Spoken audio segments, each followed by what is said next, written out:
Ease of Doing R&D, jointly organized by Niti Aayog and hosted by Gujarat Council on Science and Technology, Department of Science and Technology, Government of Gujarat, here at Gujarat Science City, Ahmedabad. Yesterday's proceedings were marked by insightful deliberations and fruitful exchanges. Today, we will continue this momentum, exploring institutional structures, applied research pathways, and transformative changes that can shape the future of India's R&D landscape. Now we begin with the technical session 3 on the theme Institutional Structures and Processes. This session explores how strong institutional frameworks and well-defined processes form the backbone of a thriving research ecosystem. Now I invite the moderator of the session, Dr. Subir S. Majumdar, Director General, Gujarat Biotechnological University, Gandhinagar. We are also honored to have with us our distinguished speakers, including Professor Ravindra Kulkarni, Vice Chancellor, University of Mumbai. I request moderator sir and all the speakers to please take the dais as I am announcing their names. Thank you. Professor Rakesh Singhai, Vice Chancellor, Devi Ahilya Vishwavidyalaya, Indore, MP. Dr. Rajul K. Gajjar, Vice Chancellor, Gujarat Technological University, Ahmedabad. Professor Pramod Yole, Vice Chancellor, Rajasthan University of Health Sciences, Jaipur. Professor Amit Prashant, Dean R&D, IIT Gandhinagar. Dr. Ravi Kumar Dumpla, Associate Dean R&D, Visvesvaraya, National Institute of Technology, Nagpur.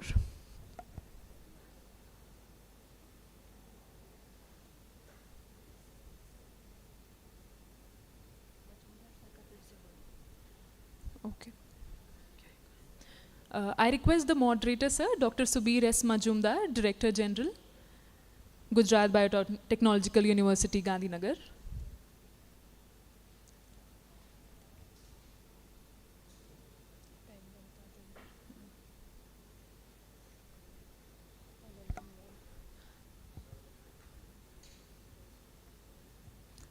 I welcome you all. With due respect, we request our esteemed speakers to kindly keep their remarks within the allotted time. As a gentle reminder, a bell will be rung at the 8-minute mark and again at the 10-minute mark to help us stay on schedule. Now I request Dr. Subir S. Majumdar, Director General, Gujarat Biotechnological University, to take the charge of this session. Thank you, sir.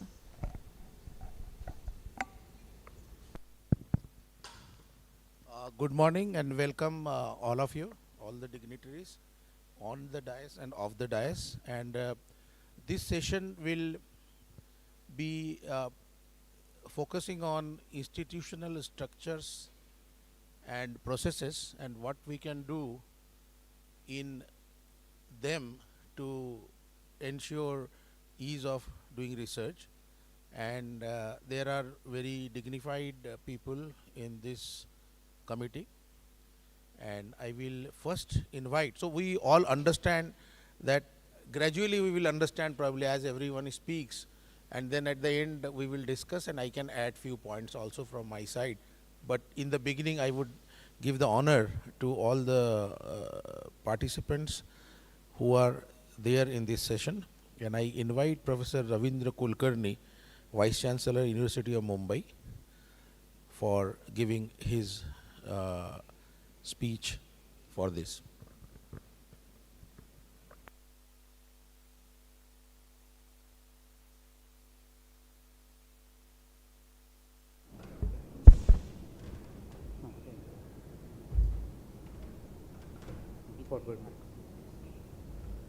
Very good morning to all of you. This has been the second day of deliberation on ease of doing R&D.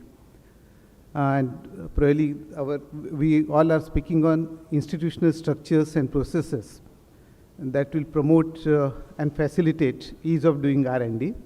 So let me take up let us focus on, so from your perspective it is left hand side. Let us not talk about the right hand side part. So let us say when I am looking for development of a specific processes for ease of doing R&D for an university like University of Mumbai, which has more than 900 colleges, campuses spread across 7 districts which are on the coastal area of 720 kilometers. So if I start moving from Mumbai and would like to reach Sindhudurg, the Sawantwadi, the last place of Maharashtra, so I need to take at least 12 hours journey by car. And if at all, if you would like to take a flight, then I had to change the state, moving to the Goa, and then from Goa to Sawantwadi, and then reaching to my sub-campus. So that easily presents the dilemma of reaching across a very larger geographical jurisdiction of University of Mumbai. Coupled with that, we have almost 914 colleges.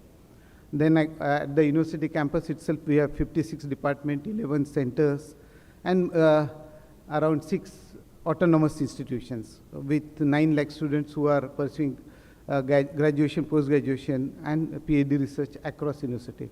So we'd like to look at right structure and processes for ease of doing R&D here. And that is where I just would like to present one example.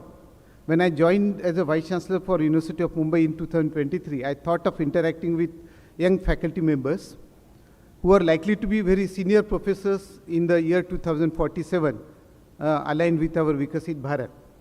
So when I started interacting with different faculty, I came across one faculty who has very brilliant academic background. And in the beginning only when he joined as a faculty, he immediately applied for DST SARB project, DST SERV project, and he got a grant of 30 lakhs and executed that project during 2014 to 2017. Then subsequently, next 6 years, 2017 to 2023, he did not apply for any project. I was little surprised. Like, you got the project right from the beginning itself. Naturally, you should have grown with better research and development itself. His reply was that, the finance people has given me such a huge trouble that I have stopped applying for the project. I said, like, you destroyed your own career and just because of administrative lapses. When I talked to finance people, what was the reason why you are giving trouble to him? The finance people said, like, he is not understanding whatever we are presenting to him. Like, there are certain structures, there are certain steps which he has to follow, which he was not understanding, and that is how we were not approving. So it's a dilemma between two, and that is where probably we'll have to look at right structures and processes so that the ease of doing R&D could be easily facilitated. Normally, when you look at for a procurement process in an university area, suppose if a faculty has got an R&D project, then he has to write to HOD, like these are the instruments which I just would like to procure and give an approval. Then HOD will forward it to deans for academic approval, finance and accounts officer for budgetary approval, and then registrar for administrative approval. Subsequently, it goes to PVC, and then it goes to VC. In case there is delay, then it may take at least this forwarding around 3 to 4 months. Subsequently, after getting that approval, he will go for tendering. Then probably after successful, normally one tendering may not be always successful, so he may have to apply for re-tendering. Then after getting tender, going through purchase committee and then finalizing the procurement. Then there would be an installation. Installation will take another time, and probably after release of the payment, probably the real utilization of the instrument starts. And if the instrument requires some maintenance, again same cycle has to be repeated. So the overall cycle through which a faculty has to undertake for facilitating their research and development is huge in university system. So we thought of having some alternative mechanism. Now everyone wants a approval process to be followed. Like finance account officer will say, unless I get all approvals, I don't allow him to undertake procurement. Then we have just gone through our the University Act, and then we observed that under University Act there is one board which is known as Board of University Department and Interdisciplinary Studies. Then we developed a procedure whereby we invite faculties and HODs to that meeting. The board comprises all deans, registrars and FAO are invited members. VC is the chair, and then you have an external and internal expert. So we developed a procedure by which whenever a faculty would like to undertake any procurement, at one stage he will get approval from all authorities in one resolution itself. So in one meeting itself, he has to present before external and internal expert, he has to present the specifications which he is looking for, and once with that approval, okay, immediately he can undertake procurement. And that is how the procurement process has been really streamlined, and with a, so what was taking up around 12 to 16 months. So we could reduce that procurement period through to a level of 6 months only. And that is how the procurement has become very easier. There we are going for even like a reverse engineering part. For example, if a department looks for certain procurement, then we would like to understand what is the requirement of that procurement, what kind of research areas they are looking for, what kind of outcome they would like to have. With that, we bring 2 or 3 departments together, we add their budget and allow them to procure or undertake procurement of a high-end instrumentation which otherwise for an individual department would not have been feasible. So bringing department together and adding their budget and going for a high-end instrumentation through a reverse engineering mode has again facilitated the overall procurement process very easily. And there again we have linked the entire procurement to the to their performance given through university department ranking framework, so, through which we are well aware of what are their research areas, what are the strength of the individual faculty, in which area they are undertaking publications and patents. Okay, that makes like the Board of University Department and Interdisciplinary Studies well aware of their strength, and we would be able to support in best possible way their strength itself. Now, coupled with this, probably there is another mechanism which recently UGC has given, and that is how we have moved through development of a research and development cell. And the research and development cell undertakes development of a database in line with national missions as well as state missions, and taking up a regular understanding about the changes that are happening in the technological landscape. And through that, probably a right research information system can be easily built up. The research information system which will have a complete awareness about the IPR of the department, the publications, the kind of technology development which they would like to take forward, the kind of industries with whom they would like to integrate.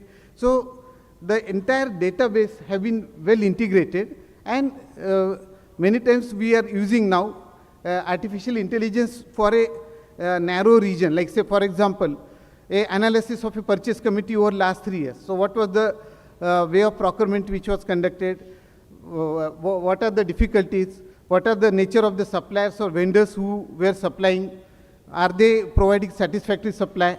So with that, a entire database about procurement has been easily established, and now with that, we are going for a pre-approved vendor system, so that even with that, you don't require in a tendering system.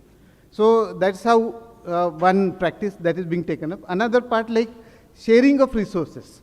Many times, different departments keep on buying same equipment, and that is unnecessarily providing a duplication and doesn't provide a right optimization. So going for a culture of sharing resources and collaborative mode. Then talking about a startup culture where few policy initiatives have been added. If a student decides to take up startup, then he may be allowed 1 gap year as per his desire. One more minute, please. Okay. In 1 minute. Then this is how industry integration that can be thought of, going with industry relation cell as well as university relation cell for industries. And probably overall, under this system, one can have a university to provide ease of doing R&D in best possible way through interconnected network between good governance, centers of excellence, research, as well as incubation itself. That's from my side. Thank you.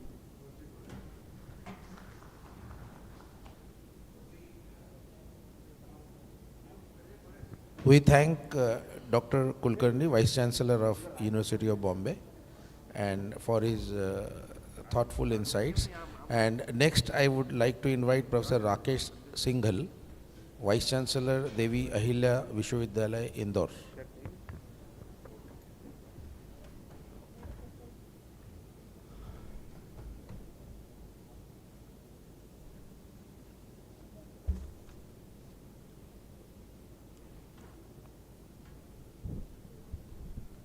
Very good morning to everybody, all the dignitaries present here.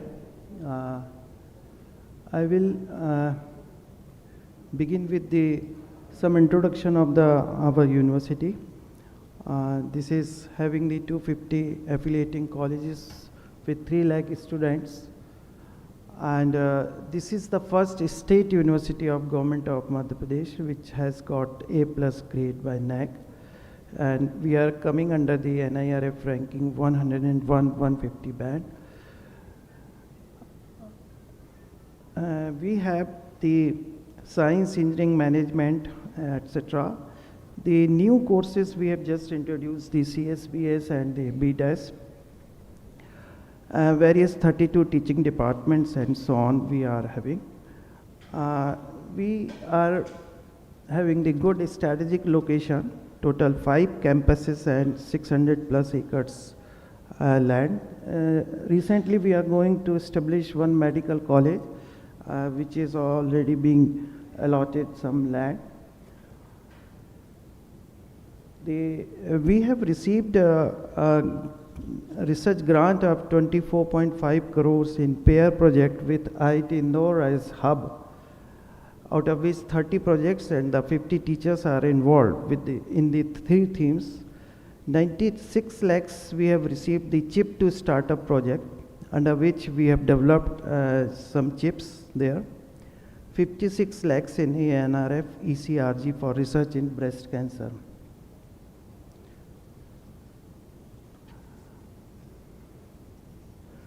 Okay, so if I come to the strengthening the research governance, first we are specifying that in the university patterns we have the deans of faculty, but we don't have any dean for the specific dean for the R&D. We only can appoint the professor in charge. So this is the one point where I emphasize that there should be a post of dean for the R&D, which is not only the post, must have the academic, administrative and the financial power as well. There shall be advisory council to create a council of experts for the policy guidance and the accountability, the set up measurable KPIs for the research leadership.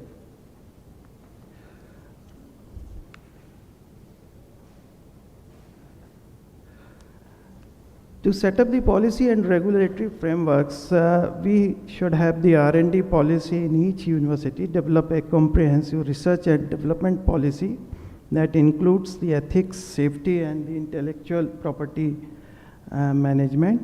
The research guidelines, standardized institutional research guidelines for proposal submission, research, collaborations, and the reporting standards. The risk-based compliance, adopt a risk-based compliance approach to avoid unnecessary approvals for low-risk research activities. Enhancing the operational efficiency, we must have the single window clearance, which is very much required. This simplifies the research approvals with digital tracking. Digitized compliance process, which can use the e-forms, e-signatures, and e-archiving. Budgetary powers delegation, fast tracks, routine approvals by the delegating authority, which we can understand. Whenever we are putting the research proposals, there are many other hurdles are being created. The research and infrastructure optimization, the unequal resource access, the limited research facility availability, to develop the centralized facilities, so consolidate high-end research resources, implement booking system, maximize the equipment uses through the sharing, develop virtual labs, enable remote access for the researchers, and equitable resource access, broad researcher participation, which can be enabled. The financial flexibility is the major point which is to be looked upon. The fund release with the streamlining funding process for the efficiency, the budget reallocation, allowing flexible budget adjustment within the projects, contingency fund, establishing a fund for research and development from the diverse sources. Intellectual property and the innovation support, where the technology transfer office should be established, which facilitates the patents, licensing, and the partnerships. The financial and legal IP protection offers support for intellectual property rights, commercialization incentives to encourage the commercialization through recognition and support. Actually, these are the points which in the traditional university we are not having such kind of approach for the R&D process. So these are the points which are very essential to establish a R&D cell in the university with having these deliberations and with the ease of doing research. The Technology Transfer Office, which can facilitates patents, licensing, and the partnerships, financial and legal IP protection, which can offer the support for the intellectual property rights, commercialization incentives, encourage commercialization through recognition and support. The collaboration and networking is very much required to establish the streamlined MOU frameworks, creating efficient agreements for the joint research, simplify onboarding for the visiting researchers, making it easier for the researchers to join the project, to encourage the global partnership through the mobility programs. This is also one of the factors which is required. The next is the funding ecosystem. To diversify funding through the grants, industry contracts, philanthropy, and the alumni should be eased. Engage policymakers to improve the government funding efficiency. Here I would like to mention one thing, that the central government agencies are also having some notion that they are not selecting the see, there are three types of the institutions they have formed. One is the central university, other is the state university, and then the private university. So accordingly, from these three categories, they are also prioritizing the issue of the fund. So this is also required once you are doing the ease of doing research. So fund should be very much easily available to all type of the universities available. Engage the policymakers to improve the government funding efficiency, to build a central database of funding opportunities for the researchers. This is also one of the requirements. Human resources and capacity building, we must simplify the hiring for the project staff and the researchers, incentivize the excellence with awards, chairs, travel grants, etc., and the invest in research management training and the leadership development, which is always required. Monitoring, evaluation, and the transparency to conduct process evaluations. We must identify the areas for the improvement, gather researcher feedback to collect the insights from researchers to inform evaluations, publish transparency metrics, share data on approvals, funding, and outputs to ensure openness, benchmark best practices, compare practices with national and global standards to enhance quality. Sir, 1 minute. And this is the last. The diversity, inclusion, and societal impact, the gender balance to promote diverse perspective and innovation in research teams, community impact to ensure research benefits society and addresses real-world issues, interdisciplinary research fosters holistic solution by integrating different fields. Thank you.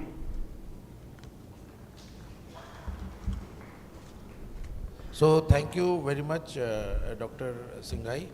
And next, I would like to invite our own Dr. Rajul Gajjar, Vice Chancellor, Gujarat Technology University, Ahmedabad.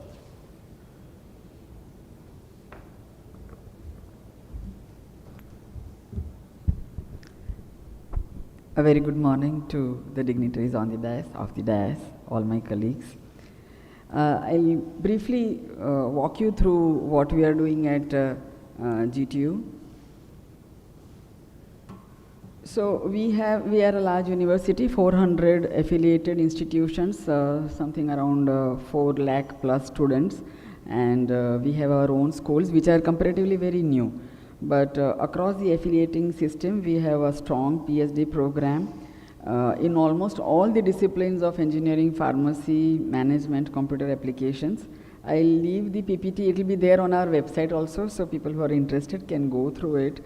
But some of the few reforms that we have brought into our PhD program is, number one, the 2 mandatory papers in either scopus of above science are now replaced by either 1 paper and 1 patent, so that the patent becomes more and more reliable and useful.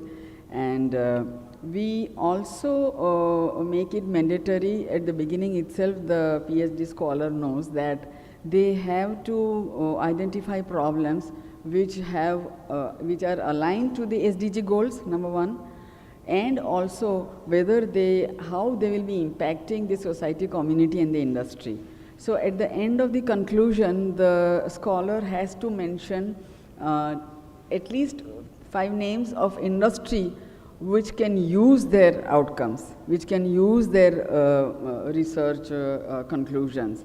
And we also send the thesis to the industry, so we are completing the loop in terms of starting with an industry, community, societal based relevant problem and end it with the industry also knowing that this is a research that has gone on at this university. Maybe we want some further results or you can use them directly. So the whole loop is completed and that makes it really, really very authenticated. More than we give a lot of priority than the papers and the patents, but the industry connect is where we are looking at.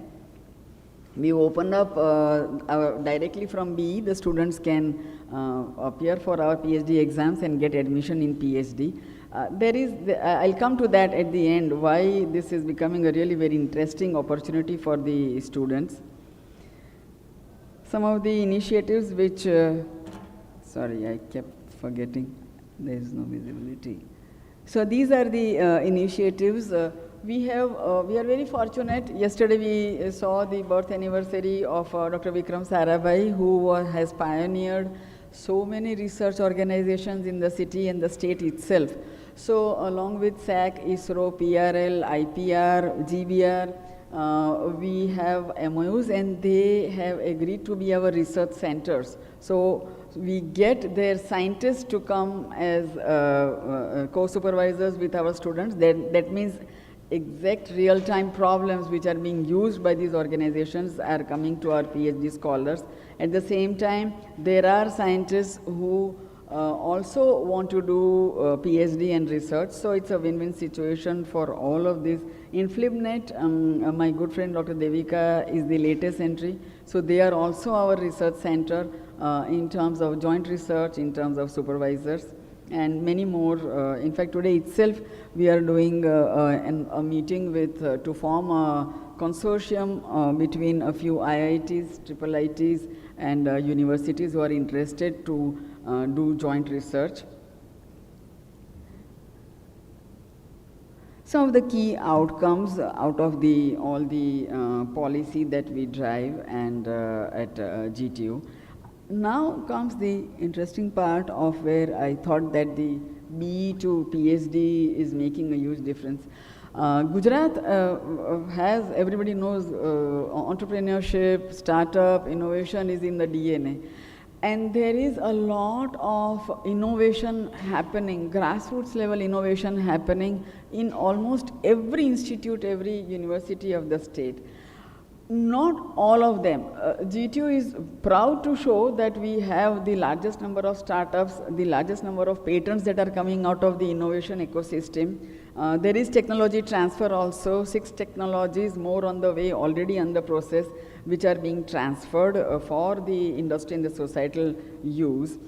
This is also where we feel that the question that we bring. So more than what we are doing, there are 3 questions that I really want to pose to this August panel is, number 1, can these innovators, if they do not become startups, some processes by which they can get funding for further research, which can lead to, which would be equivalent to something like a PhD, number 1.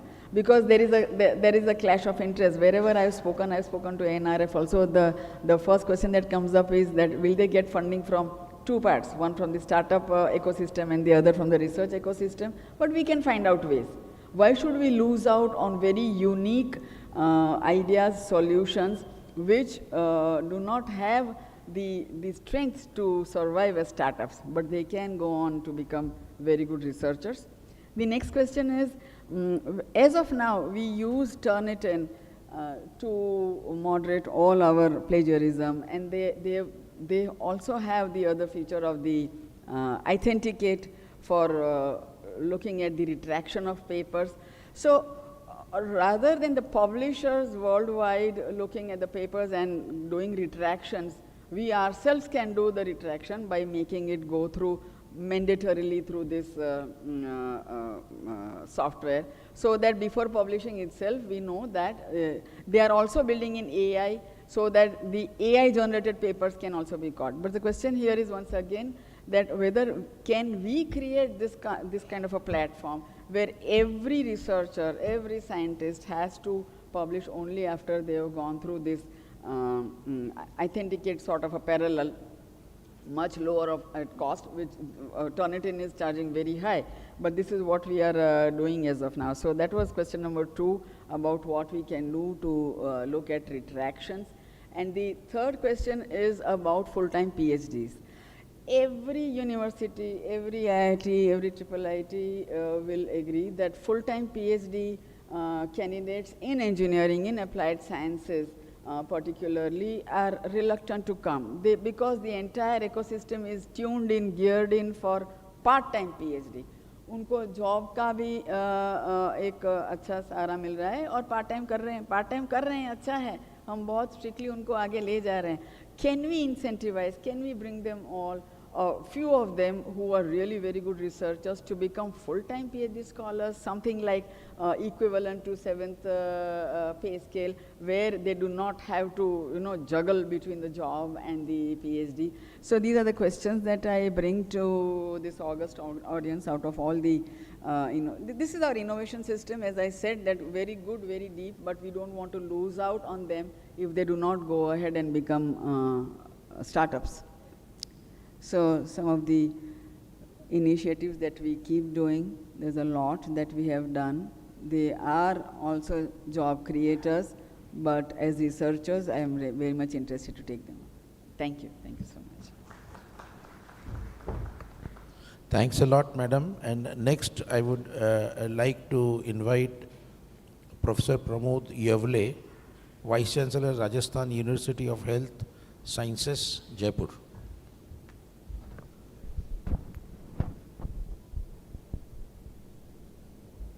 Honorable dignitaries on the dais, esteemed participants, colleagues and friends. Good morning to all of you. It's indeed an honor to be a part of this 5th regional consultative meeting on ease of doing R&D organized by Niti Aayog, a platform that brings together policymakers, researchers, industry leaders, academicians to chart the future of India's research and innovations ecosystem. Rajasthan University of Health Sciences, where I am working as a Vice Chancellor, is one of the biggest health science university in the country. which was established in 2005 and imparting teaching and training in the 6 disciplines of health sciences, medicine, dentistry, nursing, pharmaceutical sciences, then physiotherapy and paramedical. Under the umbrella of RUHS, there are 4 constituent colleges, 3 constituent super specialty hospitals, and 610 affiliated colleges across the Rajasthan state. Out of that, 38 are medicine, 8 are dental. Then around 210 are nursing, 365 pharmacy, 25 physiotherapy and paramedical.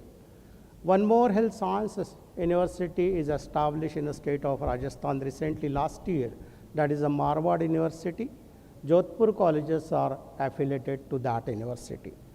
Before joining RUHS, I work as a Vice Chancellor of Dr. Babasaheb Ambedkar Marathwada University, Sambhajinagar, Maharashtra, and I also served as a Pro-Vice Chancellor of Rashtrasanta Tukadoji Maharaj Nagpur University, Nagpur. Friends, today my brief intervention will focus on institutional structures and processes, the backbone of how R&D is conceived, supported, and delivered. Why institutional structure matter?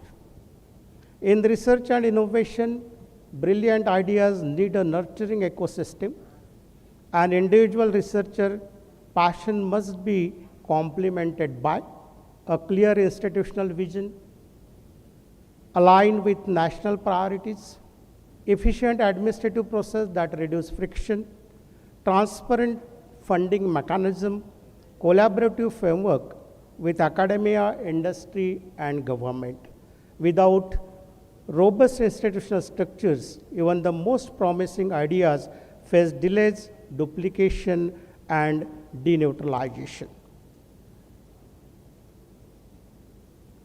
The present landscape, India has made significant progress.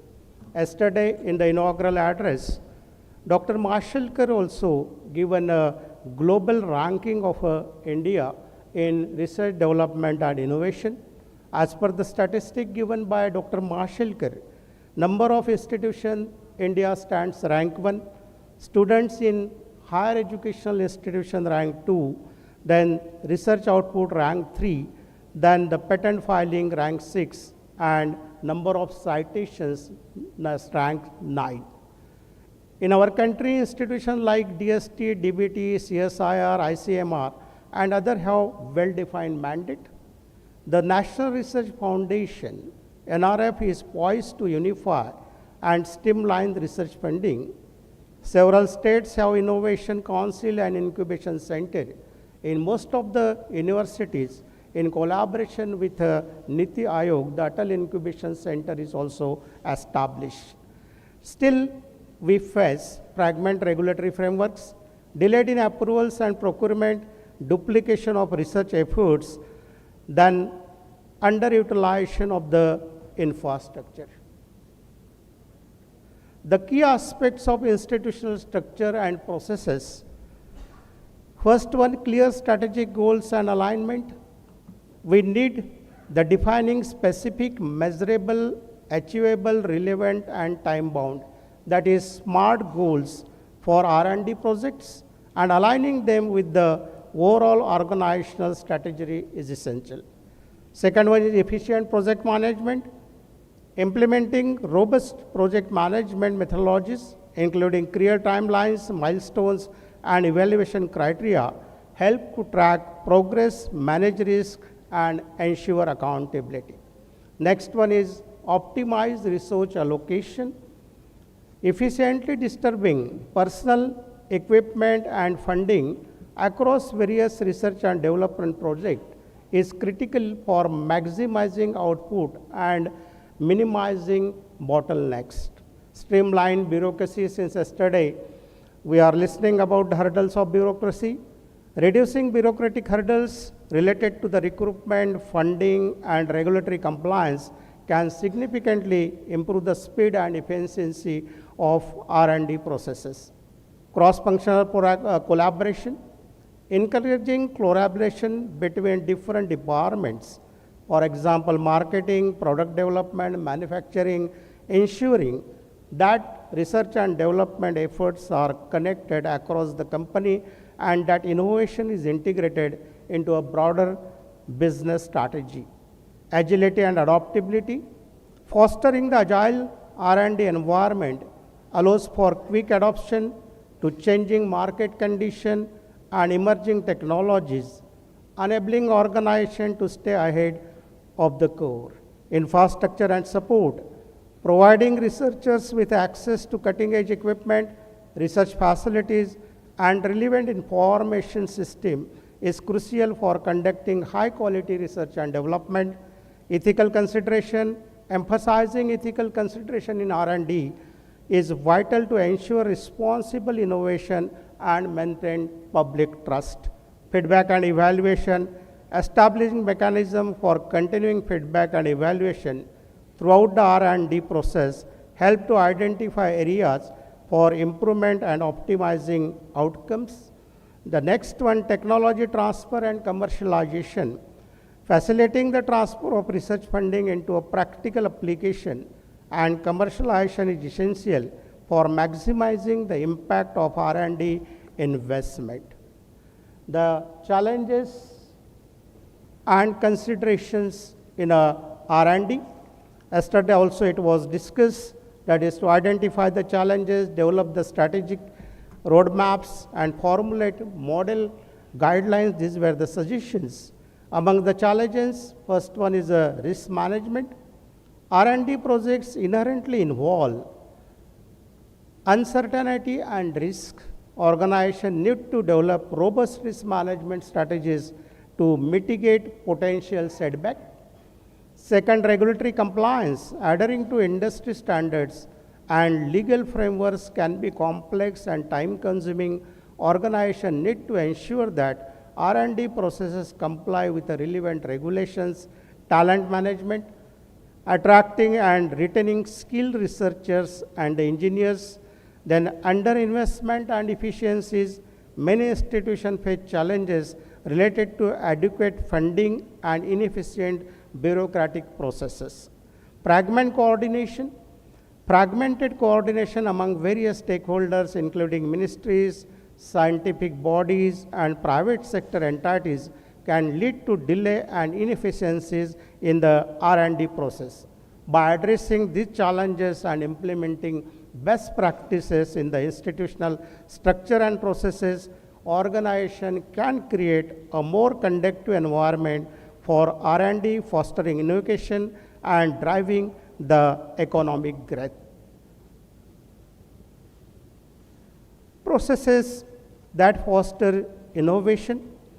Institutional processes must be shifted from compliance driven to innovation enabling, that is the digitalization of grants, outcome-based evaluation, incentives from the interdisciplinary work, encouraging open science data sharing. The role of capacity building. Strong structure need capable people, continuous training and administration, leadership program for principal investigation, embedded research management. The way forward for doing R&D will be achieved when policies are harmonized across the ministries and state, institutional embrace autonomy with accountability, processes are digital first, transparent and research friendly, collaboration replaces silos at every stage from ideation to the commercialization.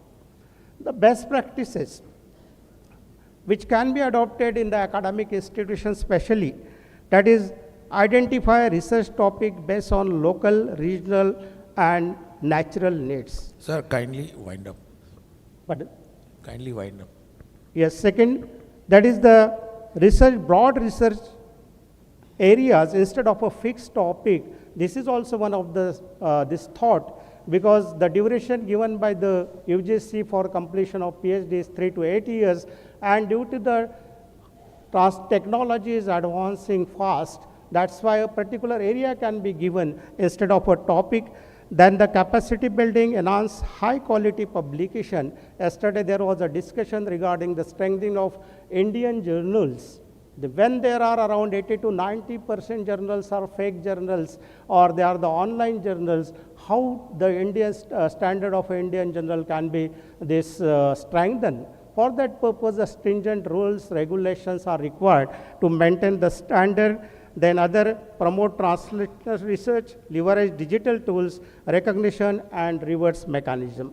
Friends, if we can align institutional structure and processes with a good speed, agility demanded by the today's innovation landscape, will not only attract more investment into R&D, but also ensure that benefits can reach to our society faster. In conclusion, I echo the vision of Atmanirbhar Bharat, self-reliance, powered by knowledge, innovation, and collaborative excellence. Let us build institutions that are not just the custodian of research, but true catalysis of the transformation. Thank you. Thank you very much. Thank you, Professor Yole. Now I invite Professor Amit Prashant, Dean R&D, IIT Gandhinagar.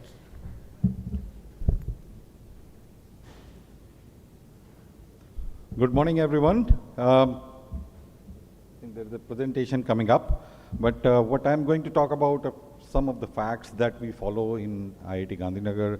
We are a very small institute compared to some of the big ones that you have listened to. We are 3,500 students with 200 faculty, so you can imagine it's a very small institute compared to others.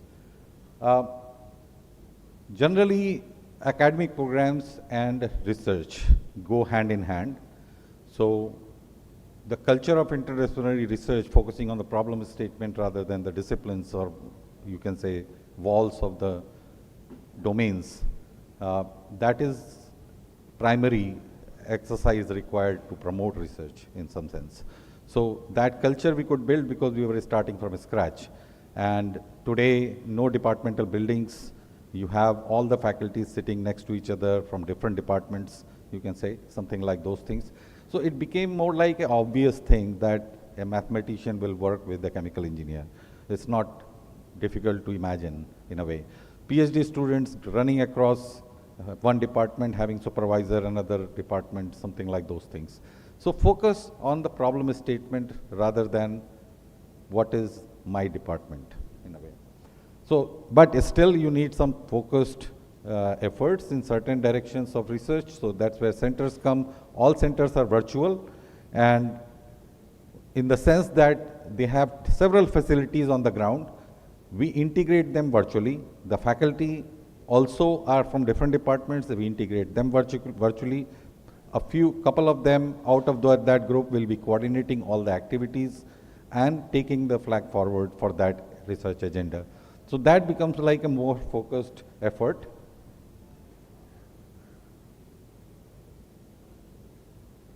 Okay. Similar approach in facilities. So of course, major equipments we try to put in central instrumentation facility, which is accessible to any department, anybody. Also, it is accessible to any institute outside IIT Gandhinagar. We have a mechanism, somebody can ask online, request for use of an equipment. Some usually small charges for academic research and slightly more for industrial usage, something like that. But all these facilities at central level, plus all the specialized laboratories that are there in the departments, some of the examples are given here. They are also open to use by anyone. So although there are lab in charges, but the focus is all the labs should be accessible to anybody in the institute or even outside the institute, and somebody in CIF or R&D office will be facilitating that. Another component which is very important for research is international collaborations. Over the last 15 years, we have been building this very big network of international active collaborations. They are color marked here in terms of the nature of engagement, but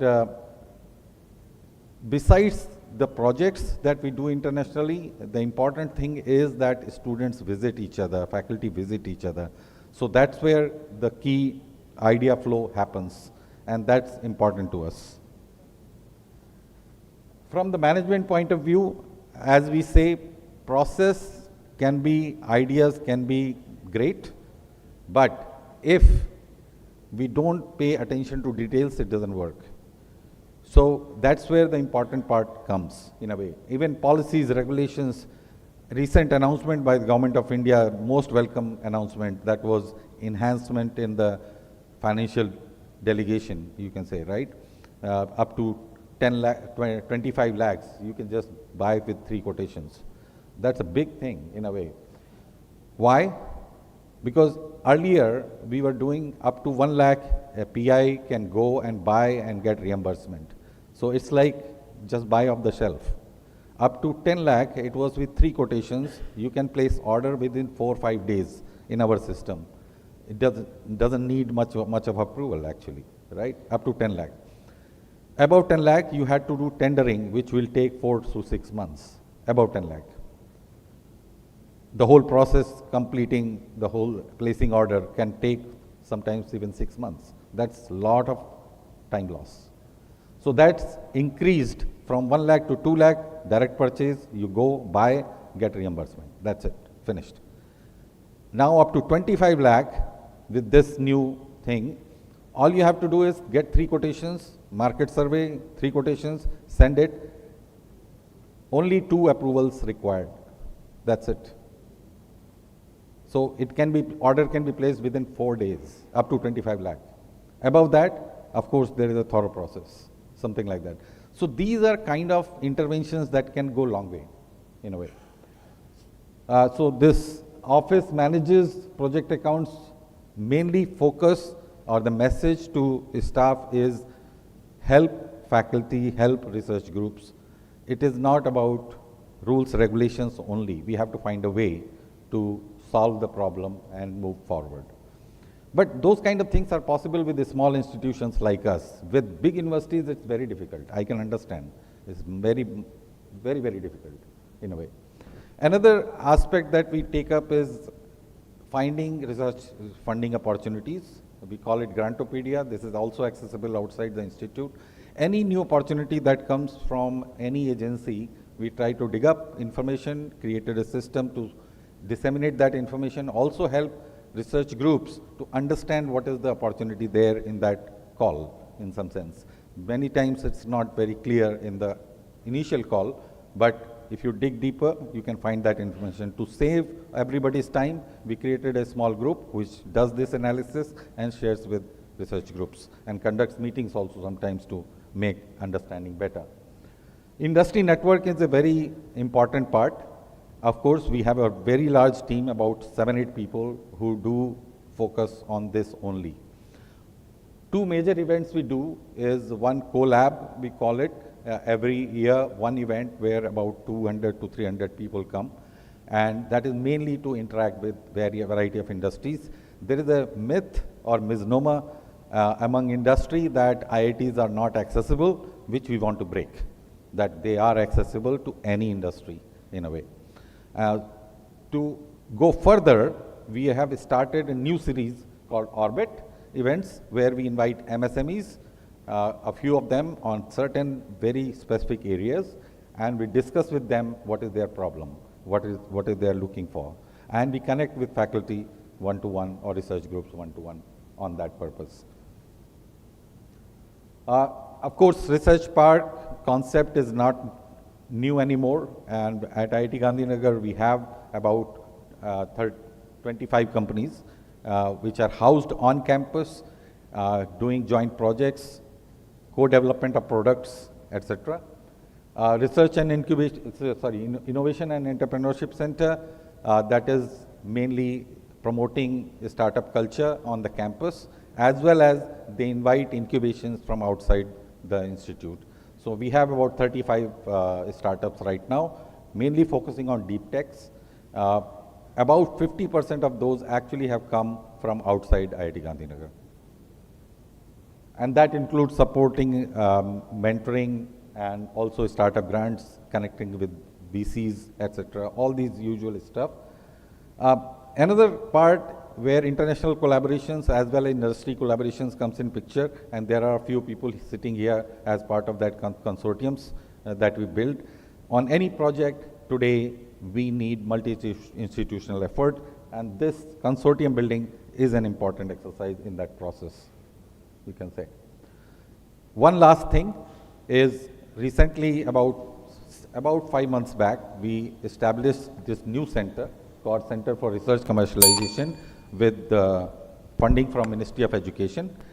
And this is not only for IIT Gandhinagar, but actually for the whole country in a way. So we are creating databases for all the research possibilities and facilities, expertise, publications, patentable ideas, commercialization potential. And then next step, we are about to start working on similar information and networking with industry, and then connecting the dots.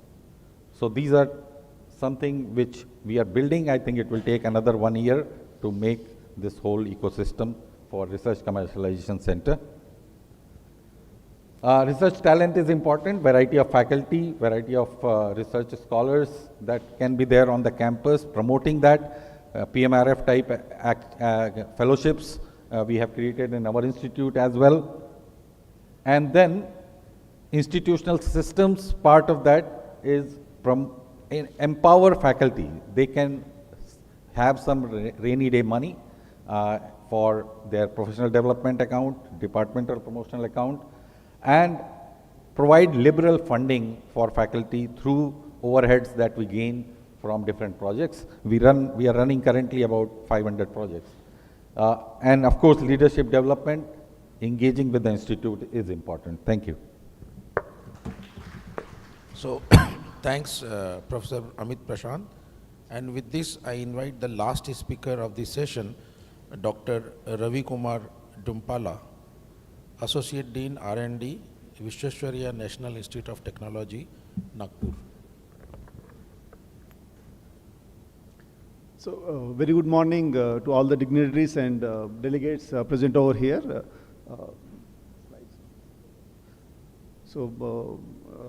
First of all, I would like to thank the Niti Aayog to give us this opportunity to present, give this opportunity to present here. Earlier speakers said most of them are leaders, right? Academic leaders. They spoke holistic manner, right? Where we can understand the bigger level problems. Actually, as mentioned here, it is first slide. First slide.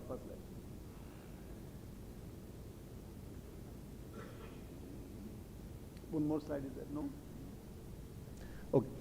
So, actually, I am Associate Dean Research. In this position, right, I am not the decision maker, but I am connecting between the faculty members who actually conduct the research, right, and in between the decision makers. So, I see the problems entirely different way because I am talking to the faculty members as well as what are the issues that they are facing. I try to connect with the decision makers. So, I try to put forward some basic fundamental issues, challenges, right? Usually, right, Tier 2, Tier 3 institutes faces.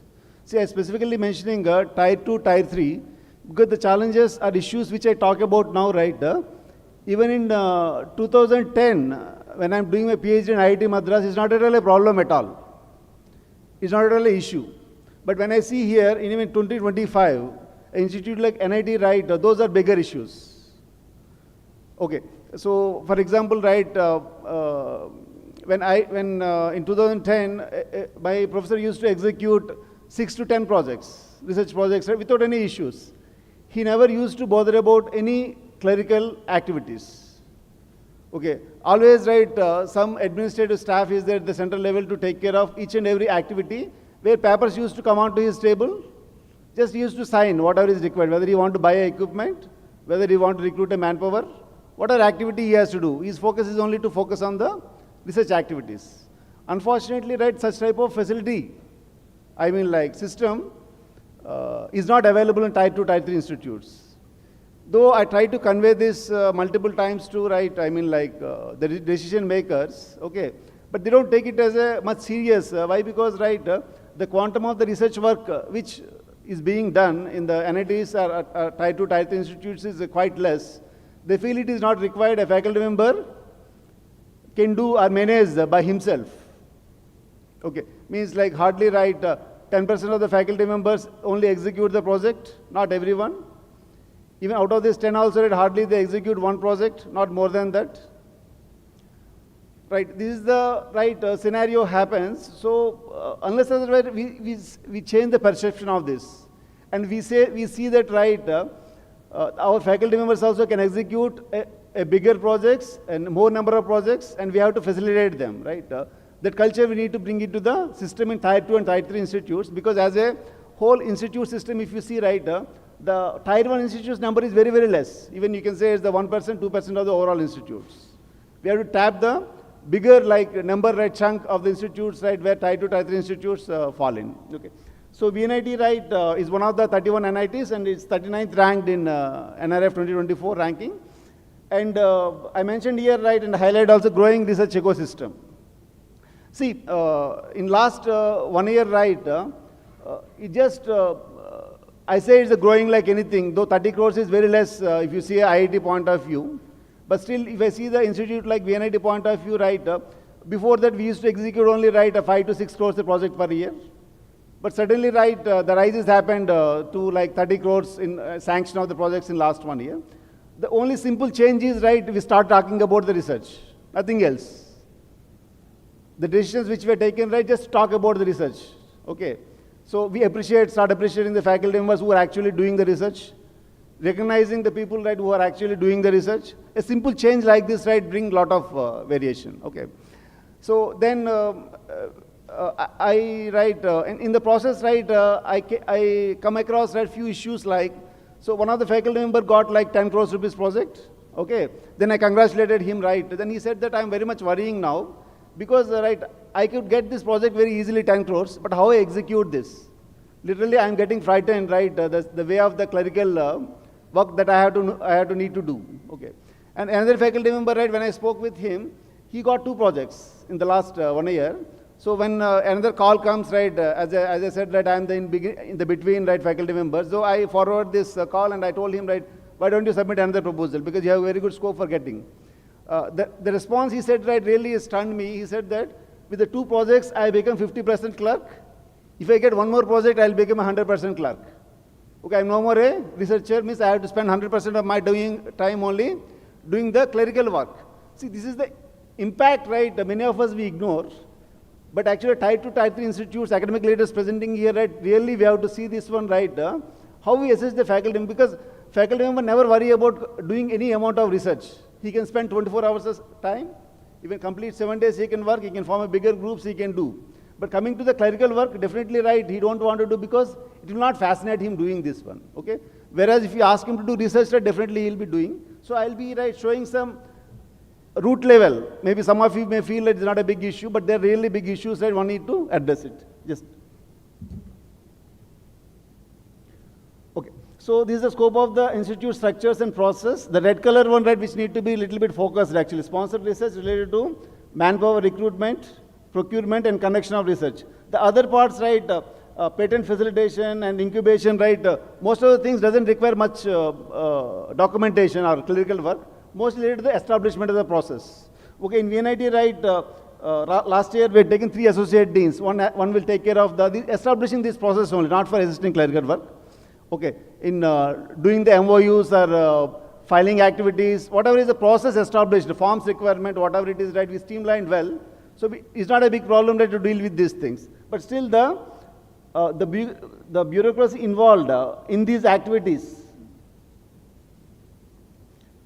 especially, right, the sponsored research is quite high. And the other part also, autonomy. The autonomy, right, which we see how much autonomy we give to the faculty members. See, one way I understand between the middleman of the faculty members and the decision makers, actually it's not the autonomy in a sense. The problem, what happens, right, when you see the rules, regulations, what funding agency defines, or what is the requirement of the projects, even the decision maker doesn't know, right, how to resolve the problem. In that process, right, they want everything, every activity to go through every person, so later no one will object the process.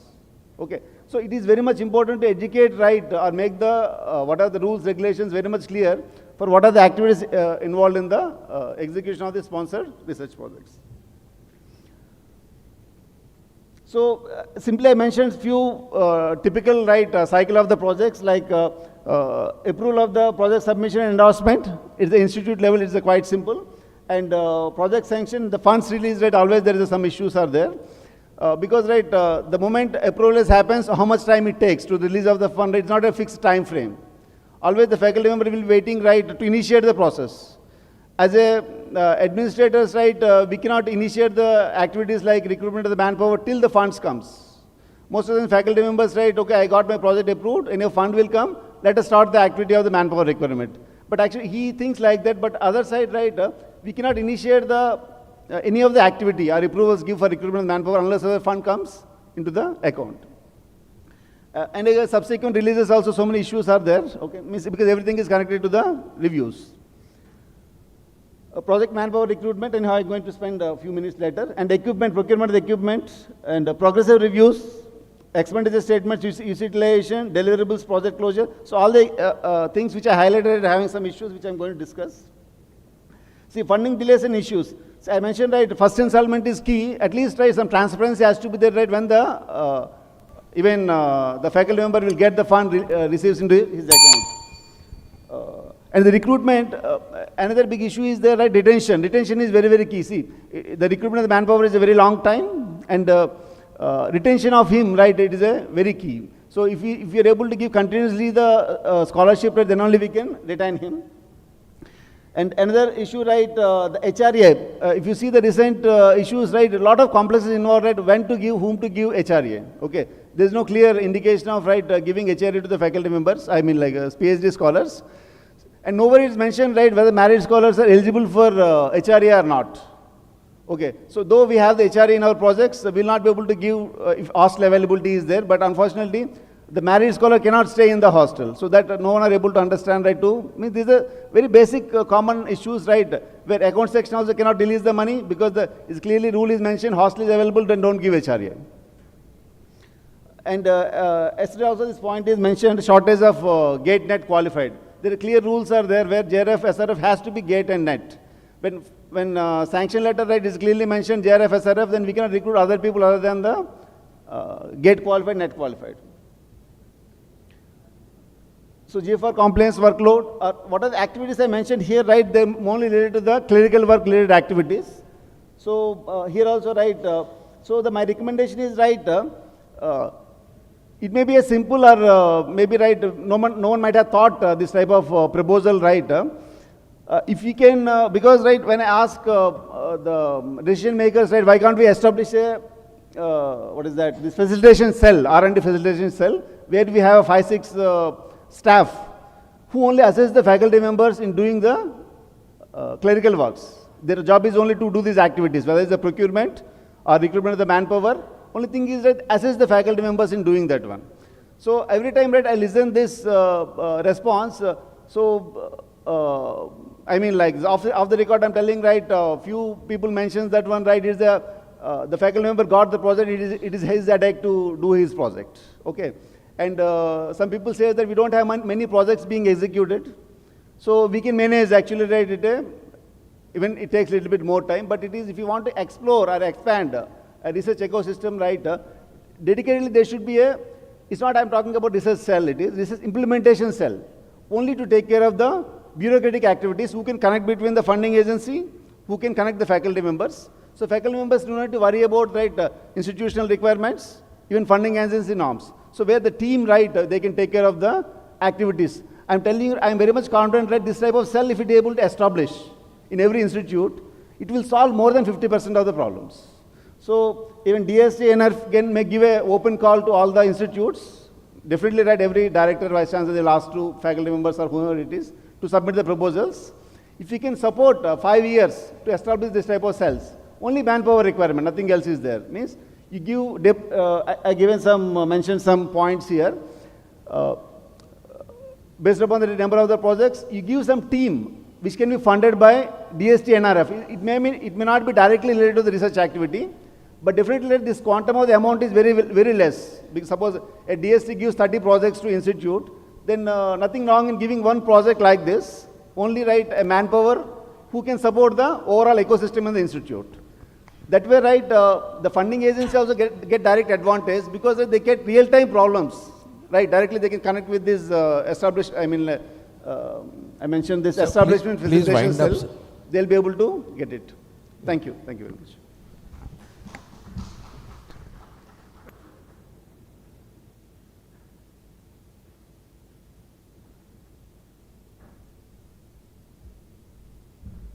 So let us thank all the participants of this session who has given a wonderful talk, and really I'll try to sum up in 3 minutes, and then we can make it open if somebody has suggestion. So I think very nice things came up. The session really wanted to cover institutional structures and processes. So Dr. Kulkarni did a very good job. Basically what I understood, that if there is a one-step clearance, what he suggested, that works better. कहीं कहीं पे इसको वो कहते हैं जैसे राजाओं की सभा होती थी कि वहाँ पे क्लर्क भी है, एडमिनिस्ट्रेटर भी है, और परचेस ऑफिसर भी है, और वाइस चांसलर भी है, और डायरेक्टर भी, और एक साथ में जो प्रॉब्लम्स है सॉर्ट आउट करके टेबल पे क्लियर करिए. And that's very, very good. Basically that means decentralization. And also he spoke about digitalization to increase the speed of work. And Dr. Singhai said very clearly that there should be a very clear-cut accountability of who is supposed to do what in an institution. That will really help. Dr. Rajul Gajjar, Madam, said 2 things very, very important. There is a startup innovation culture within the institution built up where everybody can go and facilitate their research or take help from each other. And there are a lot of awards instituted by the institute to encourage people to participate. And similarly, Dr. Yevle and Dr. Prashant, what I took up from there, that they also want to build a good structure to promote scientists by not only providing environment, but for example, what he said, Grantopedia, Professor Prashant, is that there is a funding opportunity, there's a networking, and you're making a kind of consortium within the institute where there is a niche is made. And Dr. Dumpala at the end said a very good thing about R&D, faculty admin, facilitation cell. And I would add few points from my side here. If I understand correctly, that when we talk about institutional structures and processes, we assume, for example, that we have money and we are unable to really clearly, easily do the research. So ease of doing research means if I provide you everything, even then you crib about hurdles, and then I'm unable to do research. And what is that? So I think it's very, very important. Few things I would suggest that there should be a clear-cut guidance with the funding agency that whenever the budget is given and if somebody wants to reappropriate the budget within the same budget, not increasing, there should be a cell which should address this issue so that it should be done very fast. Sometimes the salaries increase of the JRF, SRF, sometimes a little bit of money of equipment left over you want to use for consumables. That will help a lot. And definitely it's very, very important for the institutions that the processes are very slow. Sometimes there are a lot of overlapping decisions. So what a decision deputy registrar is taking, then registrar is also thinking and taking similar decisions. We should remove one person out of this line, and that will help very much or we can give some power to PIs, investigators who get the grants, so that they don't need administrators for helping them a lot. Everything should be done in a fast-track manner for translational research. So research you can divide. One is basic, or for MSc second year thesis work, or for somebody's PhD work, is going work. But there can be some translational project directly marked out. There should be a separate fast-track procedure in my view. And I would also request that if it is possible, that if you go to central government, most of the secretaries are from the science stream. If you go to the state government, it is mostly the IS officers and administrators and their subordinates who are handling the project funding and everything. It will be very nice if we can request the state governments to have at least one retired gentleman, professor rank, who understand this business to be their consultant, to advise them or see the file or clear things faster and make them understand, because necessarily an IS officer can be from computer science background or from a particular specific electronics background, and somebody is writing a biotechnology project, for example, it's difficult for them to assess and decide. It will be really, really helpful.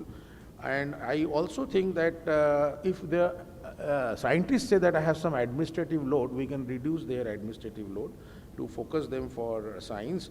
And most important in my view, I was talking to Dr. Singh yesterday, that we do talk about ease of research, but much before that we have to see all administrators,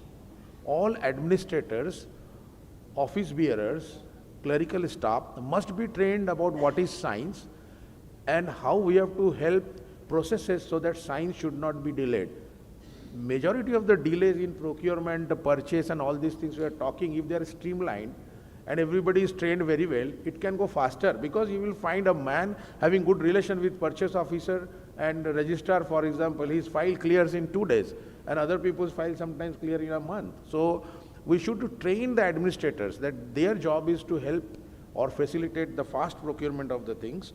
And one thing is very good, that we should make a collaboration cell. This has come up with one of the speakers, where every facility will be given for national and international collaboration, and there will be employed person whose job is only to run around and make good collaborations, and that's very, very important.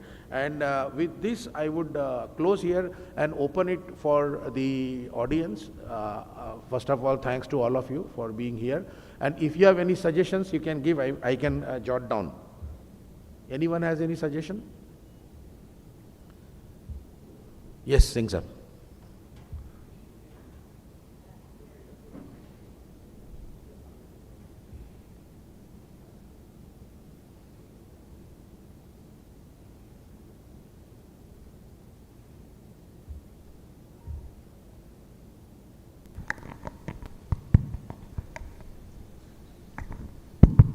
So thank you very much, all the distinguished participants for suggestions that we are taking note of.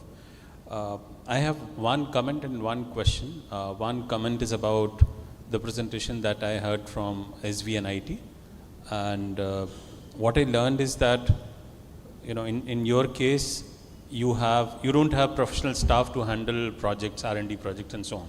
But my curiosity would be, most of the projects that you get, you have some overhead grant, right?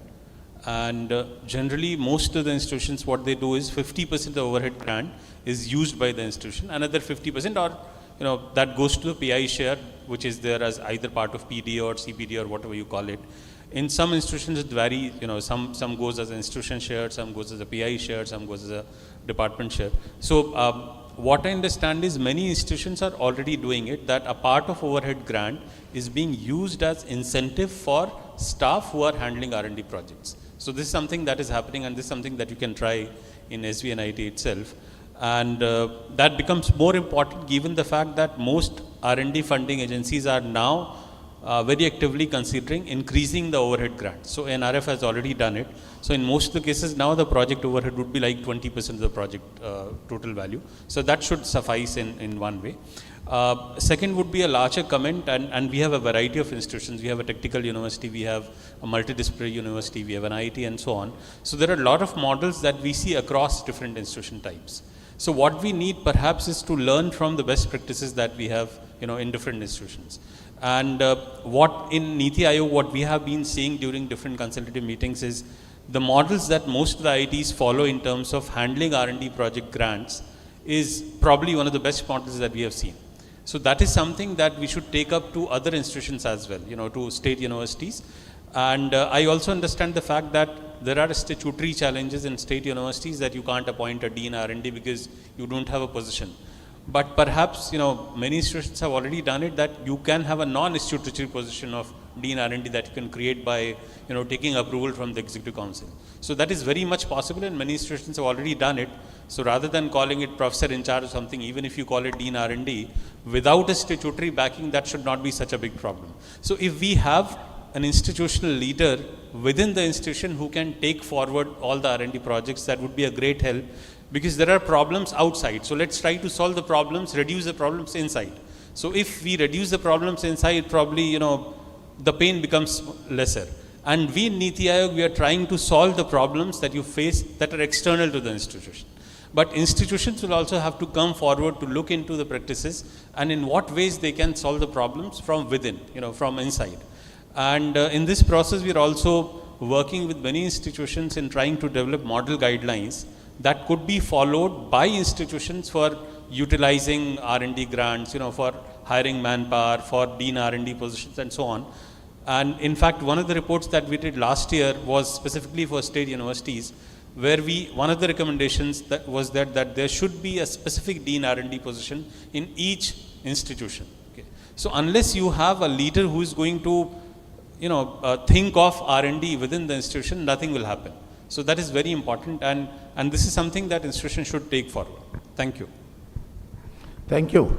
Anybody else? Yeah, please. So I want to respond to that. Yes. So same thing I mean to say, when I say this research facilitation cell, right, we ignore that one, thinking that institutes will take care. But that's not happening, right, especially in Tier 2, Tier 3 institutes. And you're talking about overheads. Yearly it will be like we'll be getting, even if you're getting a 10 crores project a year, right? I mean, like 3 crores we'll be getting average funding. Then in that, if you see overhead side is 10 to 20%, it coming around 40 lakhs. And in this 40 lakhs, right, 30% will go to the faculty members PDA, and 20% will go to 20% will go to department development fund, and 20% goes to Dean R&D office, where they'll be like supporting some other activities, and 30-40% goes to the institute IRG. Okay, and with these funds, minimum amounts, right? Even the institute doesn't feel that it is required to be having a facilitation cell like this. So what I mean to say, right? I'm not telling that we cannot manage, but when the quantum is more, right, definitely they'll be able to initiate it. But actually the faculty members, other side, they're suffering. Though they may be like 10% faculty members, out of we have 260 faculty members, hardly 25-30 faculty members implementing. But they are not, getting enough support to complete their projects, right? They're spending more time on the clerical activity. Thanks, Dumpla sir. Yeah. So, we have all the top-notch universities and institutions here. So while we are discussing in this session on institutional structures, in addition to Dean R&D, I thought each of these institutions or universities can have a very strong interdisciplinary department if they do not have, which looks after the outreach. Because what I feel over the years of my experiences and travel outside, particularly United States universities, in addition to giving degrees and certificates, I think it is university or institutions' commitment to engage with the communities. So this department, which is interdisciplinary department or outreach department, engages on needs assessment of the local needs, and so therefore I think like what the US universities looks into the commitment of engaging with the community, I feel that in the institutional structures, if you do not have, I think it's a request that it would do a really good to delivering the missions of the universities and institutions to have a outreach and interdisciplinary. Thank you. Thank you, sir. Last. I'd like to respond to that.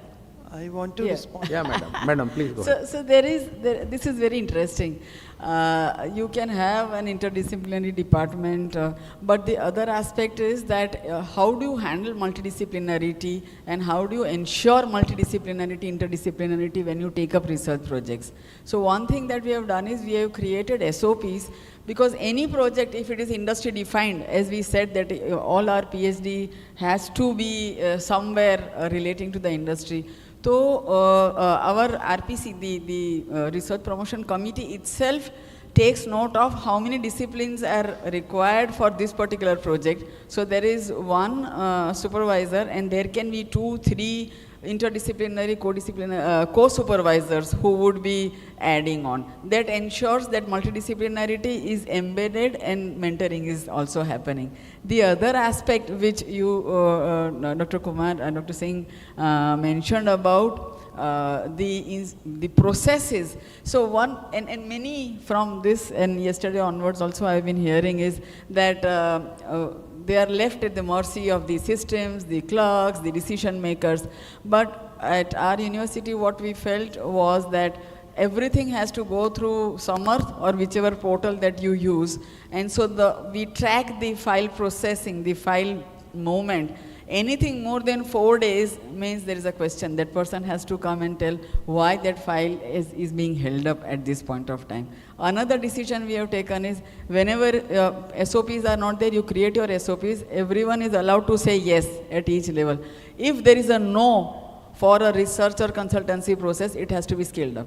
You can't say no on your own. So that eases processes. Yep, thank you, madam. Last one. This is regarding the auditing process which has been followed. I think there is too much of auditing. For example, there is an internal auditing, plus there is a statutory audit, there is a aegis audit, and then there is a CAG audit. And the norms which are followed for auditing, they are also different. For example, sometimes the JFR norms are followed, sometimes the state government JRs are issued. So all these are like conflicting situation, and the same information has been sought again and again. So why can't we come out with some common mechanism and common understanding because this is like wasting too much of time, and the auditing process itself is like pointing out the mistakes. It is not the correction mechanism. So what is the way out? Excuse me, I want to respond. Okay, yeah, last, we are running. So far as the state universities are concerned, just now he said that Dean R&D is not a post which is not mandated in UGC actually. So if you are going to take any permissions from the Executive Council or the government, they won't give any financial autonomy or the financial sanctioning authority to the Dean, because this is not an official post. So you can make the professor in charge, that's okay, but that fellow has to work under the Vice Chancellor for all hurdles going through that. And secondly, the mandate of the university is imparting education to all the section of the life for all the subjects. So the research phenomena is recently, or you can say that for the last decade it has come out. But still the Government of India, NRF, has taken the hub and the spoke pattern of doing the research. So some of the universities are associated with the IIT. For example, our university, DAVB Indore, is associated with the IIT Indore. So in that way, the research culture is being developed in some of the universities.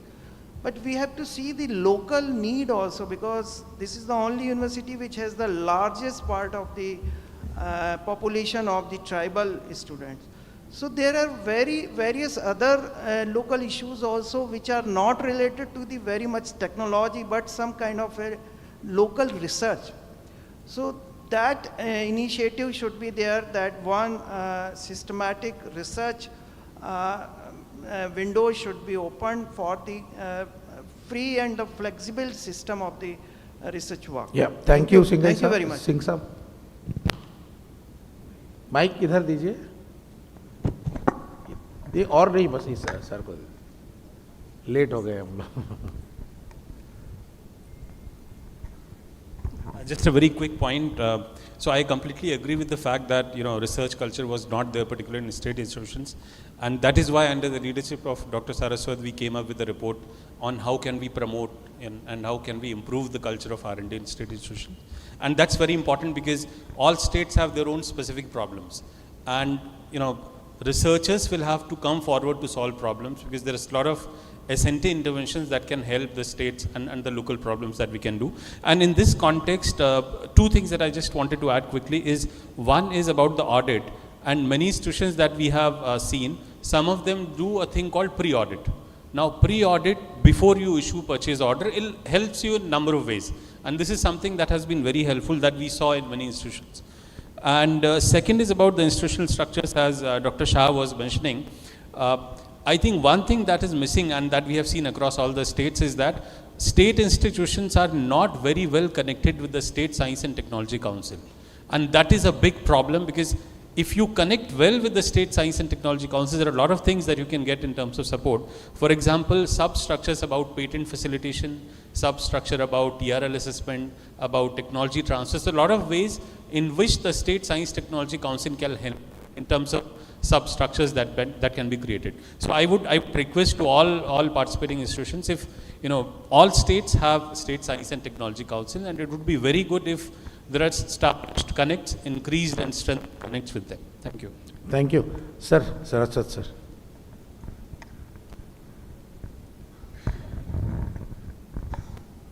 Wonderful session. I have just one suggestion to make, particularly when I see many of in fact practically all states today have this technical university, like Gujarat Technical University, the Rajiv Gandhi Technical University, Jawaharlal Nehru Technical University, most of them. And all these technical universities have got hundreds of affiliated colleges. Now, generally, within the university, because you have a faculty, you have certain facilities, you are able to promote research.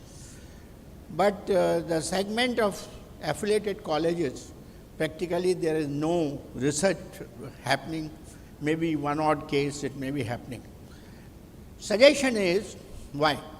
Because there is no focus.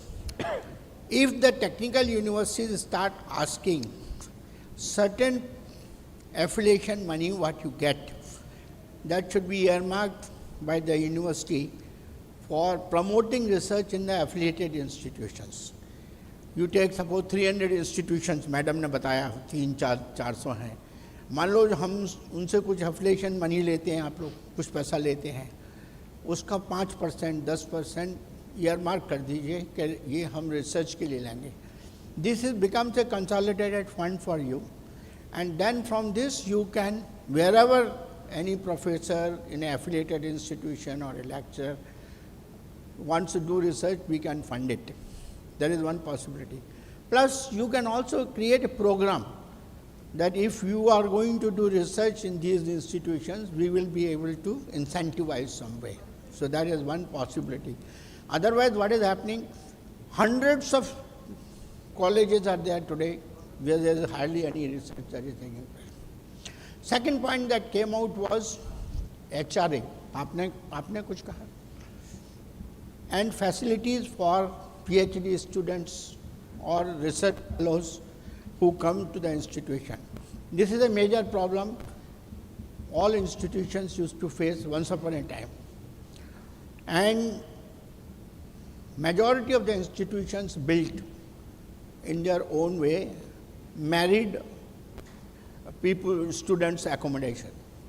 They built, IIT Bombay had a married student accommodation, studio apartment kind of a thing, two rooms and a kitchenette. In fact, you can solve this HRA problem by providing this thing, so that there is no need for an HRA to be given as part of the fellowship.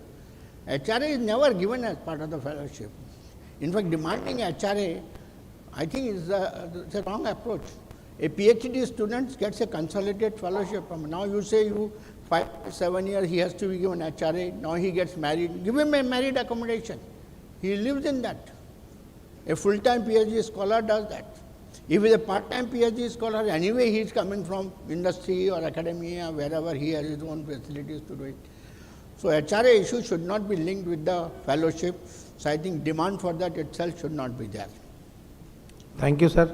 And one last request, the ease of research which is done in centrally, so either from your office or Sood Saab's office, if a letter goes to all science and technology and education departments of states, so that 1 से 2 लाख तक आप direct purchase कर सकते हो, तो a letter can allow them to implement it. अभी यहाँ implement हुआ नहीं है. Sir, I'll respond to that. I'll respond to this.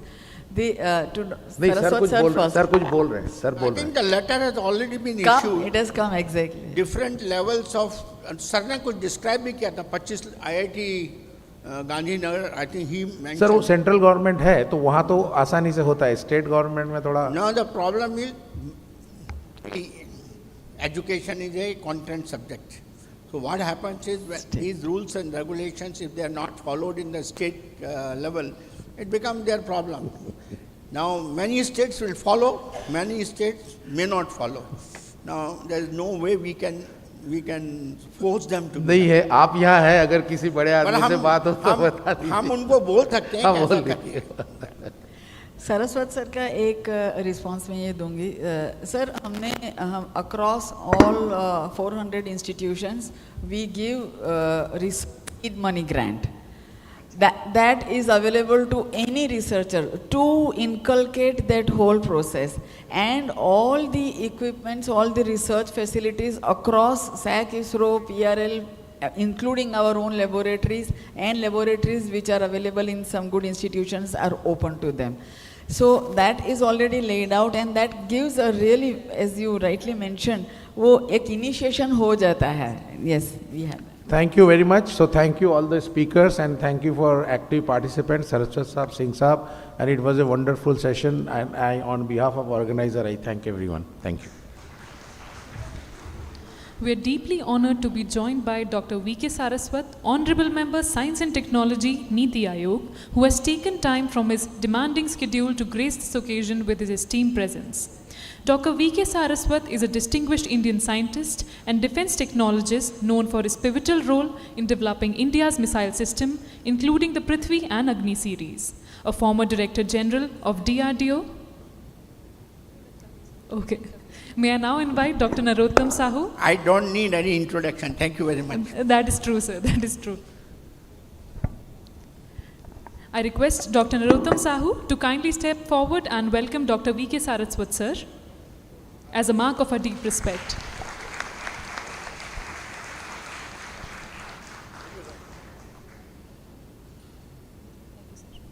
Thank you for doing the honors, sir.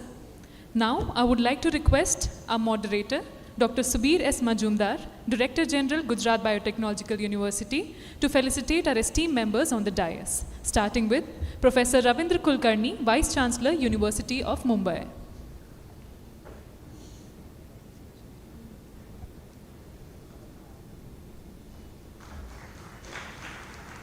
Next, Professor Rakesh Singhai, Vice Chancellor, Devi Ahilya Vishwavidyalaya, Indore.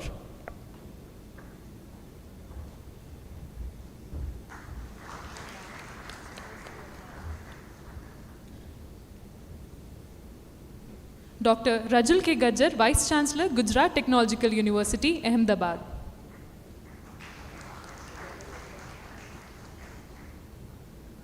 Dr. Pramod Yole, Vice Chancellor, Rajasthan University of Health Sciences, Jaipur.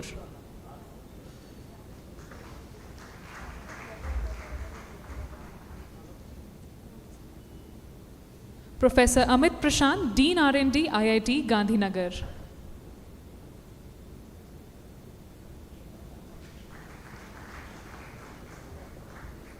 Dr. Ravi Kumar Dumpla, Associate Dean R&D, VNIT, Nagpur.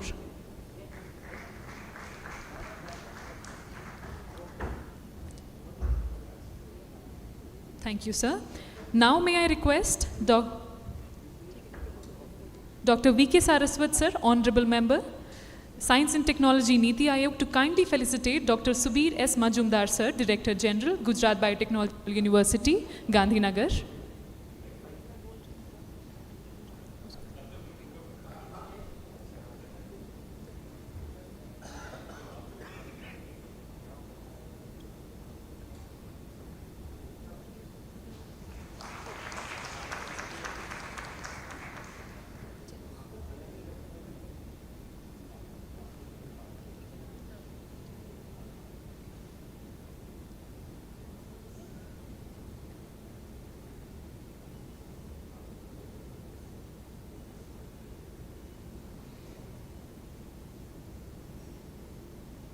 With this, we bring our session to a close. We express our gratitude to the moderator, sir, for guiding this session and all the speakers. We will now pause for a tea break before reconvening for the fourth technical session.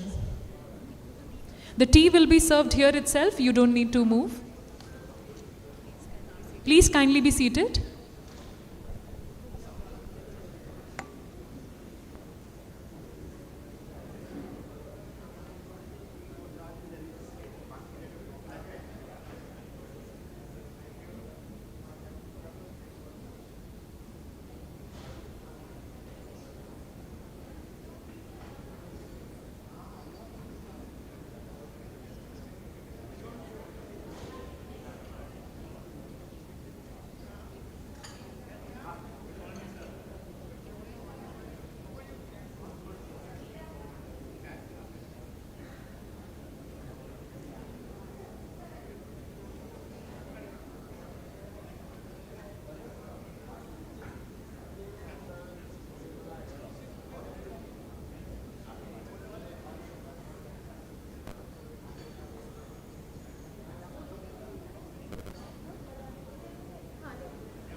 Session 4.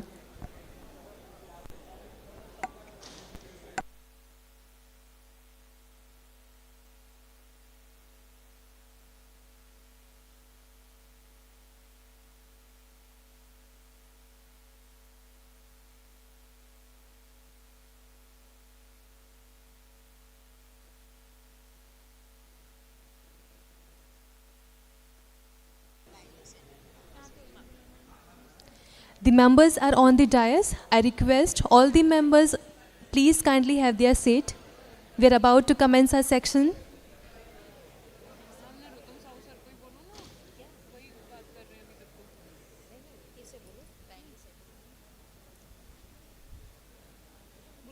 I request everyone to kindly settle down. We are about to commence our technical session 4.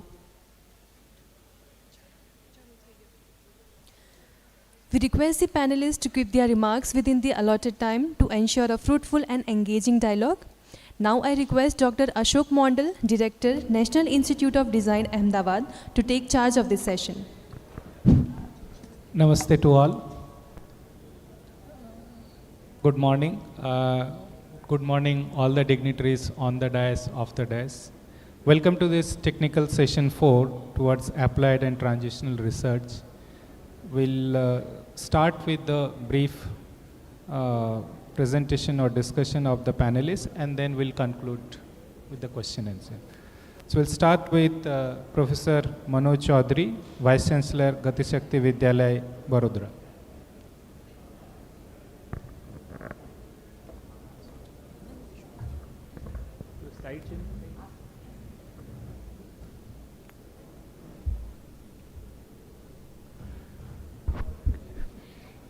Good morning. To this technical session, I have requested to be the first speaker because I have to disappear meanwhile for another talk for CII. today's theme is for applied and translation research, and in support of my views that I am going to express, I want to mention that I had an opportunity to work in industry myself for 21 years after my education from IIT, and then joining IIT as a faculty member and now to set up this university. So many of the views that I have are the ones that I have personally experienced in both the sides. First and most important, I want all of us to quickly reflect, and maybe within 5 seconds, can anybody tell what is common between everything that is displayed here? Of course, we all are using it. They are most important. We cannot live without whether WhatsApp or Netflix or anything. Any single thing that we do today is based on this.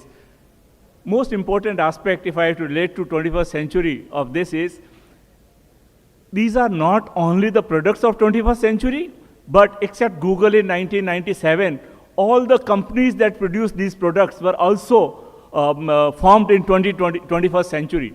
So I want to highlight through this slide that 21st century, the pace of technology development has very rapidly accelerated, and more than that, the rate of technology adoption has even more accelerated further. And therefore, to all of us in the world, and particularly to the academic and scientific community that we are all here today, agility and timely action has become very, very important. Merely trying to do something without knowledge is useless, and just trying to have knowledge without doing any action is futile. And with that, I want to next move forward, that in order for India to become Viksit Bharat, one more thing that you might have noted, that most of these companies are located in a country which is today world's #1 economy. And therefore, your economy size grows when there is a significant emphasis on technology-oriented companies. If India were to become a Viksit Bharat, our economy has to radically transform into a knowledge-driven economy, for which we all have a great, great role to play. With that as a background, one important highlight that I want to mention, as Honorable Prime Minister always says, that we cannot achieve the results of 21st century with the mindset of 20th century. And I believe that this is the mindset that we have to strongly work upon within our community as we talk about the translational research and applied research. So what is translation research and what are the challenges? Broadly, in translational research, applied research, we always say a research which can be used practically at the earliest possible time. Today, we are facing challenges in academia and scientific community. The challenges are, most of us are unaware about what industry really needs and what are the specifications of the research that we must do. We do not understand greatly the constraints of the real world. While we can design any system, if it is pure science, but engineering is all about operating in constraint. You cannot design a fastest computing chip, but if you have to put into a mobile, you have to worry about power, performance, area, and many of the constants, and that is the constants I am talking about. We do not have a right team to address the solutions for the translation research. We perhaps do not have the entire ecosystem with us, and we do not really know roles and responsibilities on how do we take research from TRL level 3 to 9. And who does it? And here I have to make a point that nowhere in the world, it is only academia which has produced research and products at TRL 9. It is always and always an industry which has worked in hand closely with academia to take research from TRL 3 to TRL 9. And therefore, some of the proposed solutions, and I call that, most importantly, how do you define your P's? That is, how do you define a purpose, a purposeful research, which is a meaningful way with an entrepreneurial mindset. It is not about being entrepreneur, but having an entrepreneurial mindset, which is very important for all of us, to define problem which is relevant, and if possible, tie them to the national priority and missions. Merely producing hundreds and hundreds of research papers and producing PhDs, countless of them, actually have no meaning if the work is not being used anywhere by anybody. In this regard, one of the important aspects is, while we conduct faculty development programs, I believe all faculty development programs today are happening by another institutes. I strongly suggest that many of the faculty development programs should now happen in industry. And therefore, faculty training and industry-oriented approach and faculty sabbaticals to industry has become as important as drawing industry professionals into academia. And this is one important action item, apart from, of course, setting up incubation center and setting up processes which ensures consistency, uniformity, quality. A partnership model with industry, we always and always talked about what can industry give, whether it is money, whether it is problem, but rarely did we think about what can we co-develop or co-create. And I believe that entire model of partnership with industry has to evolve from a transactional approach to a partnership approach, and without this, there is no translational research or any applied research possible. If I have to just highlight that as a part of one slide strategy on what we can do for translation and applied research, for research point of view, we are 1,200 universities in India. If everybody does everything, there is no way any amount of funding will be enough. Therefore, we have to always focus on what we are strong in. And therefore, I strongly propose a select and focus strategy, because if you look in the world, we are living in a world where winner takes it all. If you look in search engines, today there is only Google. There might have many others. If you look in smartphone, there may only be Apple and Samsung and not many. So we are living in a world where winner takes it all. If everybody does everything, there is little likelihood that we will achieve. And therefore, for research, every institute has to focus only on top quality, few actions, few areas that are of great strength to them, not everything in the world. We have to focus and our research to national priorities. In terms of requirement, we have to understand what the industry need, and therefore, understanding customer requirement along with key performance indicators are very important for us to do a meaningful research. In terms of building synergies, I already highlighted, we have to evolve from a giver-taker approach to a partner and co-creator approach. By understanding clearly what is the big end system and where do we fit and where our research is fitting in. And when we implement prototype and we want to move the prototype to a product development, we need industry, without which there is no way we can do it. And therefore, we have to focus on big outcomes, not merely outputs in terms of number of papers or patents that we did, but on what is the real output that has come. I want to highlight, it is not a challenge that is insurmountable. As Roosevelt mentioned, courage is not the absence of fear. It is the assessment that something else is more important than fear. Many a times, in academic institutes, we are worried about what is happening in industry, maybe for the fear of getting exposed, maybe fear of unknown, maybe fear of uncertainty. But unless we really take the first step, there is no way we are going to do that. In last 1 minute, I will just talk briefly about Gati Shakti Vishwavidyalaya. This university was set up as specifically focused on the applied research and transnational research. It focuses only university in India to focus on transportation and logistics sector, and we defined its vision only in 2 words. Only university perhaps in India to have such a vision, that is innovation-led and industry-driven. Unless any of our action is related to these 2 words, we do not do that. Therefore, what to teach? Guided by industry. Who will teach? Involved by industry. Practical immersion? Involved by industry. Improving employability along with industry certification. I am very happy to say that within 3 years itself, this year we had 91% placement rate of a government central university this year. Within 3 years itself, we already have 12 patents filed, and one of our faculty member was recognized by Honorable President of India for new technology development. I personally believe that this is all about focus. Instead of doing everything in the world, we want to be a very focused approach. All our programs, given that there are 23 IITs, 21 IIMs, there are 32 NITs, we do not have to become one of them. We have to make sure that we focus on the area for which we must specialize in. So our programs are focused on rail engineering, on aviation engineering, on highways, on maritime sector.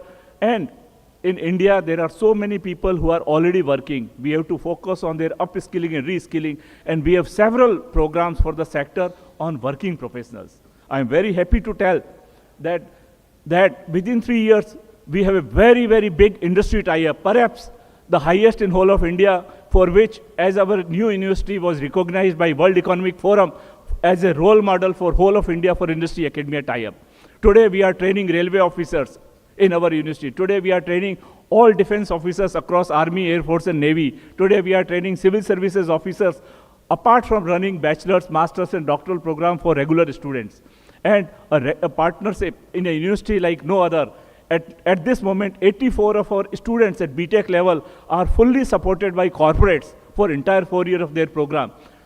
Therefore, I want to summarize by saying that if we want, it is possible, but most important aspect in all of this is, do we have a clear purpose and do we have a clear focus? Instead of doing hundreds of things in the world, can we just focus on our strength and build on capabilities working with the industry? Thank you so much. I have to leave for another presentation for CII, so I'll come back in half an hour. Thank you.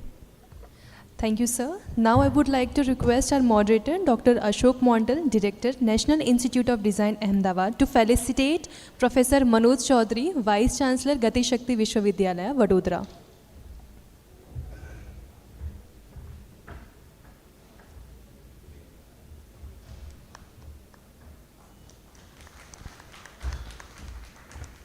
Thank you, sir.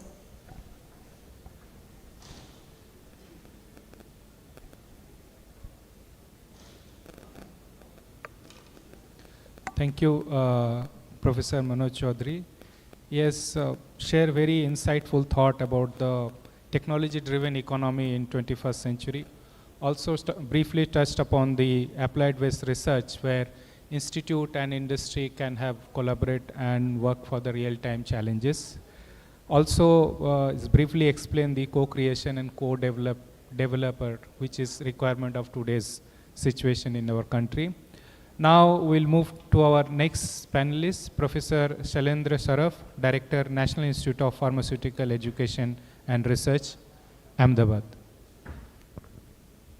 Over to you, sir.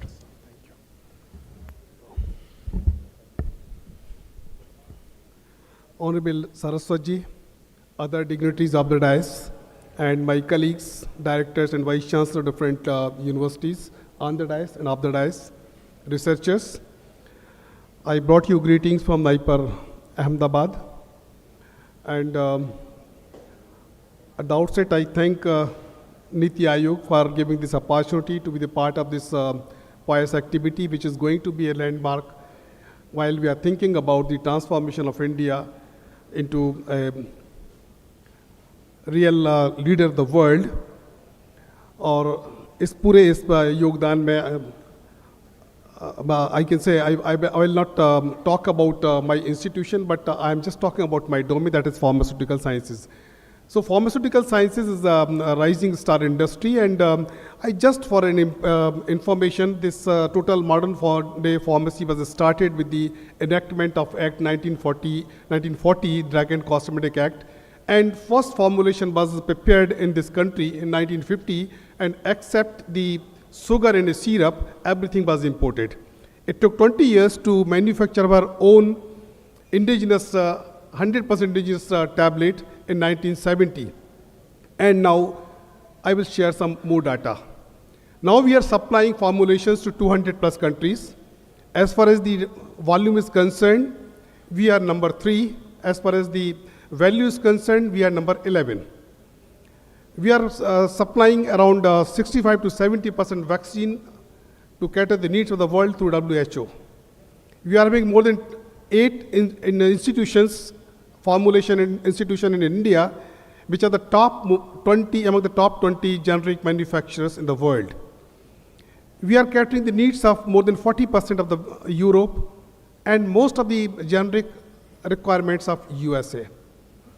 Why I am quoting this data is, we have to understand, decode this statistics. We are number 3 in volume and number 14 in value. Why this is a huge gap? World is recognizing India as a pharmacy of the world. What is required? Because most of the time, or we can say 100% drug molecules, they are not invented in India. So we have developed this capacity, production capacity, and thanks to the COVID, we have realized that we have a lot of dependence on key starting material, more than 80% on China alone, and more than 90% dependence on medical devices. So looking to those two things, because as Mashelkar also said, The capacity of academia to translate the academic research into commercial value derives the respect of the nation. So what we are doing, at present the leadership has decided, giving the mandate to the pharmaceutical scientists to focus on the capacity building. So we have demonstrated. Now this is time to go for the innovations. And when we are talking about the innovations, the expectation for the medical sciences, pharmaceutical sciences, are a bit different from other domain. Why I am saying so? Because the medical sciences and pharmaceuticals are heavily, and we can say very stringently regulated by the regulatory body. It requires a lot of approvals, and every invention required a lot of clinical trials. And a typical clinical trials requires not more than 9 to 10 crore rupees for the clinical trials. So when we are doing the research, we clearly understand that we cannot go beyond the TRL level 6 or 7. So what is required? There is need to have industry intervention. When we are talking about the GERD, investment in research and development, so 0.065 is the figure. And if further split into pharmaceutical sciences, it is 0.06%. Like other domains, in pharmaceuticals also, most of the funding is coming from central government. Practically no funding in pure R&D from state governments and private sector. What pharmaceutical industries are doing are just worrying a few. They are just focusing their R&D on the problem solving, that is that to the quality assurance. So there is need to have proper understanding and funding in the field of R&D. At the same time, I urge upon the Niti Aayog to consider the CSR funding to create a fund, a joint fund for the clinical trials through the industry. A very good initiative comes from the ICMR regarding the patent Mitra and generalized centralized facility, animal facility in Hyderabad. At the same time, there is need to have a proper support for the clinical trials. Why no academic institution is coming out with their own indigenous engineered drug? Because there is no mechanism existing where we can spend crores of rupees for the clinical trials. So this is one gray area. At the same time, when we are talking about invention beyond invention to innovations, there is need to break the barriers and walls between the compartments. As Dr. Saraswata has said sometime, when we move from the competition to contribution, life becomes celebration. So this type of these type of activities are not happening in the academic institution. So the compartments needs to be removed. Each and every island is a sacred island, but connect is missing. So this connect is required. There is need to have proper mechanism to understand and to support the clinical trials. And the third most important thing, which we have observed, which is initiated during the COVID, that is hand-holding in the regulatory sector. This is also one of the area where Niti Aayog can give real support to the academic institution through proper mechanism for hand-holding in the regulatory affairs. So these are the areas. As far as fund is concerned, the institution NIPER, the funds are not problem. While we are going to industry, there are two different segments.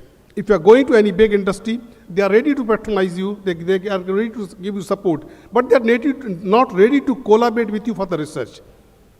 So this we have to understand.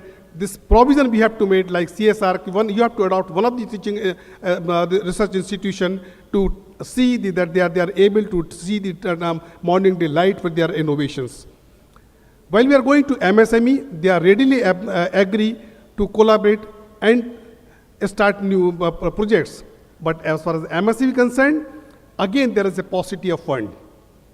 So up to what I urge upon the Niti Aayog, up to this TRL level 6 and 7, industry can go, but in the present prevailing conditions, no institution can come out with their own engineered, indigenously developed in the institution can come to the market, because lot of investment, time and everything. So if we really want to see a score of higher ranks in the world economy, so this is the rising star industry, the support is required, and this support is required not for the institution, but for the clinical trials and proper connect with the industry, so that we will be able to get the proper desired result. And that is not a, we can say, nightmare. This is achievable, and we can achieve it if there is only support in the field of clinical trials. So this is all about the pharmaceutical sciences as far as innovation is concerned. And if there is any query, I'll be available during the interaction session. Thank you very much. Thank you, Professor Sarab. You have significantly highlighted the progress of NIPER and touched upon the India's indigenous medicine progress. Also, the amount of medicine which have been supplied across the world. You're very, the requirement of Niti Aayog from the research perspective that you have touched upon very clearly, and how the transformation from academic research to industry to generate a commercial value. That is also an important area that you have highlighted. Thank you, Professor Sarab. Now we'll move with our next panelist, Dr. Gitanjali Sachdeva, Director, ICMR, Mumbai. Over to you, ma'am.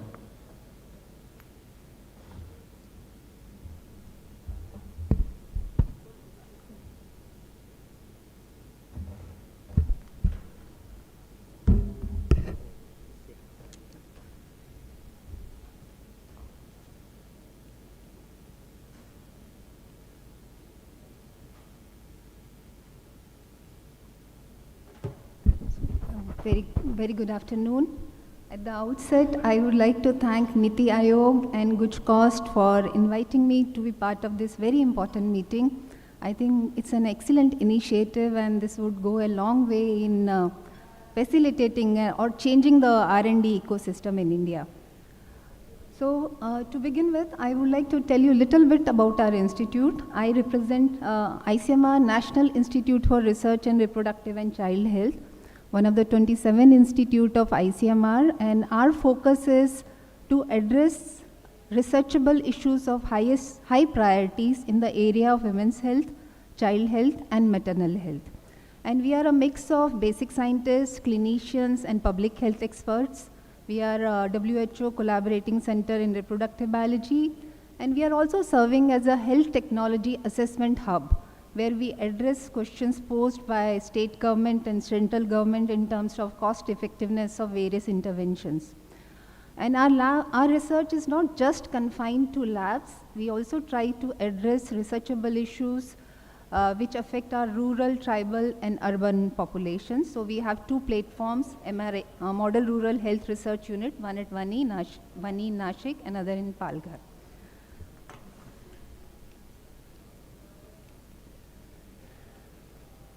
So yesterday we had very insightful talk by Dr. Mashelkar sir. He was talking about publication and our research output.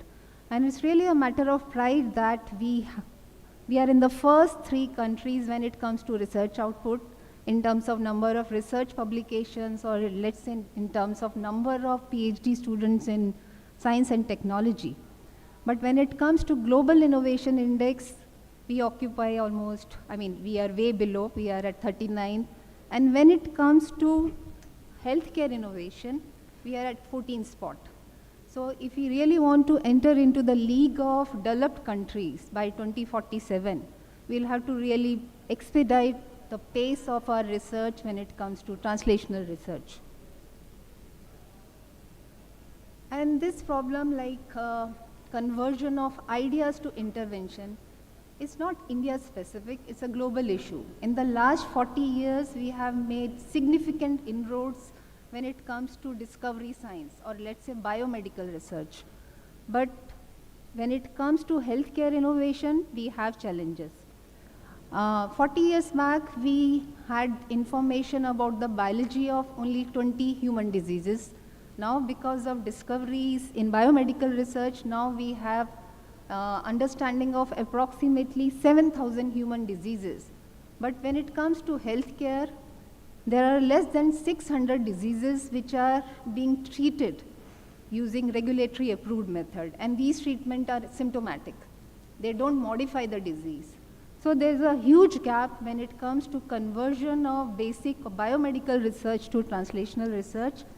And there are some inherent problems.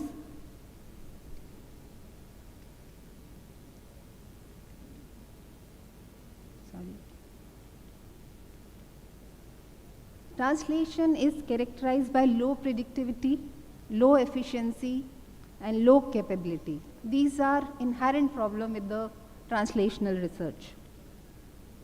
It's a complex process, it's high risk, time consuming, and one of the major bottlenecks is it's very expensive and empirical process. It involves a lot of trial and errors.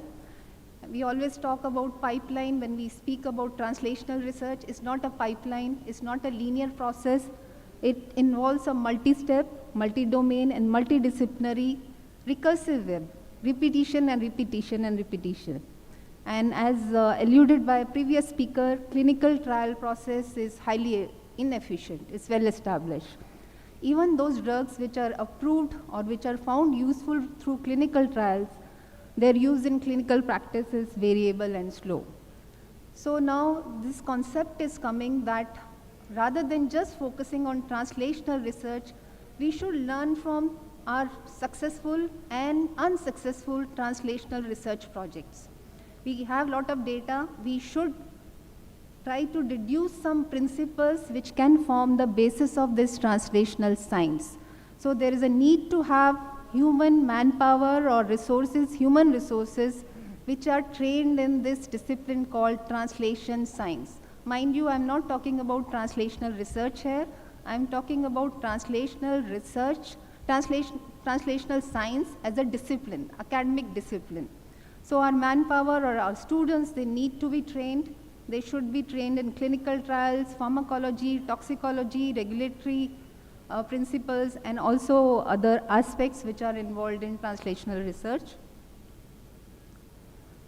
So using basic research, we identify targets. These can be targets for treatment, diagnosis, prognosis. Majority of these ideas, they don't reach to clinical practice. They face valley of death. So what are the reasons for these valley of death? These reasons can be scientific as well as social. When we speak about scientific reasons, it can be simple biology.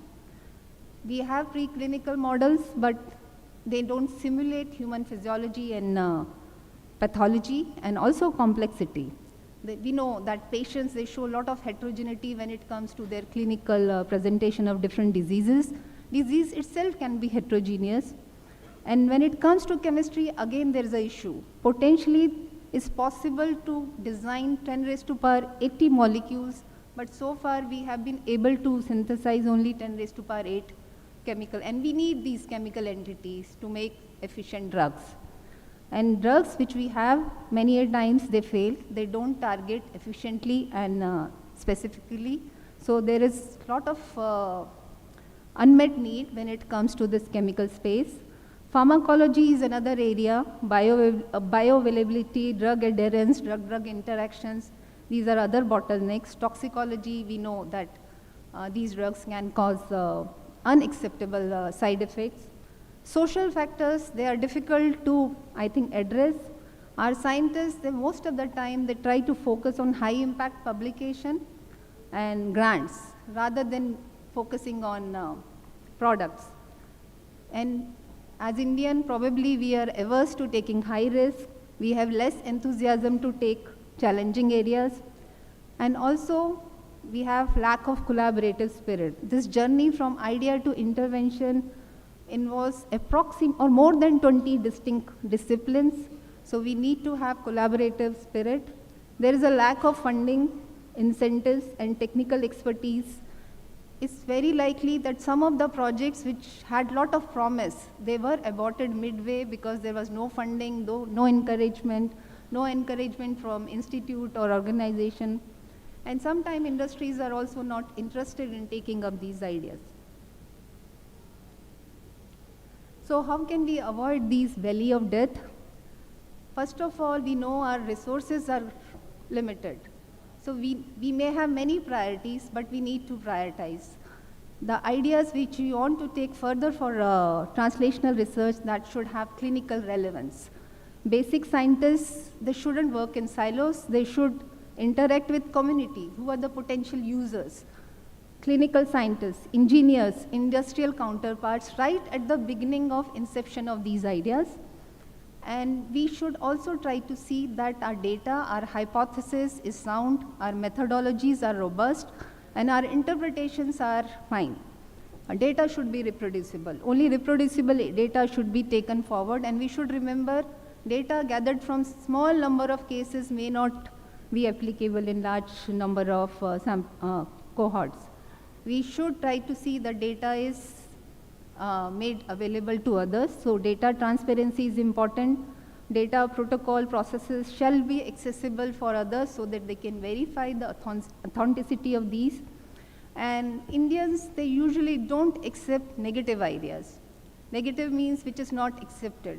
There is a need to inculcate that even negative ideas are fine as long as they have been derived using sound principles. And then expert review. It's very important to take feedback from those who have done successful studies in terms of translational research. So bottom line is we have to invest only on those discoveries which are likely to succeed and eliminate those which have potential to not being successful. Those should be eliminated right at the beginning of, and this will cut down the cost. And I was talking about preclinical models, so we need to develop better preclinical models. These can be 3D organoids.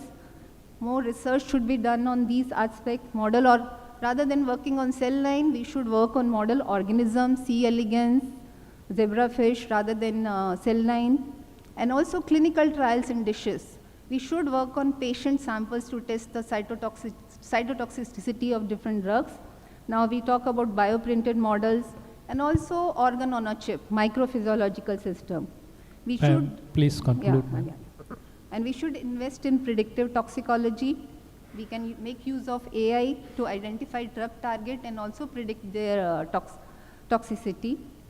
And also, rather than working at just snapshots of molecular or biochemical profiling, we should invest more on longitudinal profiling in terms of clinical data as well as molecular data. We should have natural history because this can tell us more about the diseases. And as I think was mentioned by Dr. Saraf, we need to think about design of clinical trials. Can we have those clinical trials with better design which will involve small number of patients? And we should also have strategy to retain these patients which are recruited. So we need to work more, or we need to do some more research in case of clinical trial design. And also repurposing of drug, that can also save a lot of money. So this is my final slide. I think I would just skip. This is just to summarize whatever has been spoken so far.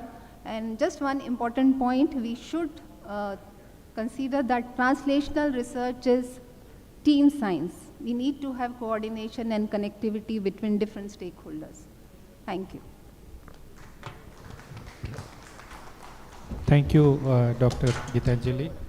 Thank you for sharing your thoughts. I think during COVID time, ICMR contribution to the nation is known to everyone. You have highlighted the biological research part very well, and also you have touched the clinical research method which been practiced in ICMR. Thank you, madam. Now we'll move to our next panelist, Dr. Manmohan Parida, Outstanding Scientist and Director, Defense Research and Development Establishment, Gwalior. Over to you, sir. Respected Dr. V.K. Saraswat, the Honorable Member of Science and Technology, Niti Aayog, and former Director General and Chairman of DRDO, dignitaries on the dais, of the dais. Good afternoon to one and all. First of all, I would like to thank the organizer of this regional consultative meeting on ease of doing research and development that is being organized by Niti Aayog as well as Gujarat Council of Science and Technology for giving this platform to the policymakers to design the strategies and come out with the ideas to remove the obstacles and promote the enablers for promoting the science and technology and to establish the ideal R&D ecosystem in the country. So as you all know that the key performance indicator of research and innovation is the translation of technology into the product for the benefit of the society. So ultimately, the science should move from the lab to the land and journal to the Jamin, which was the slogan of our Honorable Prime Minister and his vision for the Vikasit Bharat.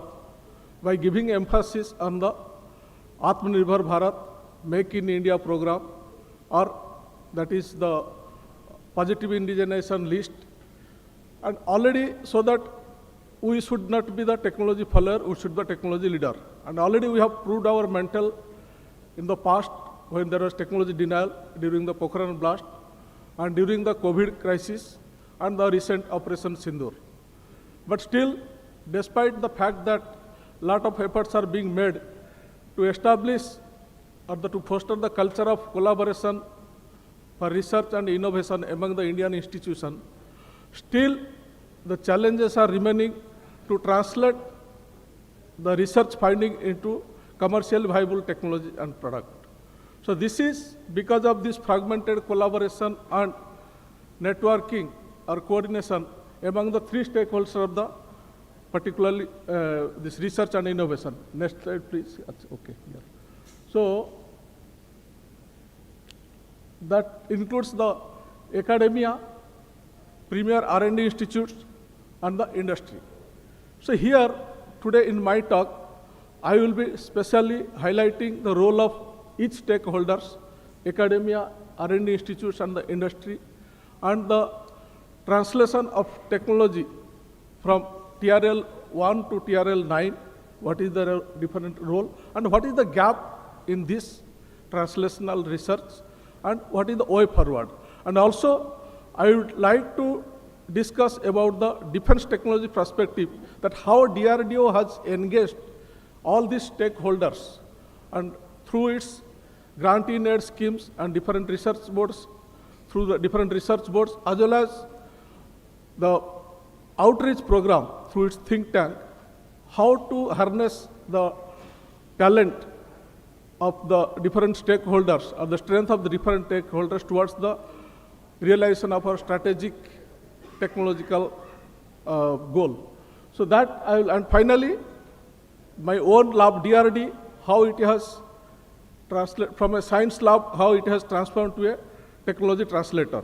So quickly, since the time is short, I will not spend much time. I think all of us will know that academia, we have the young human resources and the talent.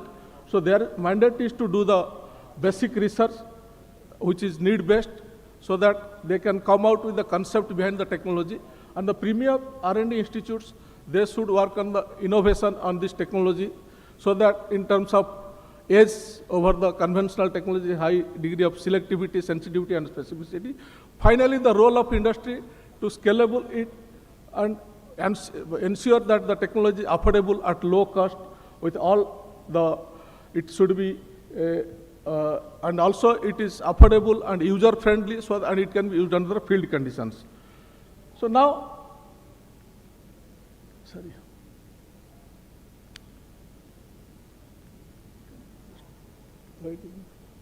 Yeah, it is moving. Okay, so now coming to the gap over this technology translation, which I think already my previous speakers, they have already discussed, because there is a mismatch in the priority between academia and industry. The academia, they are only thinking in terms of publications and the patent, so don't realize to translate the technology, because there are a lot of challenges to take a technology from TRL 3 to TRL 6 and then TRL 6 to TRL 9. So that is why there is a mismatch in the frequency between the academia, R&D institute, and the industry. And also inadequate infrastructure in the academia, to particularly which has been discussed by the previous speaker, that how to pursue the translational research. And also because of their weak IPR due to lack of innovation and the low technology readiness of the academic institutes, and also funding gap for this scale-up. As I have already told that it is very difficult. There is no funding agency who will fund to take up this technology once it is ready to the translation or the bulk scalability. So that is why the industry has to be linked at proper stage so that they can take care of in translating these technologies, so that there should not be any gap in the technology translation. And of course, then again, once it is translated, there is long technology transfer timeline. By that time, the technology becomes obsolete, because the technology, again, it is evolutionary and dynamic. It is moving very fast. So by that time, we come up out with the products, so they cannot compete in the market. So there are a lot of difficulties, and again, what we focus more on the quantity over the quality has already been highlighted by the previous speakers. Yeah. So the way forward is we have to establish interdisciplinary research hubs where all these three stakeholders, they can play their role at different stages, and also they can be allowed sufficient space for this, safe space for the innovation.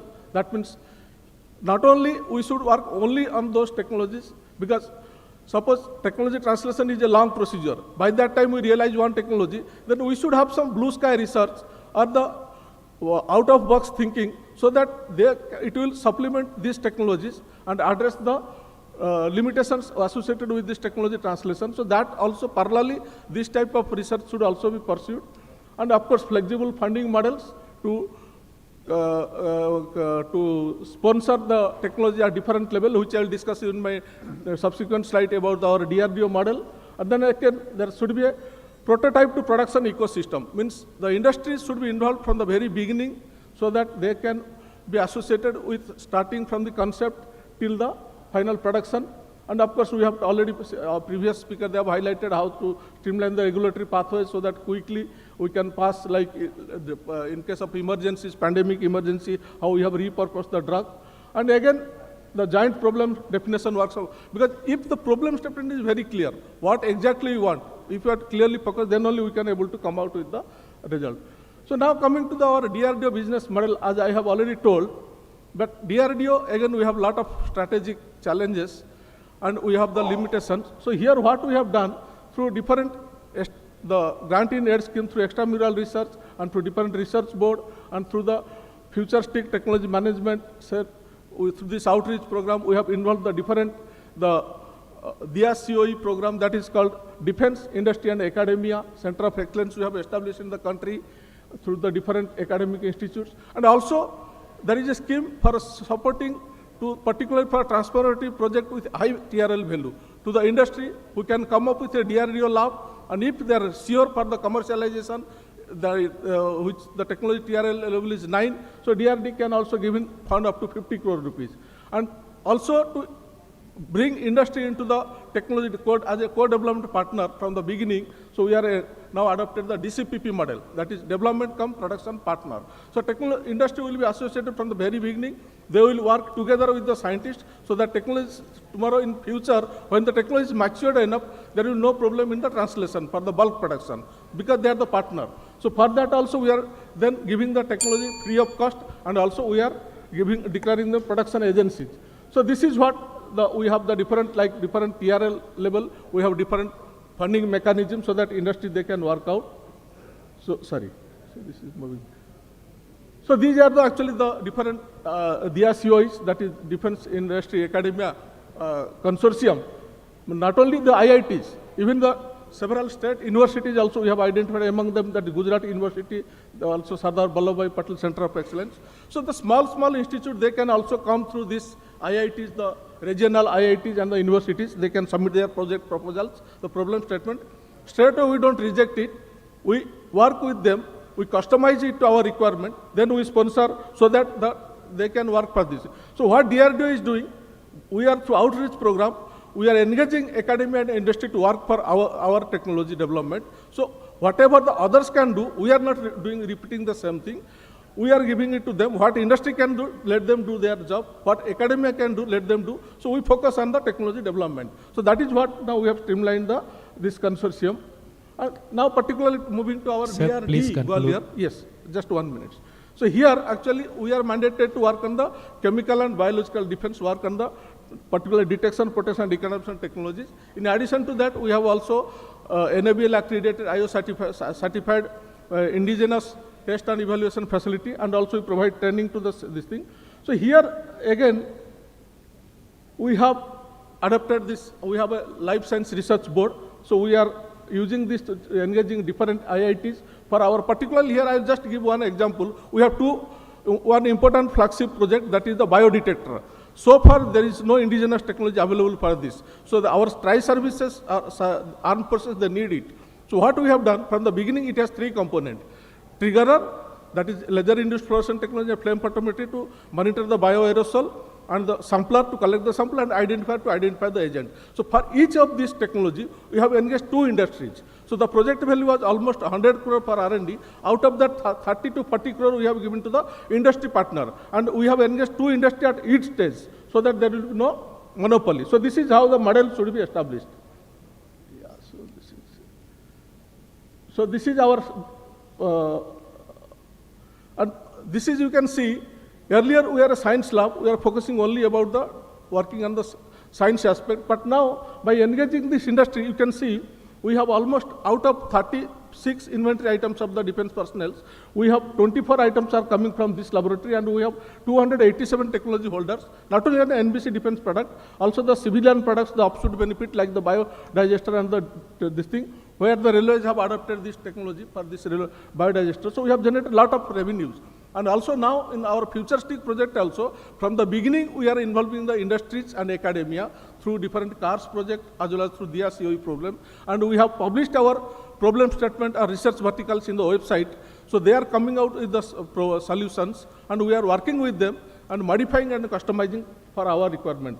So this way we have not only, you can see, the small lab like the DRD Gwalior, where we have 100 scientists there working, we have generated in the last 10 years revenue of 2,864 crore. So not only that, we are indigenizing this thing, like the replacing the foreign, the imported sensors here. So we are quite making the country self-reliant in the chemical defense technology through Atmanirbhar program. So that is should be the aim of our motto. As Professor Chaudhary has told, that we have to change our mindset. Then only we can create the ideal R&D ecosystem. So first we have to transform ourselves. Even the bacteria or viruses, they are transforming themselves for their survival. So we have to transform ourselves, then we have to reform and then perform for a sustainable R&D ecosystem in the country, and to make India self-reliant in the technology, to be a technology leader in the, for the global competitive market. Thank you. Thank you, Dr. Parida. Thank you, Dr. Parida. DRDO or achievement is very known during the Operation Sindoor. I think entire world has been aware about the India's innovation. We have highlighted very key aspect of academy industrial collaboration and how various other institutes have been part of your organization. Thank you. Now we'll move to our last panelist, Dr. Hemant Kumar Shukla, Chief Scientist and Head, CSRI Advanced Material and Process Research Institute, Bhopal. Over to you, sir.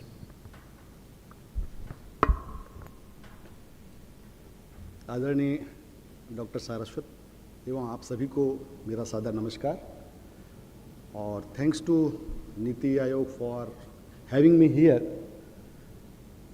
To discuss about ease of doing R&D, and I am informed that I have to be focused on applied and translation zone only, the zone where I have played for more than 30 years, be it in a private pharmaceutical or aerospace laboratory of CSIR or material science laboratory of CSIR. I was always associated with the projects from TRL 3 to 6 or TRL 6 to 8. So I will be focused in this area only. So when we are talking about applied and translation, that is when we are moving from fundamental research to the applied or translation research, we should not only examine the scientific merits of the project, but also the ecosystem associated with it, which drives it towards the innovation, and that consists of policies, funding, infrastructure, collaborations, and regulation, etc. Here, the area is very vast, and in this 10 minutes, I don't want to have a very high-level eagle view only. So I will just, I will try to hit only 5 or 6 bulleted challenges that I have experienced in my journey, despite having all the policies and measures in place. So coming to the first challenge, that is role overload. That is burdening one scientist at every stage, that is from research to development to translation and commercialization. And because of this, we lose a lot of time because of lack of specialization. एक नया scientist join करता है, वो basic research वाला project लिखता है, then success होने पे उसी को ही नेक्स्ट स्टेज पे अप्लाइड रिसर्च पे जाना होता है, देन ट्रांसलेशन पे जाना होता है, देन कमर्शलाइजेशन पे जाना होता है, और जो रिक्वायरमेंट है वो बिल्कुल डिफरेंट है. इनिशियली आपका उसको साइंस से हैंडल करना है, बाद में उसको प्रोसेस इंजीनियरिंग से, देन डिज़ाइन इंजीनियरिंग से. Yeah, he has to educate himself, it is good for him, but here we lose the time. So something need to be done. Something I have recommended here may not be adequate, that stage-specific expert teams, because I have experienced in my Lupin laboratories, when I joined there was a R&D team, R&D से project process development team में जाता था, process development team से फिर वो pilot plant में जाता था, pilot plant से वहाँ से process engineer join करते थे, and then they will take to this. So the same team, same members are not associated. So this is my one point, sir. Coming to the challenge 2, which is a complex knowledge transfer. Knowledge transfer, it is not like a data transfer from pen drive to the computer. This is brain to brain, a very, very slow process. And especially it is, जब आपका recruitment process भी slow हो, and in some cases, it is after the vacancy. So I think adequate overlapping for this to happen, I think we are lacking there. और इसके कारण क्या होता है, जो क्रिटिकल नो हाउ है वो लॉस्ट हो जाता है, और जो प्रेशर है वो जो डाउन स्ट्रीम टीम है उस पर आता है. Again here I have given some recommendation, not adequate, not limited to this, that we can have a proactive recruitment pipeline to build a talent bench.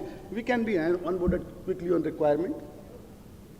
ये पहला प्रॉब्लम था इसका. ये इसमें नॉलेज ट्रांसफर में दूसरा प्रॉब्लम है जो कि साइकोलॉजिकल है. This is the system. I am not talking about the policies and all this. This is the system where I am working. That is the knowledge hoarding by the project leaders. It is a problem. It is a problem. हमारा नया scientist join करता है, and for I think it is for much of the time he works as a operator. क्योंकि जो उसकी entry cases हैं, जो उसका tacit information है वो उस तक नहीं आता है. वो क्या डेवलप करना है, I think we have to see here. I think, and because of this, again we lose the time, और जो टीम बिल्टअप होती है वो नहीं हो पाती है. We need a cultural shift toward collective ownership, where we need to reward collaborative behavior, not the knowledge gatekeeper.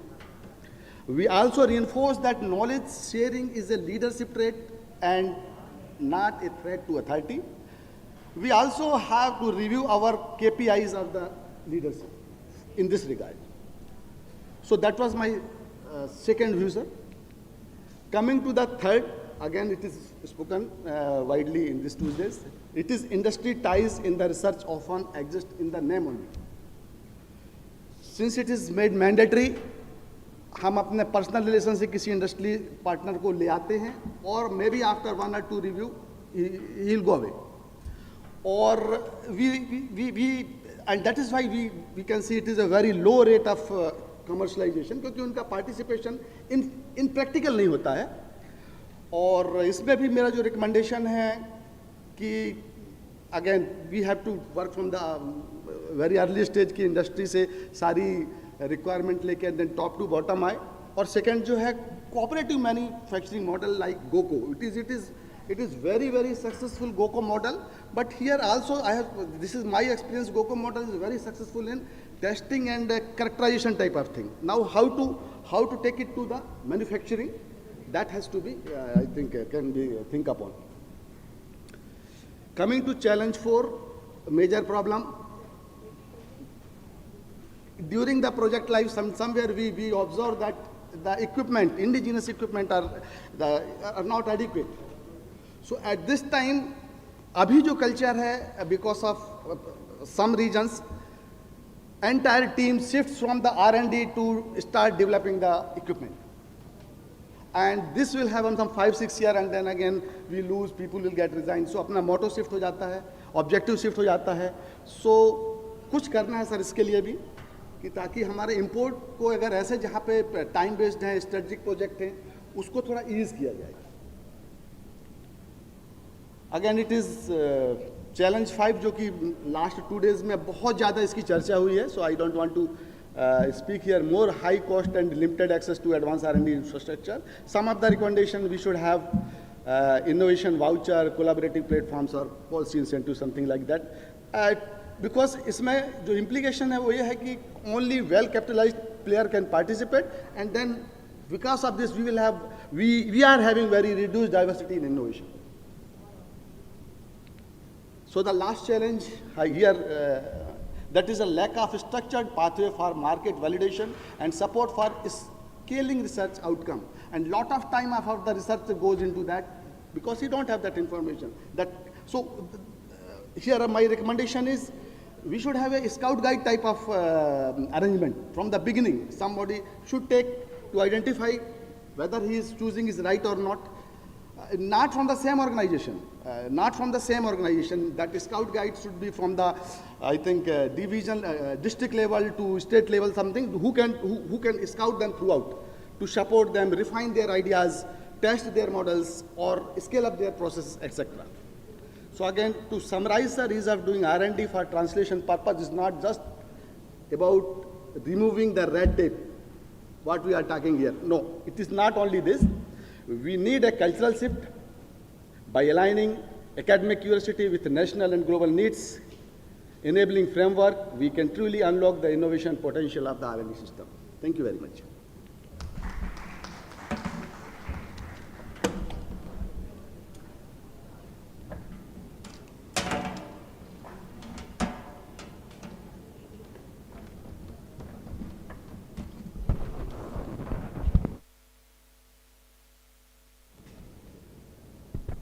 Hello. Thank you, Dr. Hemant Kumar. You have critically highlighted the process of how one has to face during the research and innovation, and what are the policy level changes that one has to do through this platform. We are at the last stage. Thank you to Niti Aayog and the Gujarat Science City for giving me this opportunity to present. Namaste Saraswat-ji. We are, in this entire session, we have heard design as a word many times. In fact, all the speakers have talked about the design.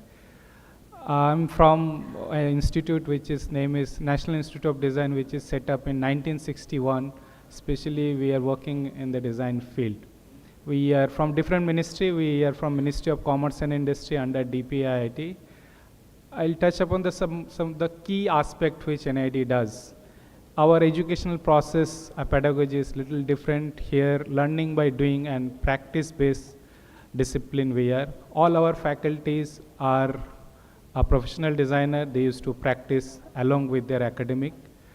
We are working from craft sector to spacecraft with various government agencies, including ISRO. We have a dedicated railway design center in our campus, and we are continuously supporting the various design-related issues to the Railway Ministry. Almost 10 years we have been actively work with the Ministry of MSME to how design can help for the development of MSME sector. We know in today's context, to India move to a global level in 4th largest economy, we need to strengthen our MSMEs, and MSMEs is our backbone. We have an experience of almost working in every state, from medium level industry to tiny level industry, how different challenges those people used to face during their process innovation, product development, simple marketing, how to create their own brand. At present, we are working for setting up a design studio for leather and footwear sector across country. The scheme is it's a 100 crore scheme. So in today's context, design is very important. Right now, we have just completed this year one of the prestigious project which is given by Honorable President of India's office. We have designed the invitation kit of Independence Day program, which is going to be scheduled in 15th August at-home program, where the theme was given to the Eastern Zone, Eastern 4 states, Bengal, Bihar, Odisha and Jharkhand. And we have worked with all the grassroots people, and with help with our team and with the artisan of Bengal, Bihar, Odisha and Jharkhand, we have developed a nice kit which is a combination of sikki grass, Tikuli art painting, Petkar painting from Jharkhand, Madhubani art painting, Talapatachitra from Odisha, and a combination of all 4 state art. This product is already there. If you can Google it, there are many newspapers are highlighting this year. So this is some of the work which NID have been doing. I thought this is a great platform which I can share the institute perspective. And we have not worked earlier with the Niti Aayog. We are very interested to work some of the key project if some opportunity can be given to NID. We are primarily working in the various field of craft sector, industry sector across country. Thank you all the panelists for joining with us and sharing all your valuable thought. Thank you. Thank you, sir. Now I would like to request our moderator, Dr. Ashok Mondal, Director, National Institute of Design, Ahmedabad, to felicitate our esteemed members on the dais. Starting with Professor Shailendra Saraf, Director, NIPER, Ahmedabad.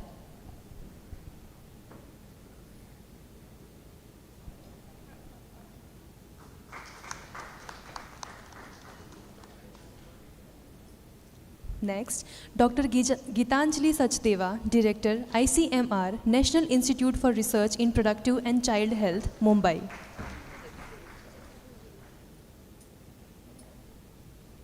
Dr. Manmohan Parida, Outstanding Scientist and Director, Defense Research and Development Establishment, DRDO, Gwalior.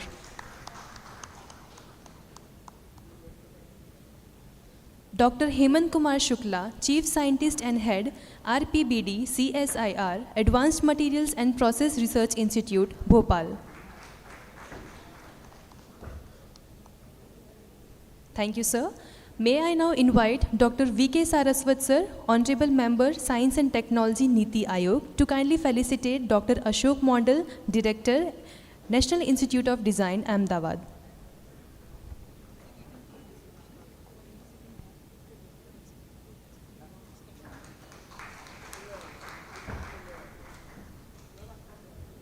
Thank you, sir.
Thank you, everyone. With this, we conclude our fourth technical session. A heartfelt thank you to the moderator for steering this discussion, and thanks to all our esteemed speakers for their thought-provoking presentation. We now move into the panel discussion 2, which brings together the core ideas from technical session 3, institutional structures and processes, and technical session 4 towards applied and translational research. This discussion will weave together the importance of strong institutional frameworks with the urgency of translating research into tangible innovations. Our panelists will explore how governance, processes, and collaborative models can align with pathways for prototyping, incubation, industry linkages, and commercialization, creating an ecosystem where ideas are nurtured, translated, and scaled for real-world impact. Now I invite the moderator of this session, Dr. Arvind C. Ranade, Director, National Innovation Foundation, Gandhinagar, to please take the seat on the dais. Followed by, we are joined by our esteemed panelist, Dr. Sumir Chopra, Director General, Institute for Seismological Research.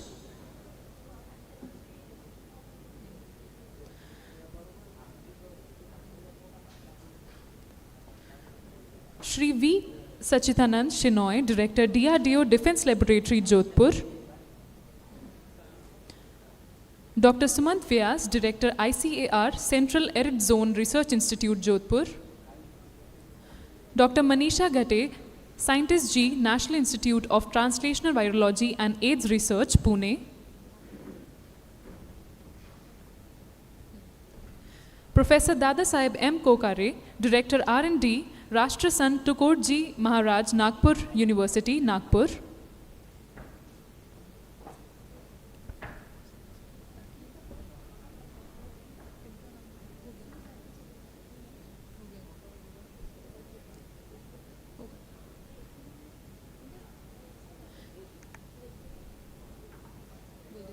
May I now invite Dr. Arvind C. Ranade, Director, NIF, Gandhinagar, to kindly come forward and take charge of the discussion. Thank you, sir. Thank you. Honorable Professor V.K. Saraswatji, Vipinji, and very distinguished leaders of the various institutions. First of all, I compliment the organizers for to be dot on the time, because that's more important when we organize the program and ensuring the value of the time of everyone. Next is the, I compliment Niti Aayog and GUJCOST both, because I could see that in a quick succession there are two, rather I would say the round tables or conference or maybe panel discussions on very pertinent topics. I think on the last time it was on the 22nd March 2025 where we spoke about building the synergy in the Indian innovation ecosystem. And today we are discussing, rather yesterday and today we are discussing on the ease of doing research and development, and that too especially on the various aspects of ease of doing the business or ease of doing the R&D. And especially I could see that earlier there were two panel discussions happened, and it was very focused on, the one was the institutional structures and processes, and the second one was the applied and translational research. And this one is going to be the combined of all. I mean, to just to have this, put the perspective for all of us to have a deliberation. We have got a very distinguished panelist with me. They will be focusing on the various aspects of especially the translational research and the structures and processes. I think the way I could see that today when we are looking for 2047 as a great milestone that we as a citizen, we as an institutional leader, we as a policymaker are trying to achieve and focus.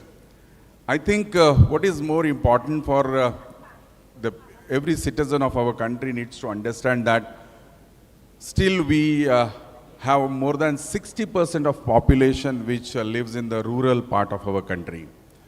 And when we talk about the translational research and the institutional processes and the structures, I think there is a large need of what you call as a customizing it and having a dynamic processes in doing that. since yesterday there were a lot of deliberation happened, and we have seen that though we are speaking about the multi-institutional or multi-dimensional research ecosystem and the innovation ecosystem, but I think what is more important here to realize the weakness and strength of each other and come forward.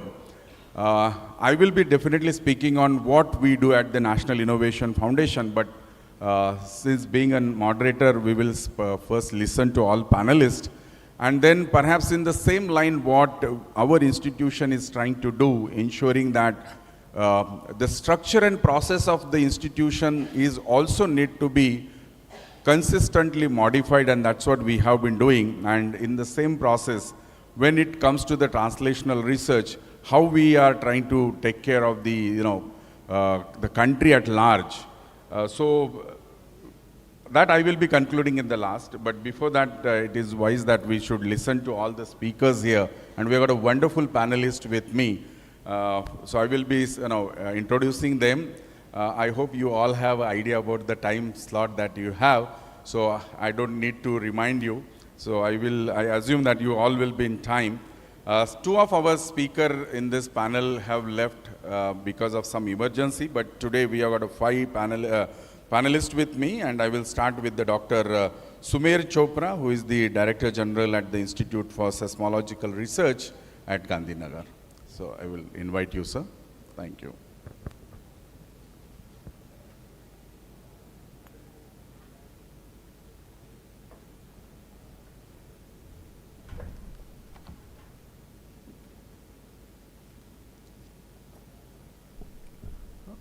Good afternoon to everyone, and Honorable V.K. Saraswat ji and Niti Aayog. I thank you all for inviting me for this discussion panel discussion on the institutional structures and processes, and the second technical section on applied and transnational research. So these are very important.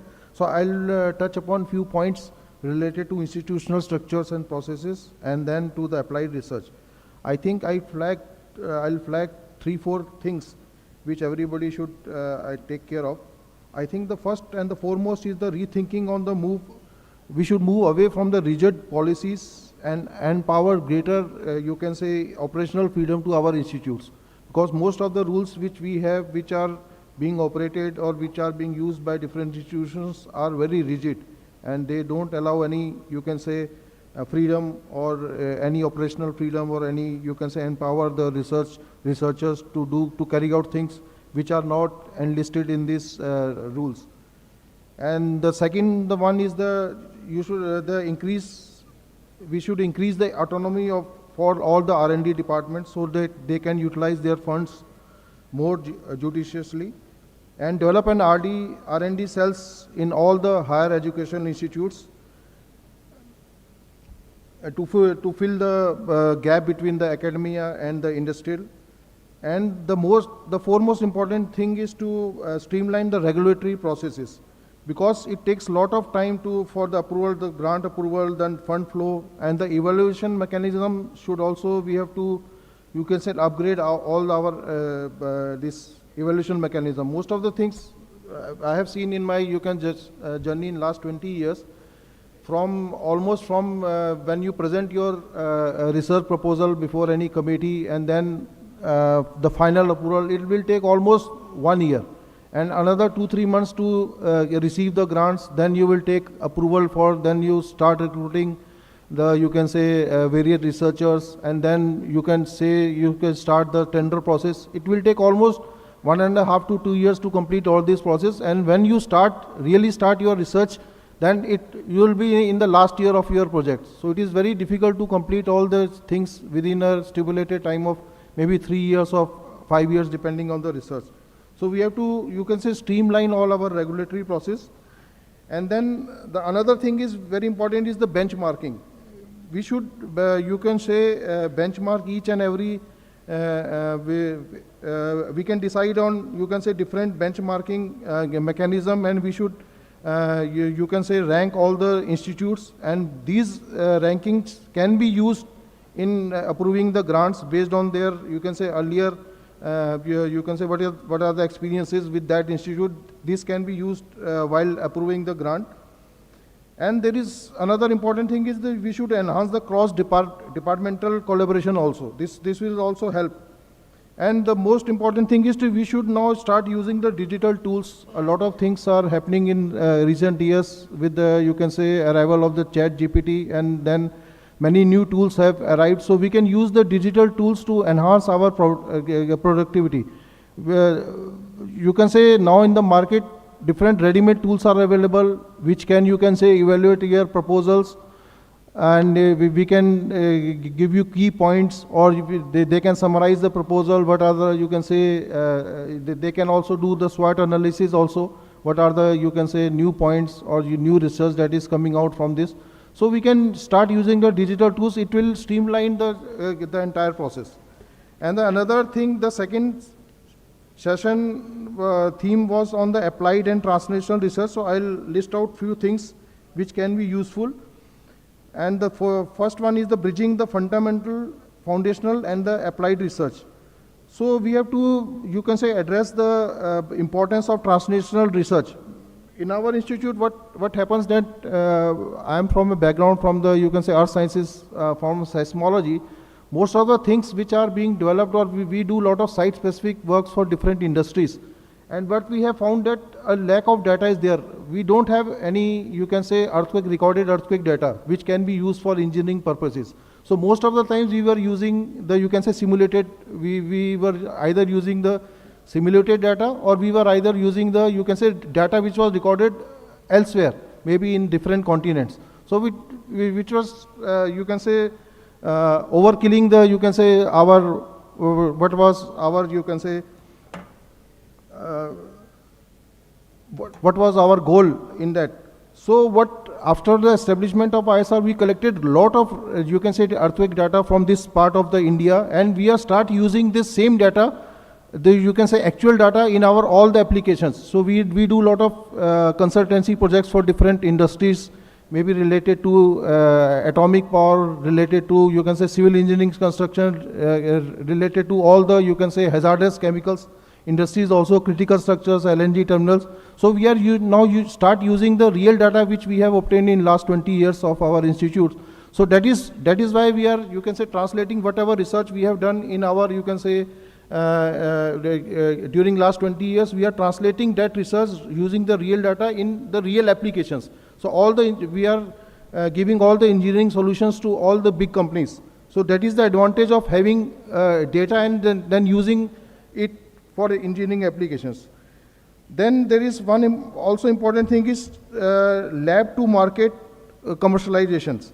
So we have to promote a mechanism in such a way that if anybody wants to commercialize his lab product, then all the available SOPs should be available.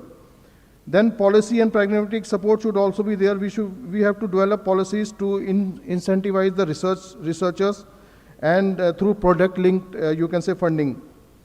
And we have to develop entrepreneurship and regional ecosystem also. And we should also develop a lot of incubation centers in various, you can say, research institutes, which can help all the startups. And that professor from that lady was telling that there is one thing is valley of death is there. So we have to address that valley of death is also there. That is a different gap between the basic sciences and application, because most of the things what we have seen in past decade or so, there is a huge gap is there between whatever you can say basic research we do in different applications. It was not applicable, or we don't know how to you can use it in the market. So we have to fill this gap also. And there should be metrics and input assessment also. We have to prepare key performance indicators that can be used to benchmark all these institutes. And the most important thing is what we have seen, that all the, you can say, grant which is available from different institutional, earlier DST, SERB, most of the grantors are being transferred to all the institutes, most of them to IITs or national institutes.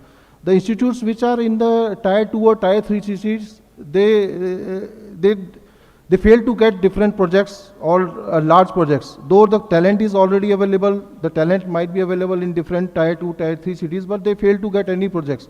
So there should be a policy that we should encourage the people who are working in tier 2, tier cities or institutes which are state institutes or state universities, so they can also get some part of the funding to fund, they can use that fund to utilize or to enhance their research and then come up with some product which can be useful in market. So these are the things which I flag and which I think which will be useful in promoting, or you can say ease of doing research and development in near future. Thank you very much. Thank you, Dr. Sumerji. I think the institute where you work in, which is a seismology, it itself is really a challenge that everyone understands. Of course, you have very important points that you highlighted, especially benchmarking the institutional purposes and work, and lab to market policies where need to be have a clear-cut understandings, even for the researchers who are working on it, as well as the even a market-driven. So the very pertinent points that you have highlighted in this your address. Now I request Shri V. Sachidananda Shenoy, Director at DRDO Defense Laboratory, Jodhpur. So if you have presentation, if you don't have, even you can sit and, yeah, that's.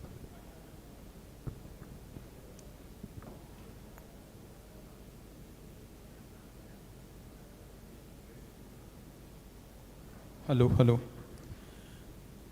Respected V.K. Saraswat sir,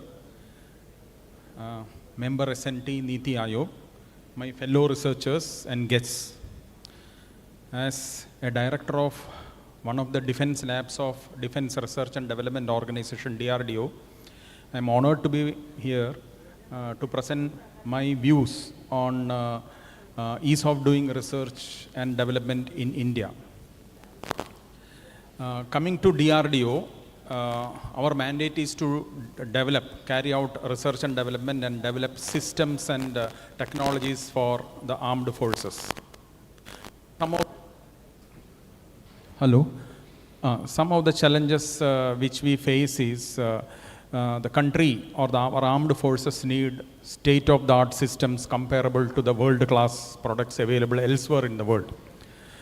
This demands that we should have the niche technologies available readily with us at very high TRL levels so that we can develop systems and deliver them. But earlier DRDO used to develop, probably working in the strategic area, from nuts and bolts to the missile systems. That means the total system development was in-house. But subsequently we have transformed ourselves, and lot of involvement, collaboration with academia and industry is taking place in a very well manner.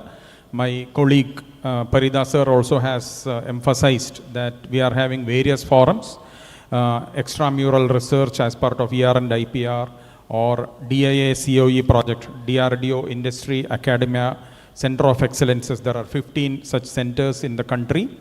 And various other forums also, like involving academia in terms of cars and all.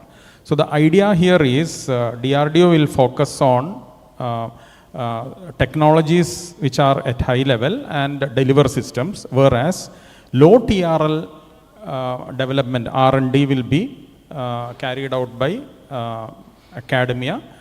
The prototyping will be done by industry, and that loop will continue in this ecosystem. And once the TRL levels are brought up to certain higher levels, certainly DRDO can step into and develop and deliver the products to the armed forces. Now,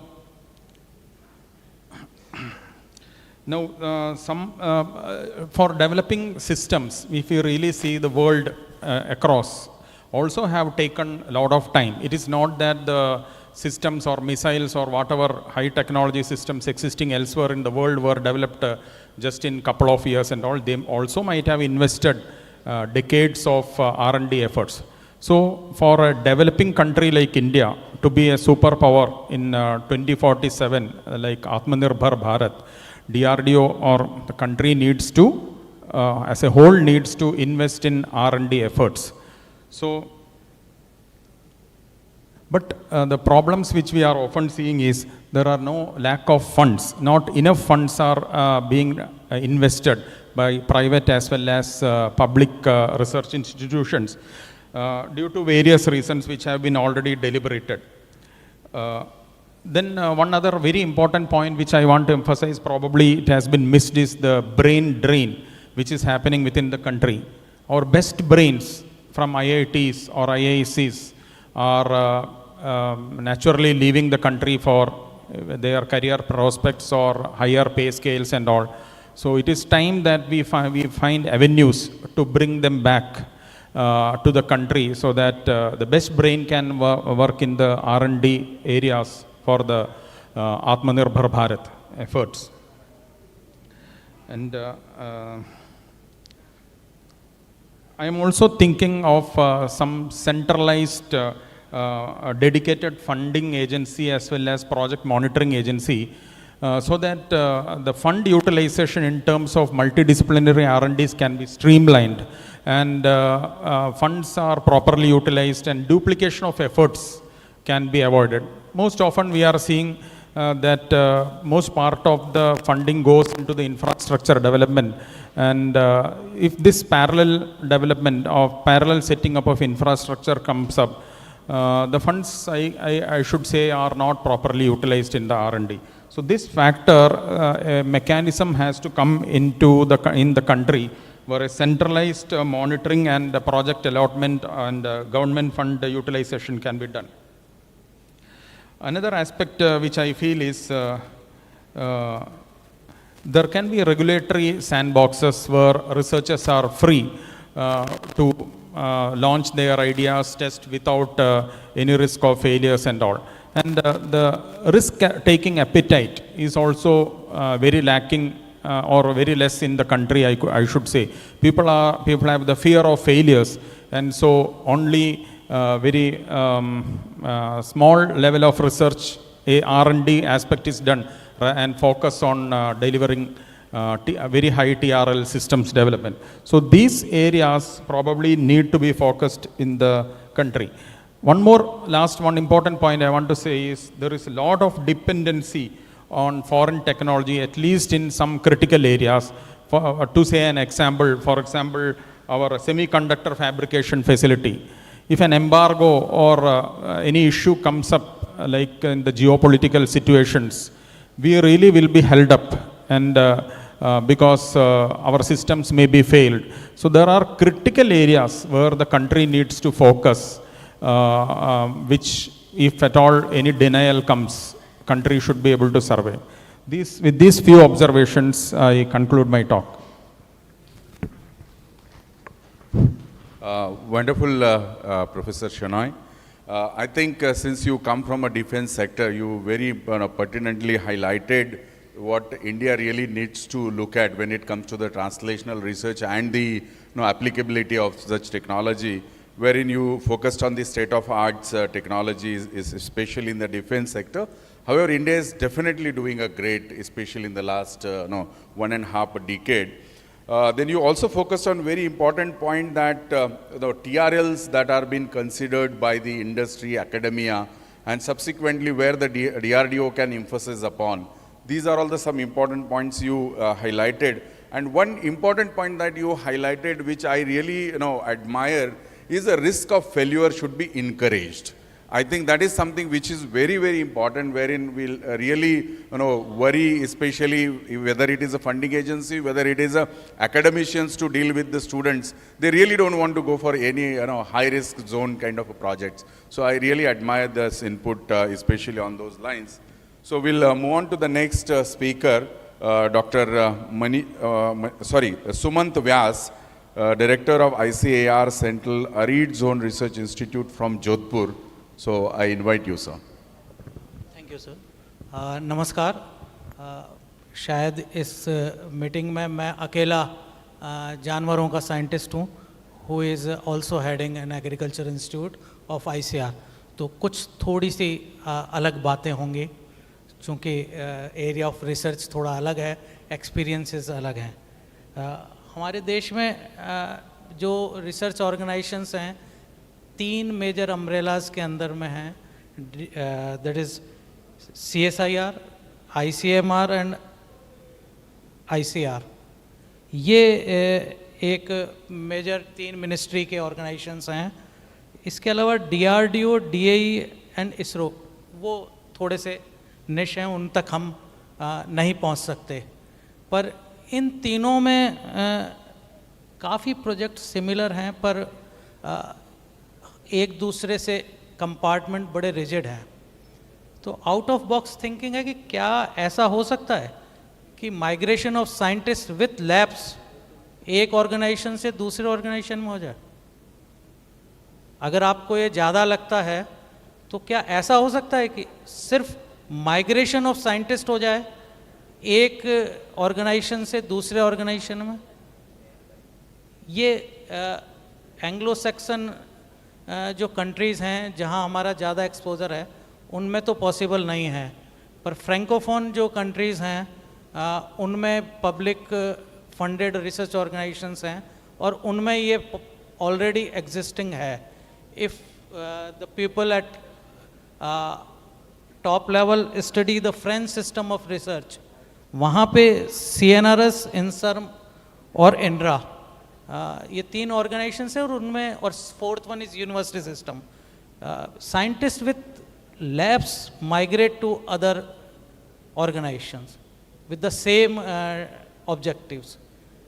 अगर ये सब भी कुछ मैं ज़्यादा अपेक्षा कर रहा हूँ तो शायद इतना तो संभव हो सकता है कि इन 3 अम्ब्रेला जो मेजर ऑर्गेनाइजेशंस हैं इनमें अम्ब्रेला MOU हो जाए। अगर ऑर्गेनाइजेशन लेवल पे अम्ब्रेला MOU हो जाए तो इंस्टीट्यूट लेवल पे इंटर इंस्टीट्यूशनल कोलैबोरेशन करने में थोड़ी सी आसानी हो जाएगी। दूसरी चीज़ स्ट्रक्चर में कहना चाहूँगा कि वो प्रोसेसेस में भी आ जाती है। जैसे one nation one system of procurement GeM के थ्रू हो गया, that is for Indian products. One nation one journals के लिए भी हो गया। Can we go for one nation one system of imported equipments and chemicals? अगर कुछ इस तरह की फैसिलिटी हो जाए तो जो अलग अलग सिस्टम्स हैं, अलग अलग ऑर्गेनाइजेशंस हैं, उनमें जो बहुत बड़ा टाइम कंज्यूम होता है क्वालिटी केमिकल्स और इक्विपमेंट्स का, उसके अंदर काफ़ी मदद मिल जाएगी। अनदर जो रिसोर्सेज जो है, नॉलेज जो रिसोर्सेज हैं उनकी शेयरिंग की बात आती है। But first thing is how we can go for the resources. जो हम लोगों की वेबसाइट्स हैं ऑलमोस्ट पहले तो प्रोजेक्ट ओरिएंटेड इंफॉर्मेशन होती थी विद द PIs एक्सेट्रा, अब थीम बेस्ड हो रखी हैं मेजॉरिटी ऑफ द इंस्टीट्यूट्स। तो it is very difficult for a scientist to go for another scientist who is working on particular theme of area। कुछ restructuring of websites भी, कुछ unification सा कुछ हो जाए तो शायद इंफॉर्मेशन गैदरिंग में और शेयरिंग में थोड़ी सी ईज़ हो जाएगी। एक और जो मेरे डॉक्टर शिनॉय ने कहा था, फिर एक क्वेश्चन उन्हीं से आगे करते हुए मैं पूछ रहा हूँ, how many PhDs have been awarded with negative results? And similarly, how many projects were declared successful with negative results? We have given negative results synonym with failures. Success means positive results. ये एक mindset के लिए हमें जो process है, process of selection, उसके अंदर हमें changes लाने की ज़रूरत है। सिमिलरली जो पब्लिकेशंस हैं, कल भी मैंने पॉइंट रेस किया था, कुछ जो फॉल्स, जैसे स्कोपस की बात होती है, स्कोपस रेटेड जर्नल में पब्लिकेशन है तो उसको रेटिंग होगी। I think it's a big issue of conflict of interest. Scopus is governed by one big publisher that is an private organisation, Elsevier. How we can justify that Scopus rating when there is already conflict of interest? थोड़ी सी ये एक मर्म को छूने वाली बात है। दूसरी एस्पेक्ट था कि applied and translational research, I have been, क्योंकि मेरा फील्ड अप्लाइड का है तो इसमें इतने सालों से काम करते करते कुछ परेशानियां और वो देखी हैं। जो ट्रांसलेशनल रिसर्च है that is quick lab to land, and agriculture livestock में हम लैब टू लैंड बहुत सालों से करते आ रहे हैं। Really we need one health programme to be actively incorporated this translational research program. That is, man and animal issues have to be taken together. Secondly, हमें बॉटम अप अप्रोच की तरफ जाना पड़ेगा। टॉप टू बॉटम अगर हम translational research में जा रहे हैं तो लैब तो ठीक है, लैंड तक नहीं पहुंचेंगे। अनदर थिंग, जो licensing and regulatory authorities and procedures हैं वो उन तक देखने की ज़रूरत है। मैं एक अपना ओन केस स्टडी हल्का सा बताना चाहूँगा बड़े सिंपल वर्ड्स में। कैमल में मैंने काम किया है। Camel has a unique IgG system, antibodies जो होती हैं वो नैनो बॉडीज़ हैं, unique system. So to exploit that system एक anti snake venom production through camel antibodies एक प्रोजेक्ट इनिशिएट किया था। तो इसमें आईसीआर इन्वॉल्व हुआ चूँकि कैमल है। स्नेक से एंटी स्नेक वेनम लेना है तो वाइल्ड लाइफ डिपार्टमेंट हुआ और फिर हेल्थ डिपार्टमेंट हुआ। तो इनिशियल स्टेज में वाइल्ड लाइफ से परमिशन लेना it was a big challenge कि हम तमाम दुनिया स्नेक पाल रही है, सब कुछ कर रही है, पर रिसर्च एंड ऑर्गेनाइजेशन को स्नेक पाल कर उसका स्नेक वेनम लेना वो बिग चैलेंज था। उसके आने के बाद चूंकि हमारा होस्ट इंस्टीट्यूट था तो एंटी स्नेक वेनम तैयार हुआ। इसके बाद की स्टेज देखें तो unless it is packed in A BSL approved lab वो आगे हम कुछ नहीं उसको टेस्ट कर सकते। तो इंडस्ट्री पार्टनर ढूंढा जो वैक्सीन हमारी शर्तों पे या उसको पैकिंग, सिंपल पैकिंग कर सके। उसके बाद में क्लिनिकल ट्रायल की स्टेज आती है। क्लिनिकल ट्रायल की स्टेज से पहले एक ही ऑर्गेनाइजेशन है इंडिया में, कसौली, जहाँ पे इन वायल्स को हम टेस्ट कर सकते हैं और वो अभी तक फाइनल नहीं हो पाई। अभी शायद 20-3 दिन पहले कुछ अप्रूवल आया है उसके अंदर। Now it will go for clinical trial. अगर ये पूरी जो जर्नी है ये 15 साल की जर्नी बता रहा हूँ मैं आपको। ये अगर इसमें रिटायर हो जाते हैं लोग तो इसको कम करने के लिए मेरा एक सुझाव है कि there should be handshake between big boys and मालरिस्ट वंस।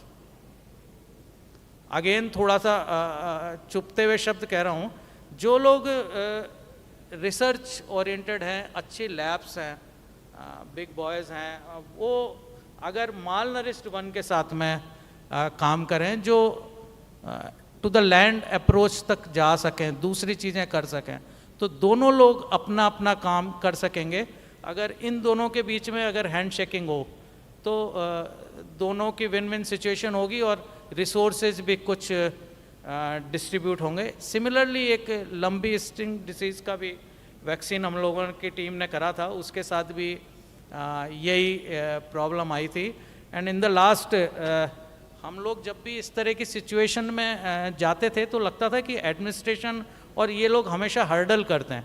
तो recently in my present organisation where we have 33 discipline, हम लोगों ने एक अटेम्प्ट किया जिसको हम साइंस वॉक बोलते हैं हमारे इंस्टीट्यूट के लिए। एक दिन सभी एडमिनिस्ट्रेशन के लोगों को हमने, एक दिन फिर कम नहीं पड़ा, 2 दिन लगे, दोनों दिन उनको अलग अलग लैब्स में एज ए ग्रुप, 20-30 लोगों का स्टाफ होता है, उनको एज ए ग्रुप सब जगह विजिट कराया, हर जगह उनमें क्या हो रहा है क्या नहीं हो रहा। And it really helped. मतलब एक माइंडसेट चेंज हुआ जब फाइल डील करने वाले ने ये समझा कि ये केमिकल किस जगह लग रहा है, ये फर्टिलाइजर कहाँ लग रहा है, तो एक माइंडसेट चेंज हुआ, इंस्टेड ऑफ ब्लेमिंग अगर इस तरह की चीज़ करें तो कुछ हेल्पफुल रहेगा। एंड फाइनली जो एक किताब पढ़ पढ़ के बड़ी यूँ इन हर्डल से निकलते थे, दैट इज़ राग दरबारी बाय श्रीलाल शुक्ल, 40 साल पहले लिखी थी, आज तो कल्ट है, बट स्टिल आई रिकमेंड कि अगर उसको हम पढ़ें राग दरबारी को, तो जो सिस्टम है इंडियन सिस्टम उससे निकलना सीख जाएंगे बनिस्बत सर फोड़ने के। धन्यवाद। बहुत बहुत धन्यवाद व्यास साहब। मैं तो यही कहूँगा कि आपने अपने खुद के अनुभवों के आधार पर जो सूचनाएं दी गई हैं या सुझाव दिए हैं, वो निश्चित रूप से जनरली ये सुझाव ही ज़्यादा मैटर करते कि जब आप काम करते हैं और उस समय आपको क्या अनुभव आते हैं, और उस अनुभवों के आधार पर अगर नीति निर्धारण में कुछ बदलाव आ सकता है तो वो निश्चित रूप से सकारात्मक ही माना जाता है। स्पेशली आपने कहा कि वैज्ञानिकों को इस एक संस्थान से दूसरे संस्थान में जाने के कारण समस्याओं का समाधान भी हो सकता है और नई समस्याओं के बारे में सबको जानकारी भी मिल सकती है। बहुत ही अच्छा सुझाव रहा। साथ ही साथ में आपने एक और बात कही कि लगभग हर आजकल जो संस्था है वो अंतर्राष्ट्रीय स्तर का कुछ न कुछ इंस्ट्रूमेंट्स खरीदती है, तो एक वन विंडो ऑपरेशन की बात भी आपने की ताकि सब लोग मिलके एक ही प्रोसेस से निकले, तो अलग अलग करने की आवश्यकता नहीं है। और बाद में आपने एक इंडियनाइज वर्जन ऑफ पब्लिकेशन भी होना चाहिए जहाँ पे आपने स्कोपस को भी हाईलाइट किया, तो ये सुझाव निश्चित रूप से सकारात्मक है और स्पेशली भारत जैसे देश के लिए तो और विशेष बनता है। तो आपका बहुत बहुत धन्यवाद। तो मैं now I go on to the next speaker, doctor Manisha Ghate for her inputs. Thank you. Good afternoon, everyone. Honorable Saraswat ji, experts on the dais of the diet, and academic leaders. I am going to talk about the points that were not, I will try to focus on the points that were not previously covered by the panelists here, on two topics like institutional structures and processes and towards applied and translational research. When we talked about the experts talked about institutional structures and processes, almost all of them focused on the administrative hurdles that they are facing while doing the research, which is very important. And I feel that we talked about having conferences, workshop, awards for the researchers, students, to have a better result or better research. In the same way, we can have some of the meetings of administrative staff in addition to the institutional interactions and communications that they are going to have efficient working system in the research. And this not only involves the regional administration, but administrative staff across like DBT, ICMR, CSIR, so that they can discuss, come with the updates, see the best practices, and they come out with best administrative practices, like we talk about best clinical practices or best clinical and laboratory practices. If that is done, in addition to the interactions and communication in the institute, I think that will improve, because the training and understanding of importance of research is extremely important among the administrative staff, so that the hurdles can be mitigated and the research can be done in a much better way. That is one of the things that I feel should be done. Many of them have mentioned about one portal and digitalization. I am from the medical research background, so I feel there should be uniform templates for the submission, because it's not only the scientific, but it's about ethic and other regulatory processes as well. And each of them are using the templates that are institute specific. But if you want to move ahead with the research, there should be uniform templates for the submission, and the monitoring should be digital, so that the process of the time that is consumed will be less.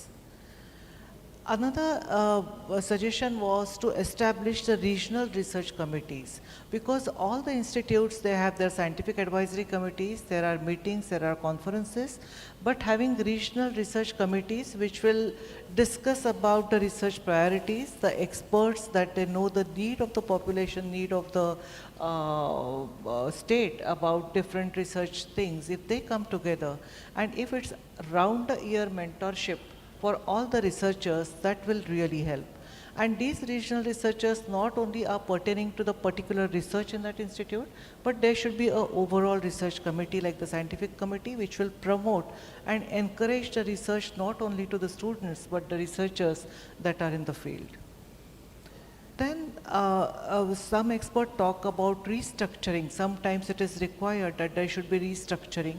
And I can take an example of ICMR institutes. Recently, my own institute, National AIDS Research Institute, has transitioned into National Institute of Translational Virology and AIDS Research.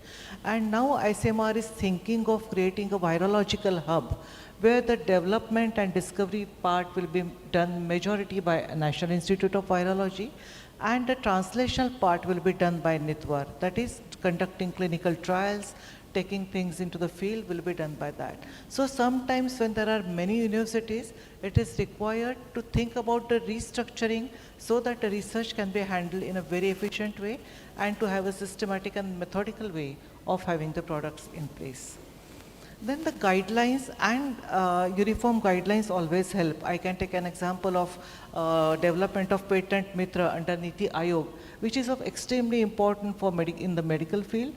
And similarly, if such patent mitra is developed for in other aspects or engineering aspect or in other things as well, it will be of great help where all the patents get registered, people know about it, it is accessible to all. That is another thing. And we should, as Professor Singh has said, we should take best practices from the most successful institutes that have conducted research, and we should even follow the practices in our own institutes that are done by them, and that will really help, because we need not only the suggestions from inside, but the outside world also help us to improvise on our own systems. Coming to the translation and applied research, I think Professor Chaudhary mentioned in an excellent way about the industry involvement, and there is, it's a uniform suggestion that industry should be contacted, and it should be a timely research, because if it is not timely, then the translational value of that research is lost. It's a long process of bench to bedside, from bedside to practices, and from practices to population. Because all the research from bench side should be taken, bench should be taken to bedside. It should get converted into the practices based on the evidences, and the population should also accept that. Taking an example of National AIDS Research Institute, we were involved in 2 important clinical trials on multi-drug resistant tuberculosis and antiretroviral therapy. And the success story of this is they were taken by WHO, and one was taken by the global guidelines for management of patients in HIV and multi-drug resistant TB recently. So it's extremely important to do timely research and involve industry. Covaxin is an excellent example. Nobody should say that it was because of the timely thing that crores of lives were saved because of that. And that's the importance of doing that in time. Also, involvement of rural population is important. I'm talking from the medical aspect, because if we do research only in excellent institutes that are urban based, then the rural population doesn't get involved. So involvement of rural population, tribal population is important if we want to translate that to the population across India, and that should also be considered. Also, the weightage should be given to the translational research, to students and researchers, and in each grant a question should be asked, what is the translational value of this research? If that question is answered well by the students and researcher, I think that will automatically start thinking process among them to see what, if I am doing a research, what is the translational value of this? That's very important. And working with the national programs is also very important. When we do research, national programs are important, and research and program should go hand in hand, so that it is done in a focused way, and it is important for the nation to get converted into the policies. Lastly, I would mention about the use of artificial intelligence in clinical trials, which is very important. All of us should, it's not only the computer engineers and field in the IT should learn about the AI, but there should be training for clinicians and researchers and and basic scientists on use of artificial intelligence in clinical trials so that they can make best use of this to improvise research, and that will make more fast and interesting research across. Thank you.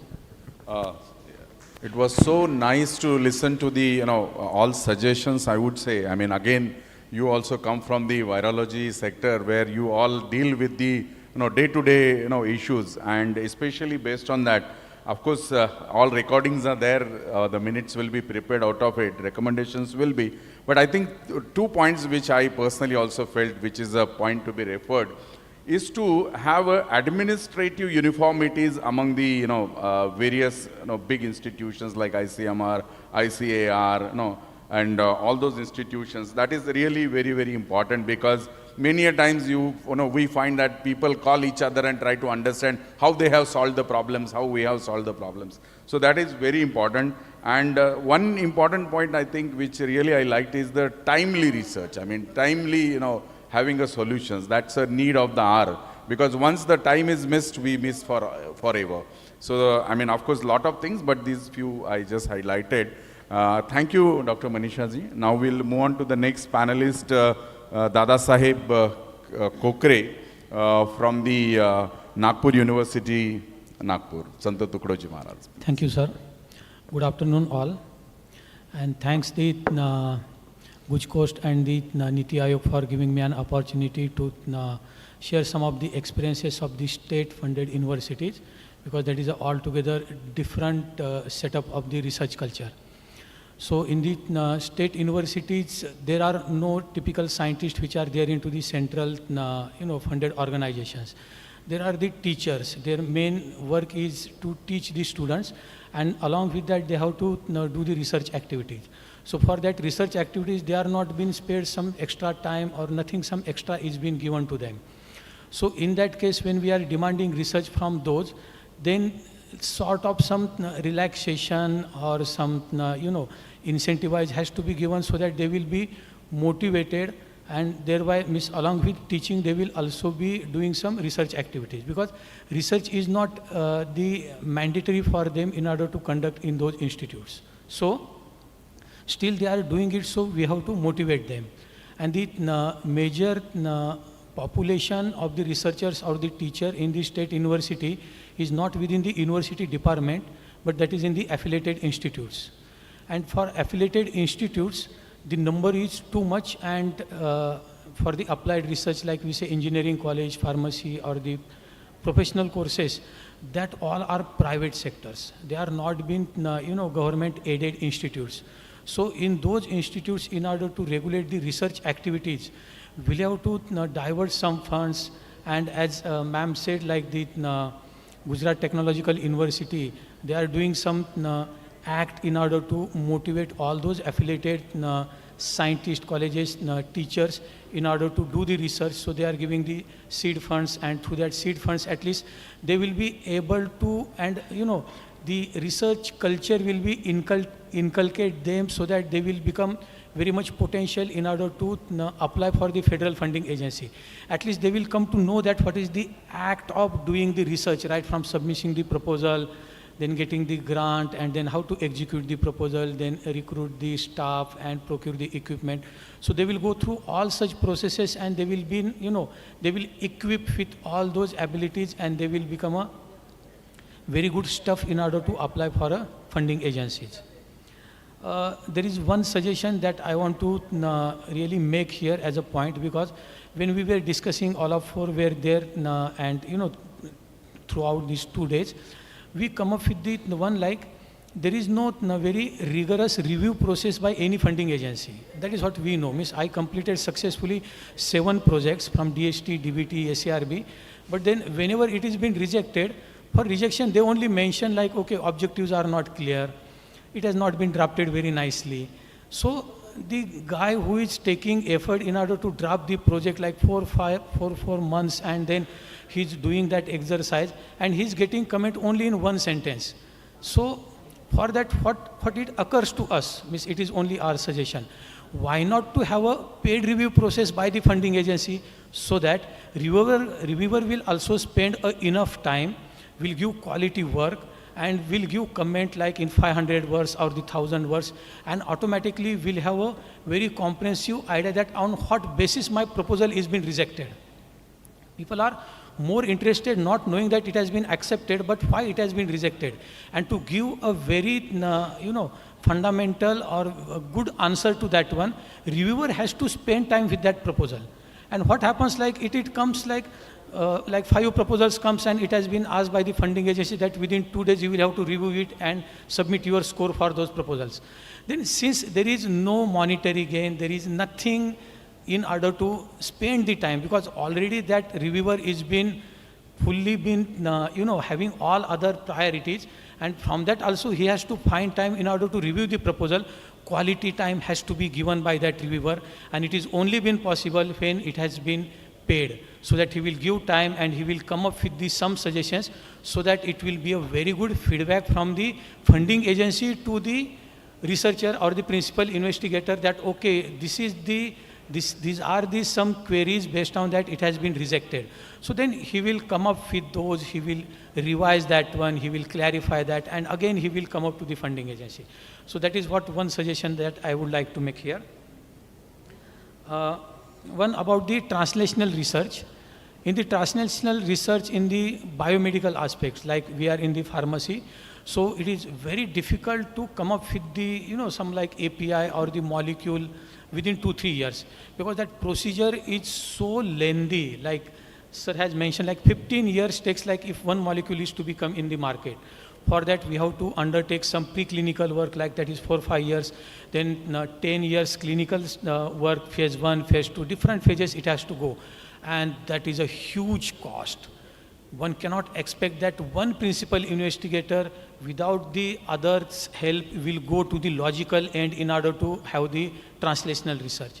So for that, my suggestion, like when the industry are conducting the preclinical or clinical research work, so it is not like throughout the process one principal investigator will participate. Otherwise, 15 or 20 years will go only for one project. So it will be like in phase 1, these PI will be participate in order to execute that particular work. In phase 2, these 4 principal investigators will participate, so that they will also get aligned with the process. They will participate equally with the industry, and automatically some suggestions will come out. And yes, of course, there is a procurement issue that has been highlighted by the Kulkarni sir in the morning session. That is really a very cumbersome exercise into the state universities, and that really demotivate the young researchers, and they never participate into the research processes. They always say that because I am getting the salary what others are getting, so why unnecessarily I have to get in this process, so that unnecessarily I have to face the audit one, and then it is only the task that which gives stress to the that principal investigator. Because first year is like a very disaster for the principal investigator in state universities, because he has to just recruit the staff, GRF, SRF, and do the procurement for the consumables and equipments. That is highly cumbersome process. So going through that process, it has to like just running with the file for the administrative sanction, financial sanction from one department to the another department, and get it sanctioned like it is your own baby and you will have to nurture it. Nobody helps there actually. So that fellow becomes in isolation. And when others look, the juniors look to that fellow that getting funding is so dangerous, then they really been discouragement, and then they don't participate in that act. So there has to be some streamlined process for state university also.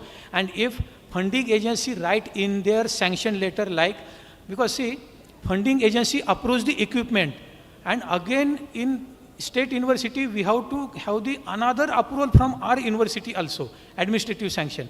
If the extreme authority apex body has been finalized, like okay, you have to buy this Leica microscope, confocal microscope, why I have to again go for administrative sanction within university setup, and it consume only 4 months? It is only been giving too much stress to the that principal investigator. So it's my suggestion, like if there are something norms or guidelines has to be given within the sanction order, like when it has been approved by the funding agency, you need not to go through the another approval from your organization.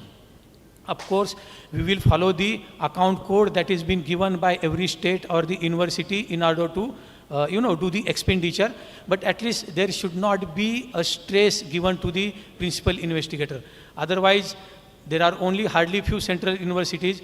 Major the research activities are being conducted by the state universities or the affiliated colleges. So for them, some consideration has to be given, not incentive, but at least stress should not be induced by conducting the research. Thank you. Thank you. Thank you, Professor Kokre.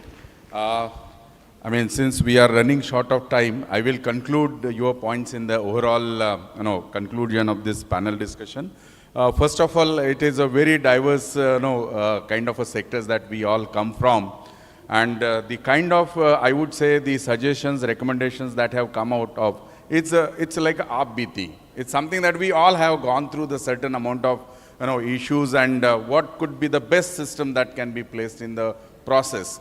So I think you also come from the university sector and you highlighted some of those issues.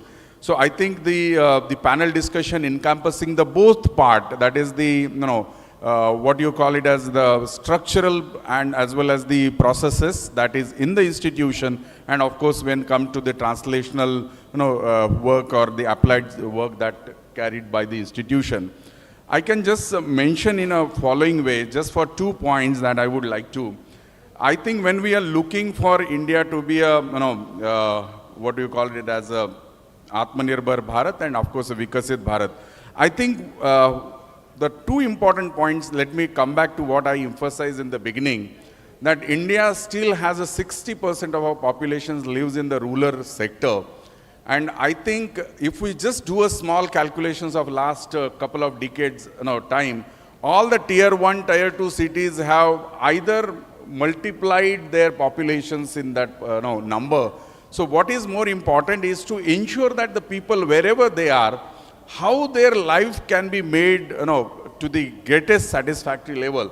So I think understanding the problems of the grassroots and trying to give the solutions could be something that is more essential, and that is where I feel very proud to say that National Innovation Foundation, which basically works for the grassroots innovations and innovators, in which we identify, in fact, it is something that we don't ask anyone to come to our institutions.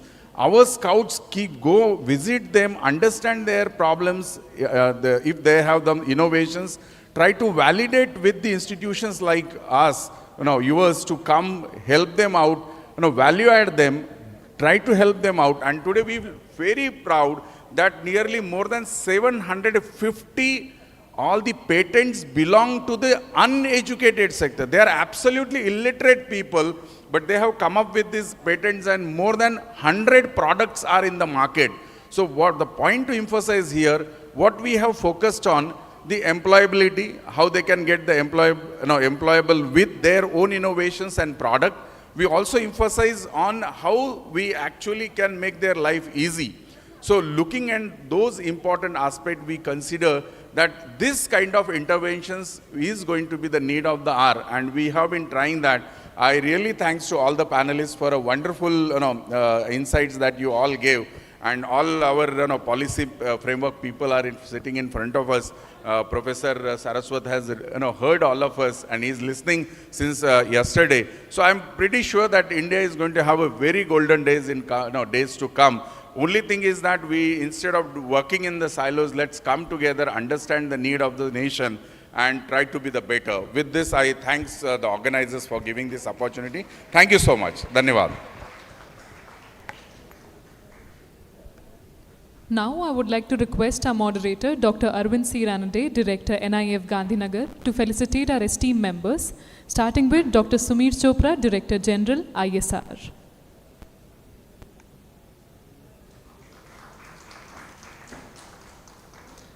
Next, Shri V. Sachitanand Shenoy, Director, DRDO, Defense Laboratory, Jodhpur.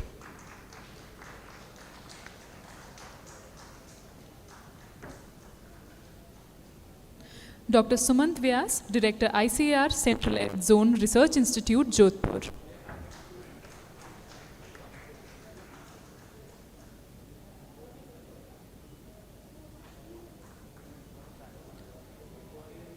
Dr. Manisha Ghate, Scientist G,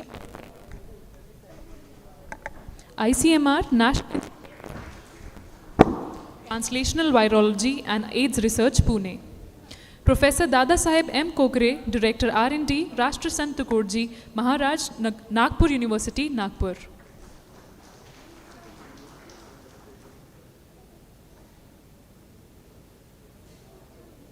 Thank you, sir.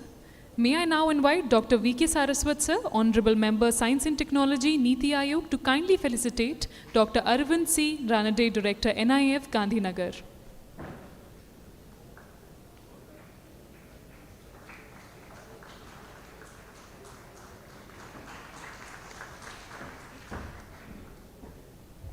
Thank you, sir.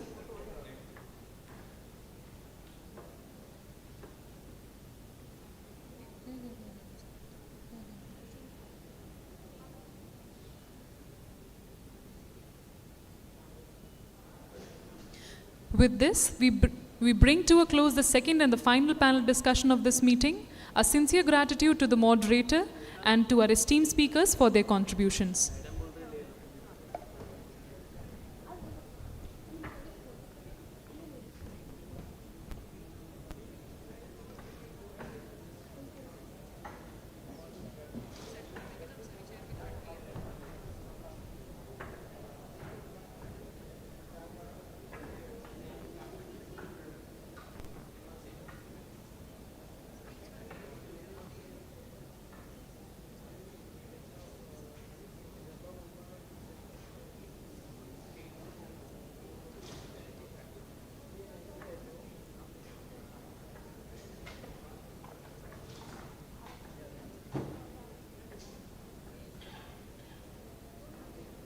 Discussions, we have journeyed from institutional frameworks to applied innovations, from dialogue to shared vision, and from individual insights to collective commitments. As we move into our concluding session, we request Dr. V.K. Saraswat, Honorable Member, SNT Niti Aayog, Dr. Ashok A. Sonkusre, Deputy Advisor, SNT Niti Aayog, Dr. Narottam Sahu, Advisor and Member Secretary, GUJCOST, Gandhinagar, to step on the dais.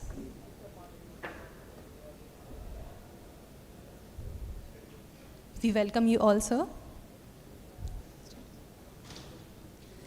It is now my privilege to invite Dr. Narottam Sahu, Advisor and Member Secretary, GUJCOST, Gandhinagar, to kindly share his remarks.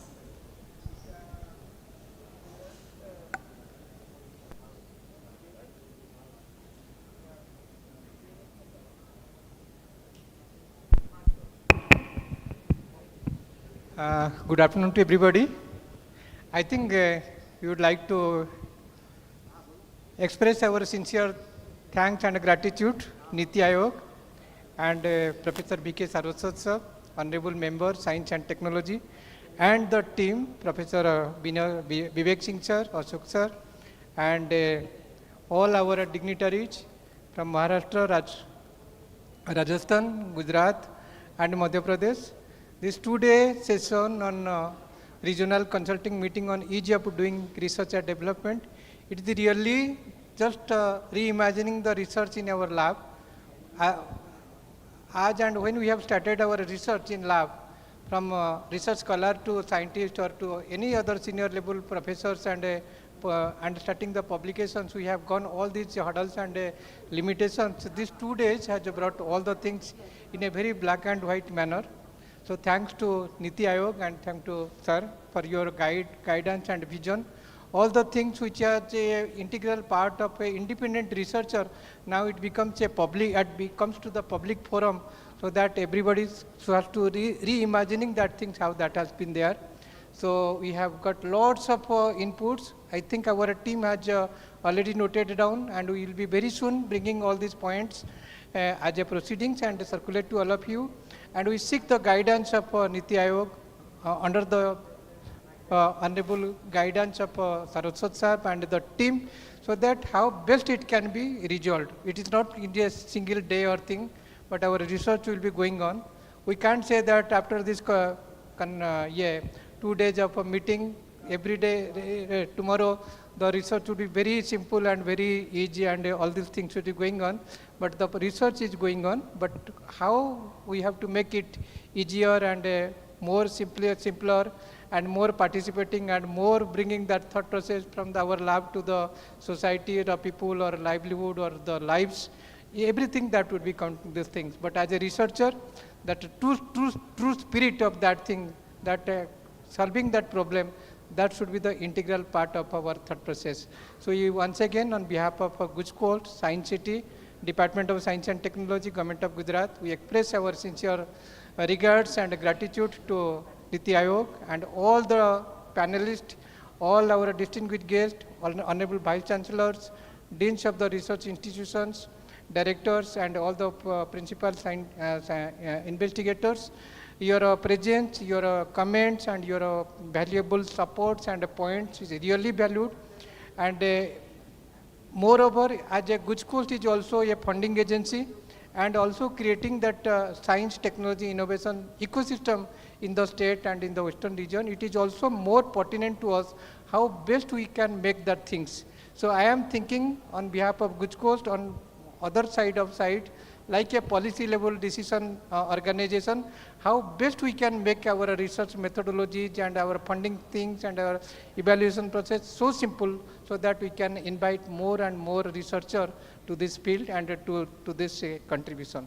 Thank you once again. I wish that this journey and this dialogue and this development will be continuing and will be much more adding day by day in our research things. Thank you so much. Thank you, sir. We now request Dr. V.K. Saraswat, sir, Honorable Member S&T Niti Aayog, to launch the souvenir of 5th Regional Consultative Meeting on Ease of Doing R&D, Gujarat. Good afternoon, namaskar. First of all, let me express my regret that I could not be present yesterday and I missed a very important part of this session. But I should thank Dr. Vivek Kumar Singh and my team who had been able to organize this with the help of Dr. Narottam Sahu and his team. But the kind of exposure I got since morning today, it is alarming. It's fantastic. It is so widespread because it rhymes well with the kind of problems which we have been discussing for the last couple of months. I just want to tell you, why is it that in 2025, we came to realize that there's a need for a discussion on ease of doing research and development? Why was it not thought or felt maybe about 20 years back or maybe 45 years back? Probably in this crowd which is present here, I am the senior most in age and also in experience, because I have seen the days which were quite different from what they are today. The fact remains that all of you have been talking of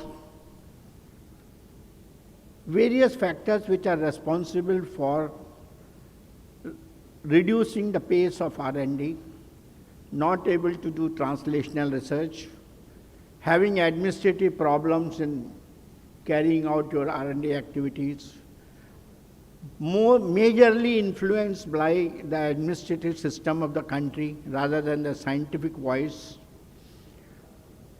All this is realized today.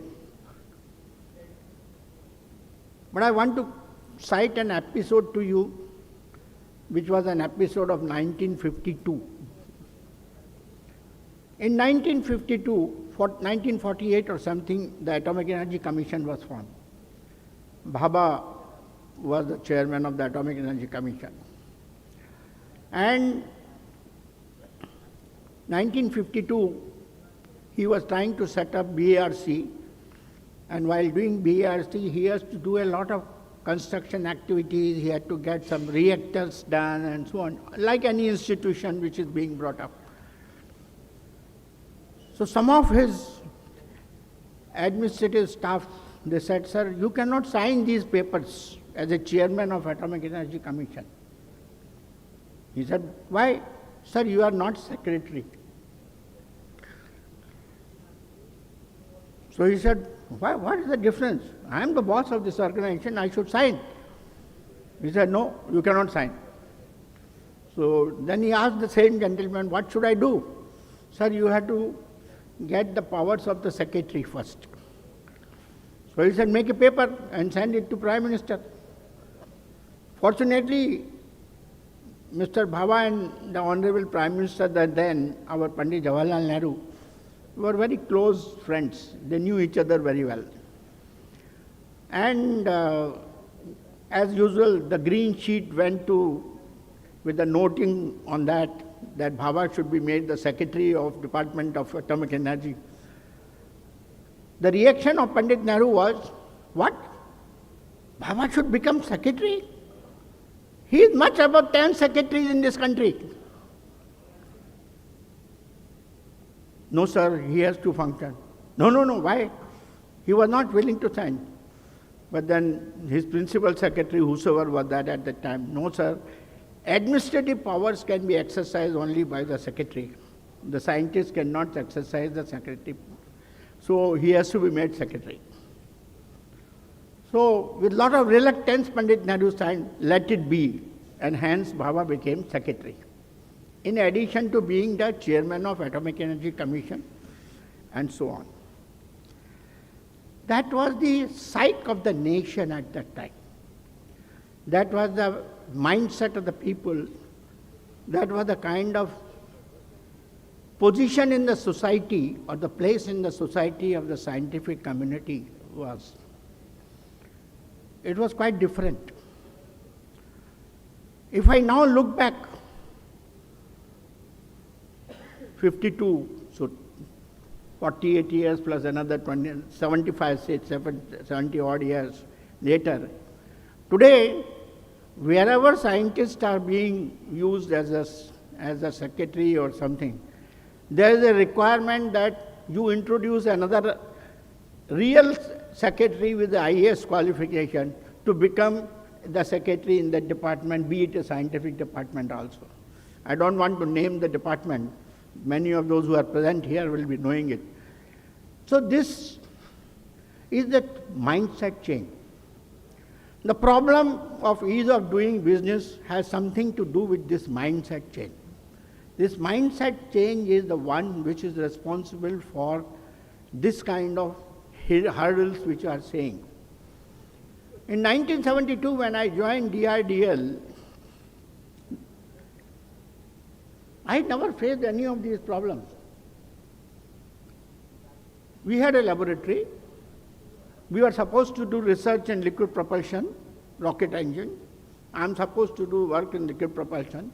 So I need propellants, I need materials, I need this. So the budget used to be given to the lab by the department, that this year's budget is so much.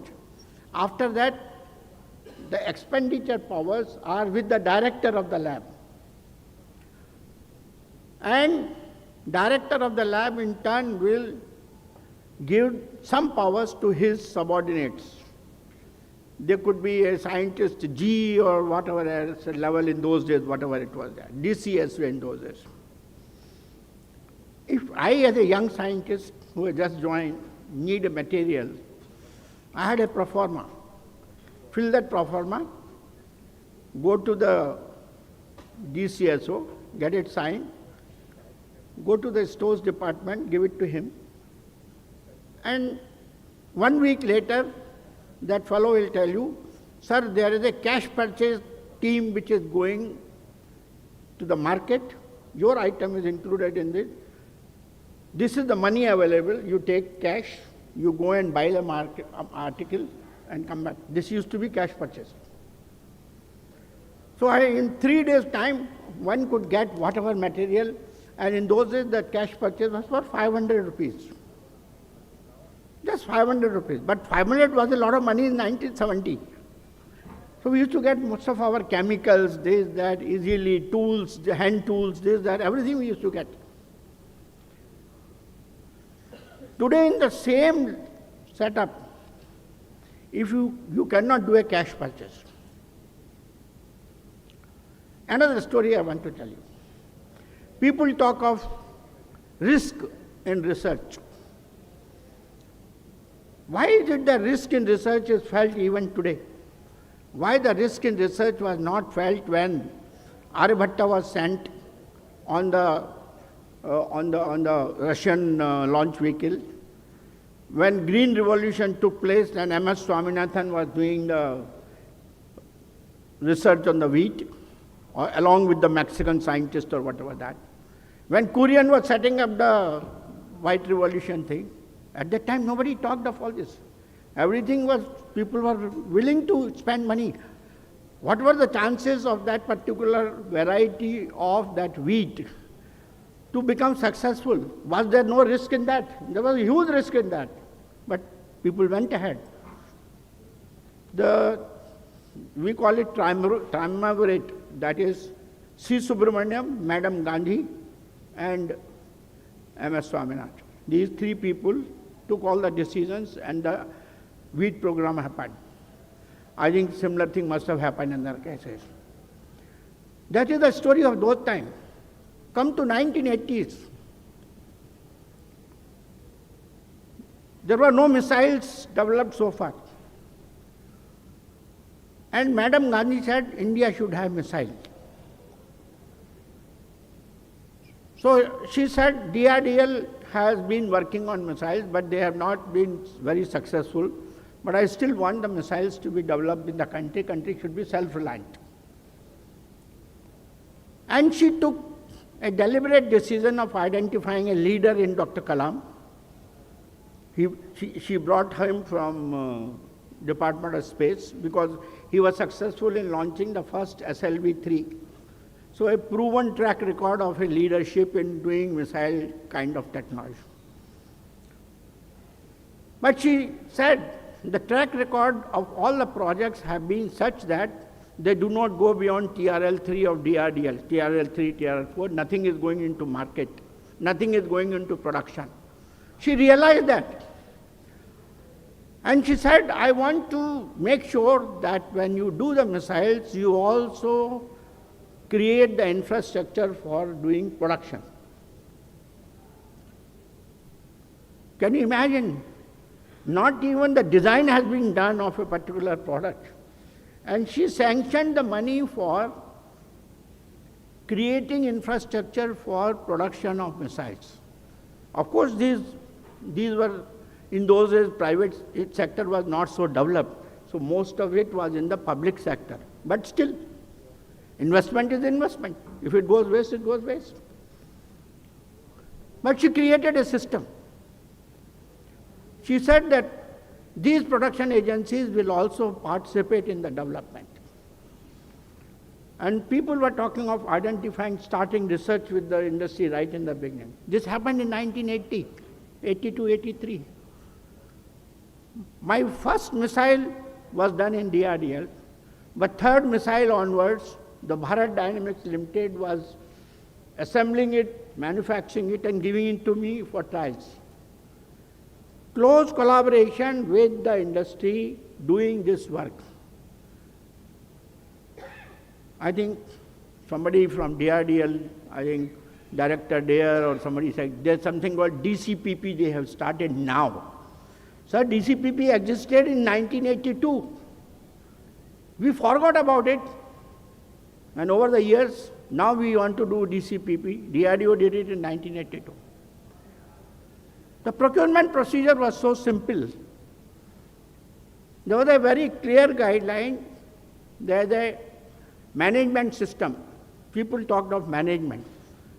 Management of R&D, a guided missiles board chaired by the scientific advisors, a program management board chaired by Dr. Kalam, a project management board chaired by me. I was a project director. And each one has been given certain powers. The boards have been given powers, not the individuals. And board had a finance member sitting there. Once the board clears that item, you can go ahead and procure. And the mode of procurement is also cleared, whether it is a single tender, limited tender, or... So over the years, why I am giving you these stories, there was no such risk aversion. There was courage to take a risk at that time. There was need for reaching self-reliance at the earliest, as early as possible. Missile technology control regimes came, and even those supplies which were not available, which were available were not available. We did not have foreign exchange, so for every imported, somebody was talking that you should have a unified import policy or a department. I want to touch that also. So we used to get DGTD clearance, Director General of Trade and Development, some technology development. If he or she clears, then your item can be imported, otherwise it cannot be imported. So, and there was a provision for centralized procurement also. Those of you who would have heard of DGSND, Director General of Supplies and Disposal. Till 90s also it came, afterwards it was disbanded. You had to send a request for procurement. There's a list of items which are covered by DGSND. You had to list, and it may take anything between 6 months to 2 years for him to procure. It was such a bad system. So please, for heaven's sake, don't try to centralize procurement. Don't try to go for centralized import also. These things will not work. I will give you an example of when the computers came. Everybody wanted computers at that time. So central government thought computers should be centrally purchased and supplied. You remember, this is in your time. This happened in 90s, early 90s. So you give a requirement, then after 5 months, 6 months, some computer will come which does not meet your requirement. Because the technology was galloping. It was, my first Moscal 200 calculator was 200 bytes of memory. And then by the time I came, I was using IBM 360 computer in Indian Institute of Science. So we were used to that. So that was disbanded. People realized that this will not work.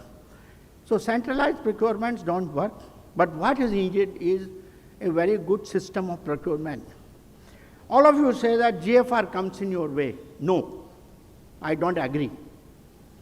It is the application of GFR, and many of you are the leaders in your organization. You are worried that if you follow GFR, where there is a certain amount of discretion to be used by you, you will be put into C-cube loop. What is C-cube loop? CBI, CVC, and so on. So you are worried. But otherwise, there is a provision in the GFR for making open tender purchase. You give it paper advertisement, you can purchase. There is a provision in GFR for making limited tender purchase.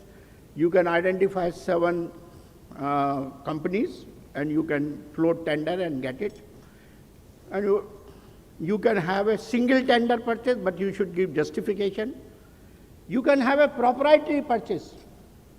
You can say that this particular item is proprietary to Dr. Singh only. He can only give me, so I can always place an order on Singh. All provisions are there. These are not new. They were there in my time also, and they are there even today. In fact, some of them have been slightly relaxed also. But the problem is the influence of the administrative machinery on the research and development, which started with Bhaba's story, which I mentioned to you, has multiplied manifold. That is the main reason you are not able to take decisions. There was a gentleman who was talking about the state universities. We had done a full project on state universities, Dr. Vivek mentioned to all of you.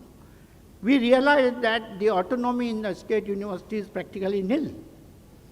The Principal Secretary Education is the only body who can clear even the purchase of a 200 rupees item. You cannot recruit scientists, you cannot recruit professors, even though you may have post vacant. You cannot recruit technicians, you cannot import an equipment. If there are 200 posts sanctioned to you, you will be allowed to have permanent employees only 50, the balance 150 will be contract professors. And the worst situation of our society is these contract professors also subcontract to others. This is happening because the contract professor is teaching in the coaching classes where he is earning thousands of rupees. So he subcontracts at half the salary and gets another professor to work for him. Now in this system, can you expect research to take place? No question. That's why, madam, when you were talking about Gujarat Technical University or Rajiv Gandhi Technical University with large number of these affiliated institutions, there is a condition of these institutions is very bad. They don't have neither the infrastructure nor the human resource for doing research. So these are internal mechanisms which are being completely polluted, which are responsible for the ease of doing research not available. This is a general picture I want to give you. You people talked about value of death. I have been talking about value of death for last about 20 years. 2015 I came to Niti Aayog, but I used to talk about it even when I was Secretary DRDO. Everybody knows that we have a very funny notion that academic institutions should do only basic research. Where it is written, sir? Is there a Brahmastra or something that no, only basic research can be done in academic institutions? In fact, academic institutions should do applied and basic both research. Number one. So that thinking itself has to change. Second thing is, if you want to really make academic institutions to do applied research and then take that applied research to translation, every academic institution who has some resources, it requires resources, it cannot be done without resources, should open a center for value addition.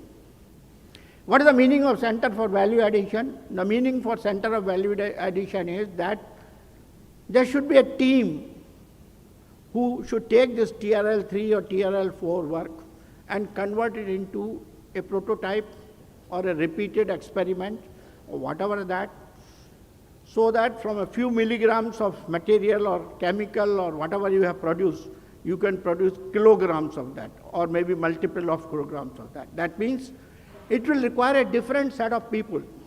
I'll give you an example. Recently, there was a project that came to my table, NCL, Pune. There's a Dr. Raja who has done a wonderful job. He has developed a catalyst for converting methanol into DME. And he has produced some 10 kg or something of catalyst, and he has used it and he has produced DME. DME is good. He has done all first-class analysis like any good scientist. Now his problem is to sell this to somebody who will produce it. Now anybody who is looking at 10 kg is not happy. Any industry says, unless you show me 100 kg, 200 kg, 500 kg, I'm not interested in investing my money. So there is nobody now able to take up.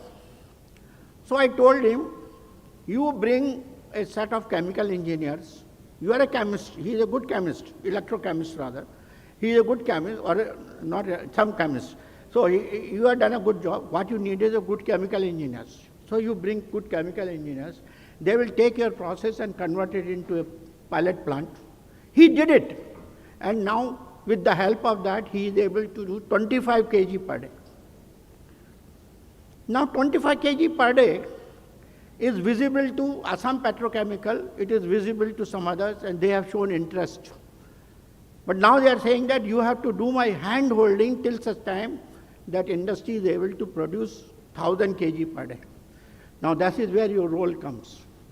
You as a researcher cannot say, I have finished my job, I will not be part of the commercialization process. Because you are the owner of the technology, you have the tacit knowledge, you have the clear knowledge, you have to do hand holding till such time the whole process is established. And that's the industry demand. Many of our professors, many of our scientists from CSIR labs also, from our other labs also, they shy away from taking that pain of getting it commercialized and participating in this venture.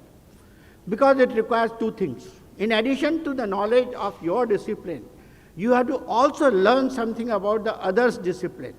A chemistry fellow also has to learn something about what is a distillation column or what is a hydrogenation column or a nitration column or a reactor or something. He should learn. Then only he will be able to appreciate what is the requirement. So first is widening that, but many people shy away from that. They don't do it.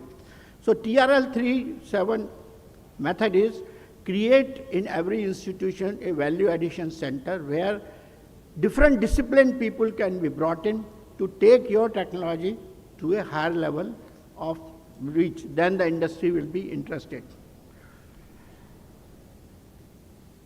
There are a lot of things happened on this virus. I was telling to madam also, many of them were from ICMR, many of them were working on virology.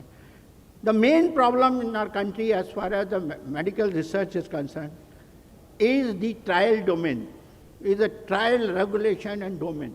Regulation system is so archaic that any amount of change on that we are not able to get. And the scientists are not able to apply the today's technologies which are available today for reducing the quantum of trials which are required.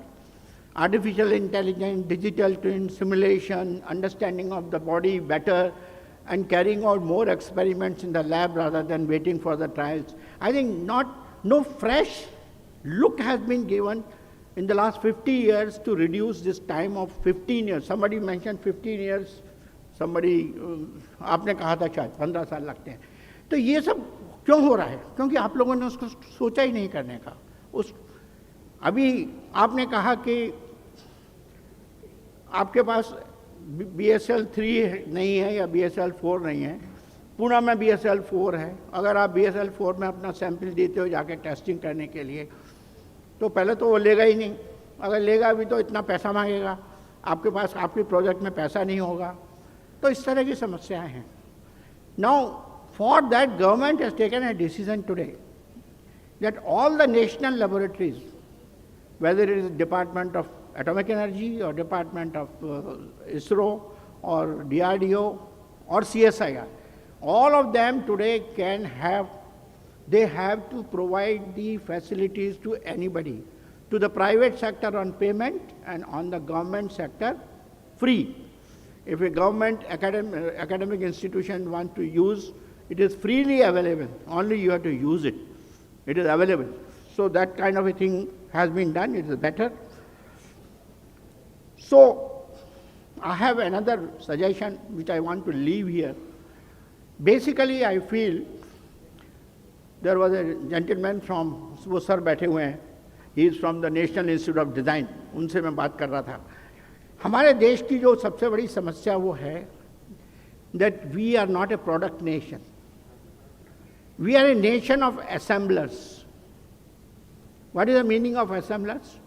We get the kits from China, we get the kits from Singapore, we get the kits from America, we assemble them and make drones. Now every institution is making drones, every institution is making robots. उसका motor हम नहीं बनाते, उसका controller हम नहीं बनाते, उसका fuel हम नहीं बनाते, उसका propulsion system हम नहीं बनाते, कुछ नहीं बनाते, वो सब बाहर से आता है. उसको like a mechano set we join it and then we also learn how to fly it. It's not a product nation. This is a nation of assemblers. Now why we are not a product nation? Because India has never focused on design. जो कहानी मैंने आपको भावा की सुनाई थी वैसे ही कहानी नेहरू जी का जो विजन था साइंस एंड टेक्नोलॉजी के बारे में, उसके बारे में बताता हूँ. जब नेहरू जी ने कहा कि देश में गरीबी है, देश में गेहूं नहीं मिलता, खाना नहीं मिलता, PL 480 का इंतज़ार करना पड़ता है, तब 1953 में हम लोग राशन की दुकान में खड़े होते थे जाके, तो लाल काले रंग का गेहूं हमें मिलता था खाने के लिए. I have gone through it myself. तो उन्होंने कहा science and technology is the only vehicle for removing poverty and hunger. तो क्या किया उन्होंने? He set up large number of public sector undertakings in different sectors, steel plants, cement plants, thermal power plants, and so on. You see whatever they are there. Assuming that we'll get foreign technology, because they were set up in collaboration with Russia, Czechoslovakia, UK, and so on, because हमारे पास तो technology थी नहीं. But he also set up IITs.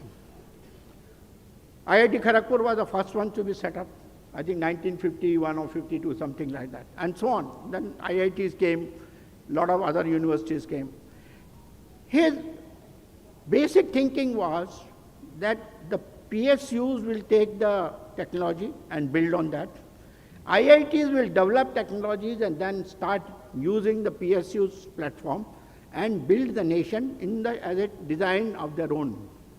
But it didn't happen. PSUs continued to take technology from product to product. Gas turbine for 100 megawatts, design ले लिया, manufacturing कर रहे हैं. 500 megawatts, फिर चले गए उसी के पास, design ले लिया. कंप्रेसर यही, टरबाइन यही. आज की हालत में आपको बताता हूं,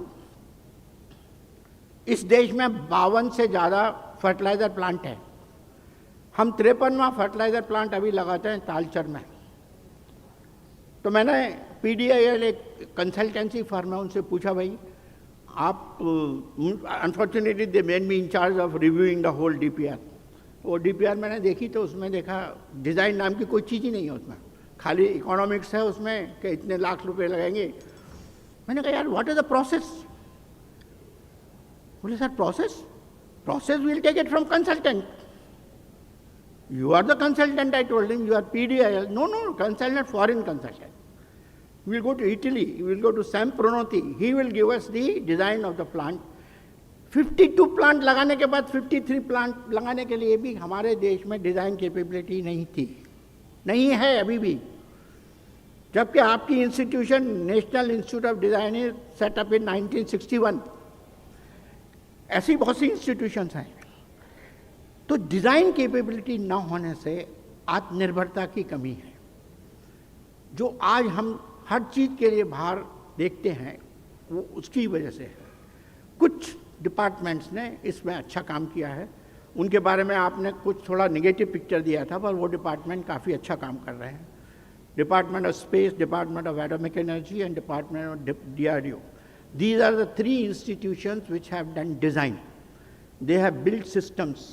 They have built products, and may not be something which can fetch a Nobel Prize, I agree, but at least they are able to make you self-reliant in certain areas.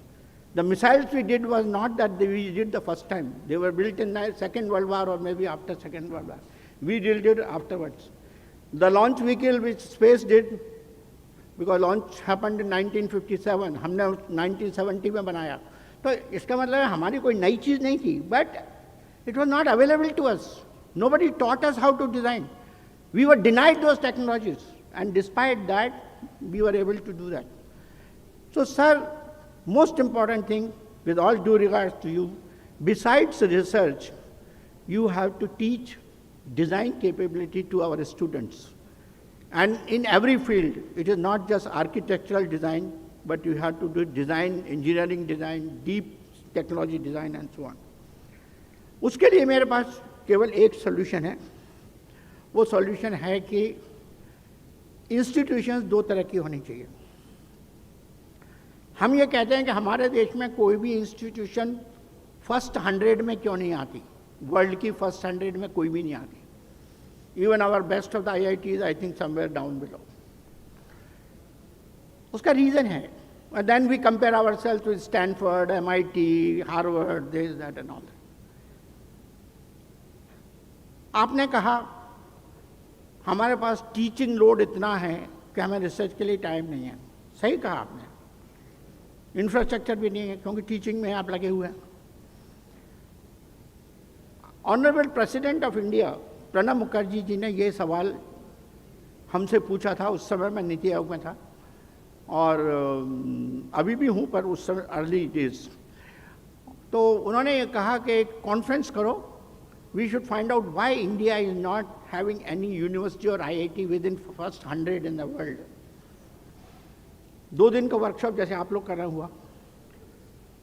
The bottom line was, we have teaching institutions who are also doing research. We don't have research institutions who are also doing teaching. Now you see the difference.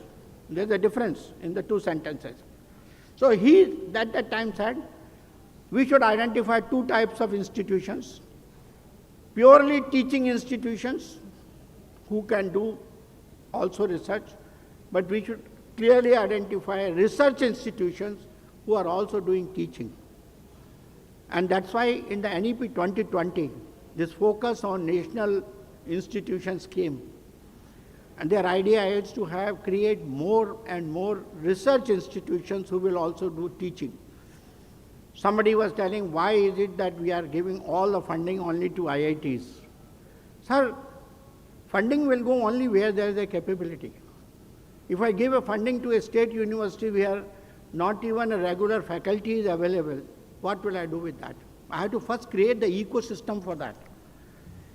So today, funding is going to IITs, NITs, central universities, some good private universities also funding is going. So for that, you have to create the ecosystem in the universities. So I think second point I would like to say, to create a teaching institution and the research institution. And last point with it I'll close. R&D in India is all government funded so far. Many of you have seen that. Our GDP is quite low. GDP contribution in our R&D, S&T is low, 0.65. Although our gross expenditure on research and development has become 1.2 lakhs crore today, but our percentage-wise we are still lower. So, investment has to come in R&D in the private sector. Bharat सरकार ने नई scheme डाली है, 1 lakh crore has been identified now for investment of R&D in the private sector. I hope with this incentive, because that is not going to be a grant, it is going to be in the term of long-term loans, 50-year loan and things like that. Some schemes have come up now. Details are still being worked out. But I think this will change the complexion. But notwithstanding that, there are a large number of corporate houses in this country who can afford to do R&D. But even their investment in R&D is meager. Pharma sector is the only sector where there is certain level of investment in R&D. And that's why in the private sector percentage, only pharma sector comes in. I hope that if we are able to get this distinction between private and public, and we should be able to get more investment in the private sector. I think today there are very good number of some private universities which are doing wonderful teaching and research work. We were not so far, DST was not giving any projects to private universities. Now they have started giving. So I think this complexion change will certainly bring, but not without focusing on removing all the hurdles and impediments what you people have discussed today for ease of doing business. We have to make our process of research very, very smooth, conducive to the researcher, more productive, more efficient, ensuring that scientists has a voice and administrators only are a supporting machinery for that. Only then the ease of doing will happen, ease of doing research will happen. And I hope this conference, this discussion, the ideas which you have given, my friend Vivek will compile all of them, and we will be able to come out with some kind of a roadmap. Wish you all the very best. Thank you very much.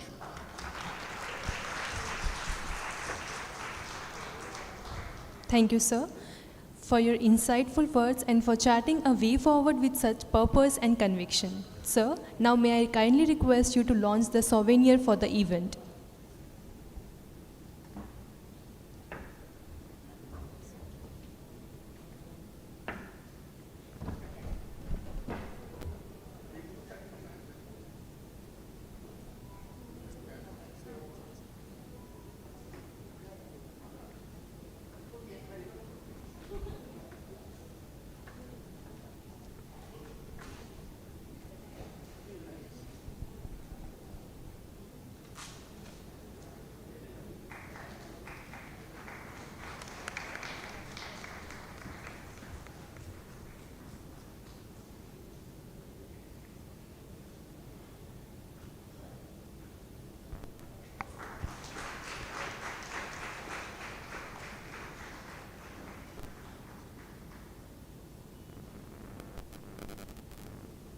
Thank you, everyone. Now I request Dr. Narottam Sahu, Advisor and Member Secretary, GUJCOST, Gandhinagar, to kindly present a memento to Dr. V.K. Saraswat, Sir, Honorable Member S&T, Niti Ayog, as a token of our deep respect and appreciation.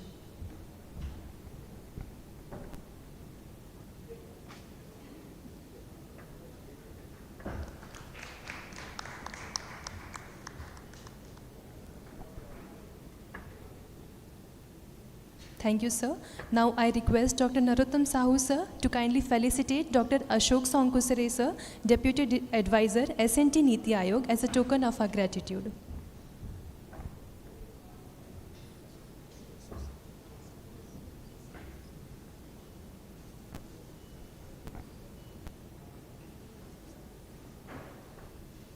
Next, Dr. Parveen Arora, sir, former advisor, DST, Government of India.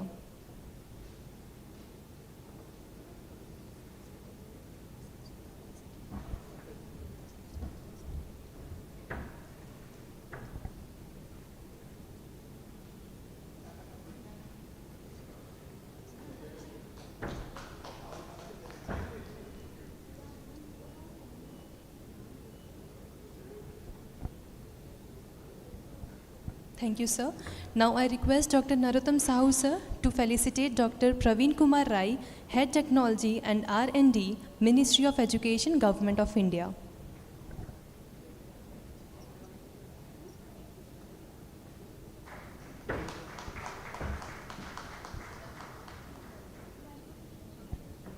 Thank you, sir. We now request Dr. Poonam Bhargava, ma'am, Principal Scientific Officer, GUJCOST, to felicitate Mr. Deepak Narang, Consultant, S&T Division, Niti Ayog.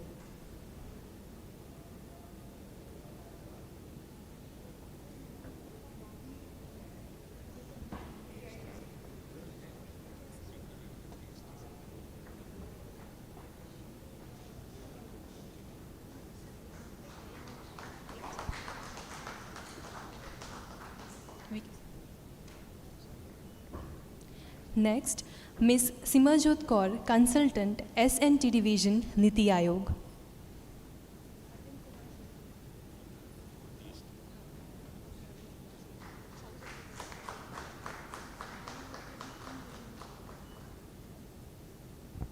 Thank you, sir.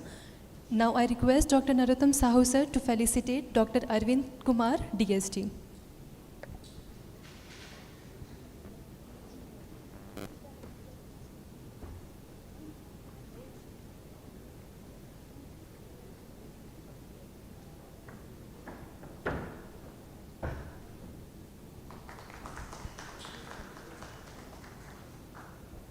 Thank you, sir. Now I kindly request Dr. V.K. Saraswat, sir, Honorable Member S&T Niti Ayog, on behalf of Niti Ayog, to felicitate Dr. Narottam Sahu, sir, Advisor and Member Secretary, GUJCOST, Gandhinagar, and Team GUJCOST.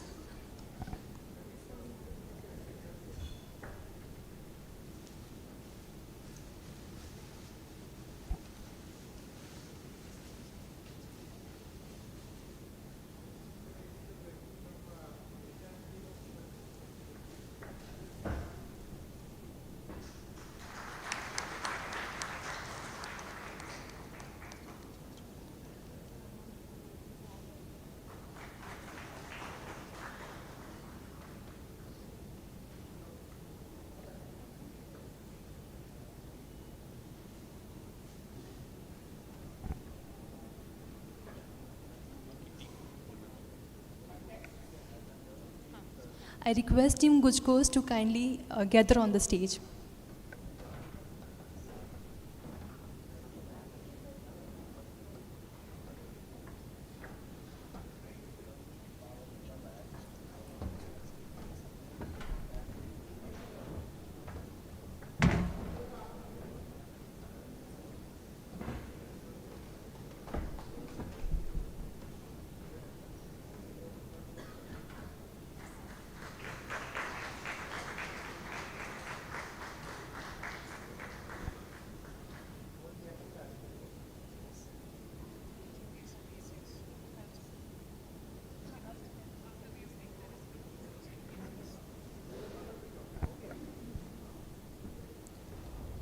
Thank you, everyone.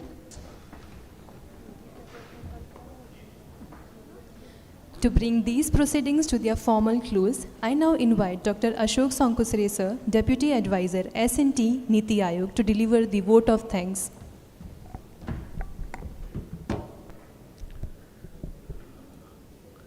Good afternoon, everyone.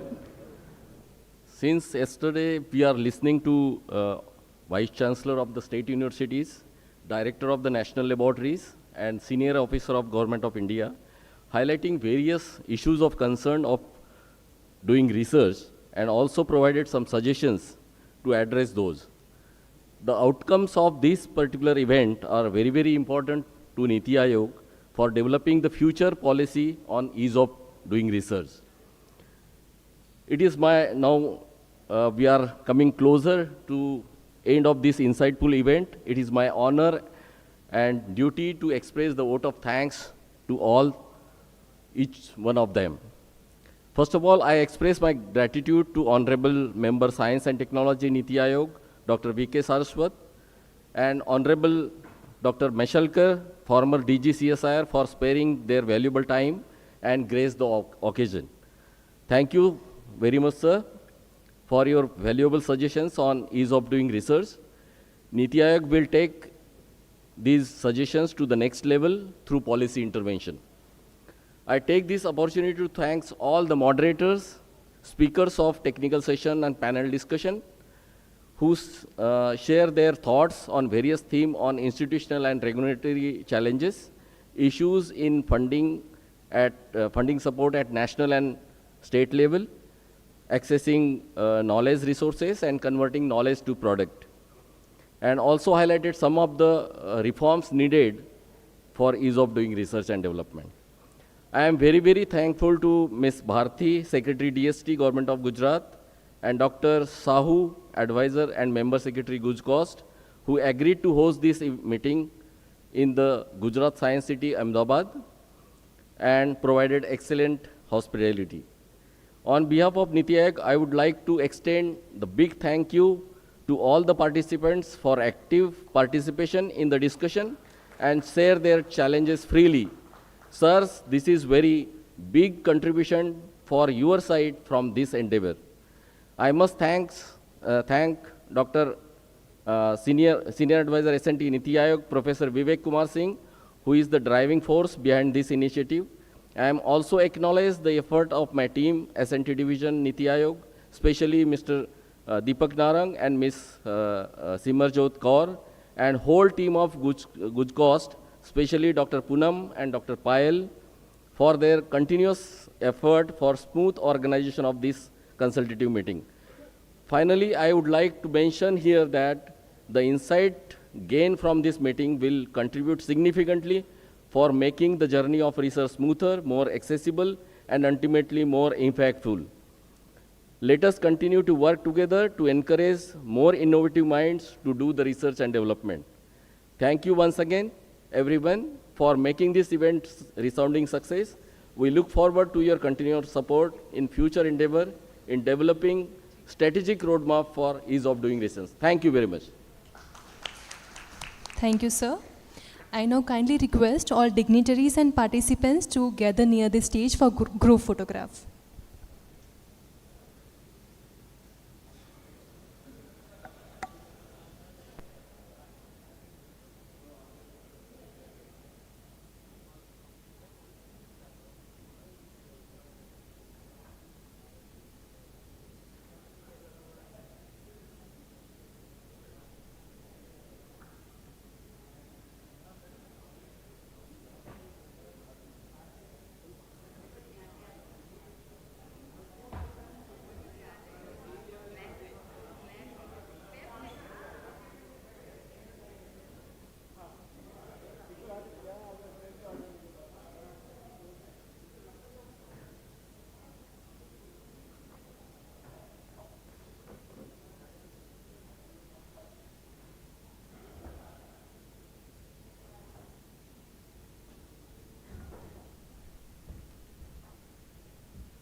Thank you everyone.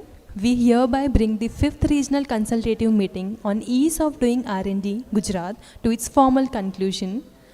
With the conclusion of today's proceedings, lunch has been arranged for all dignitaries and participants. Enjoy your meal and have a great day ahead. Thank you.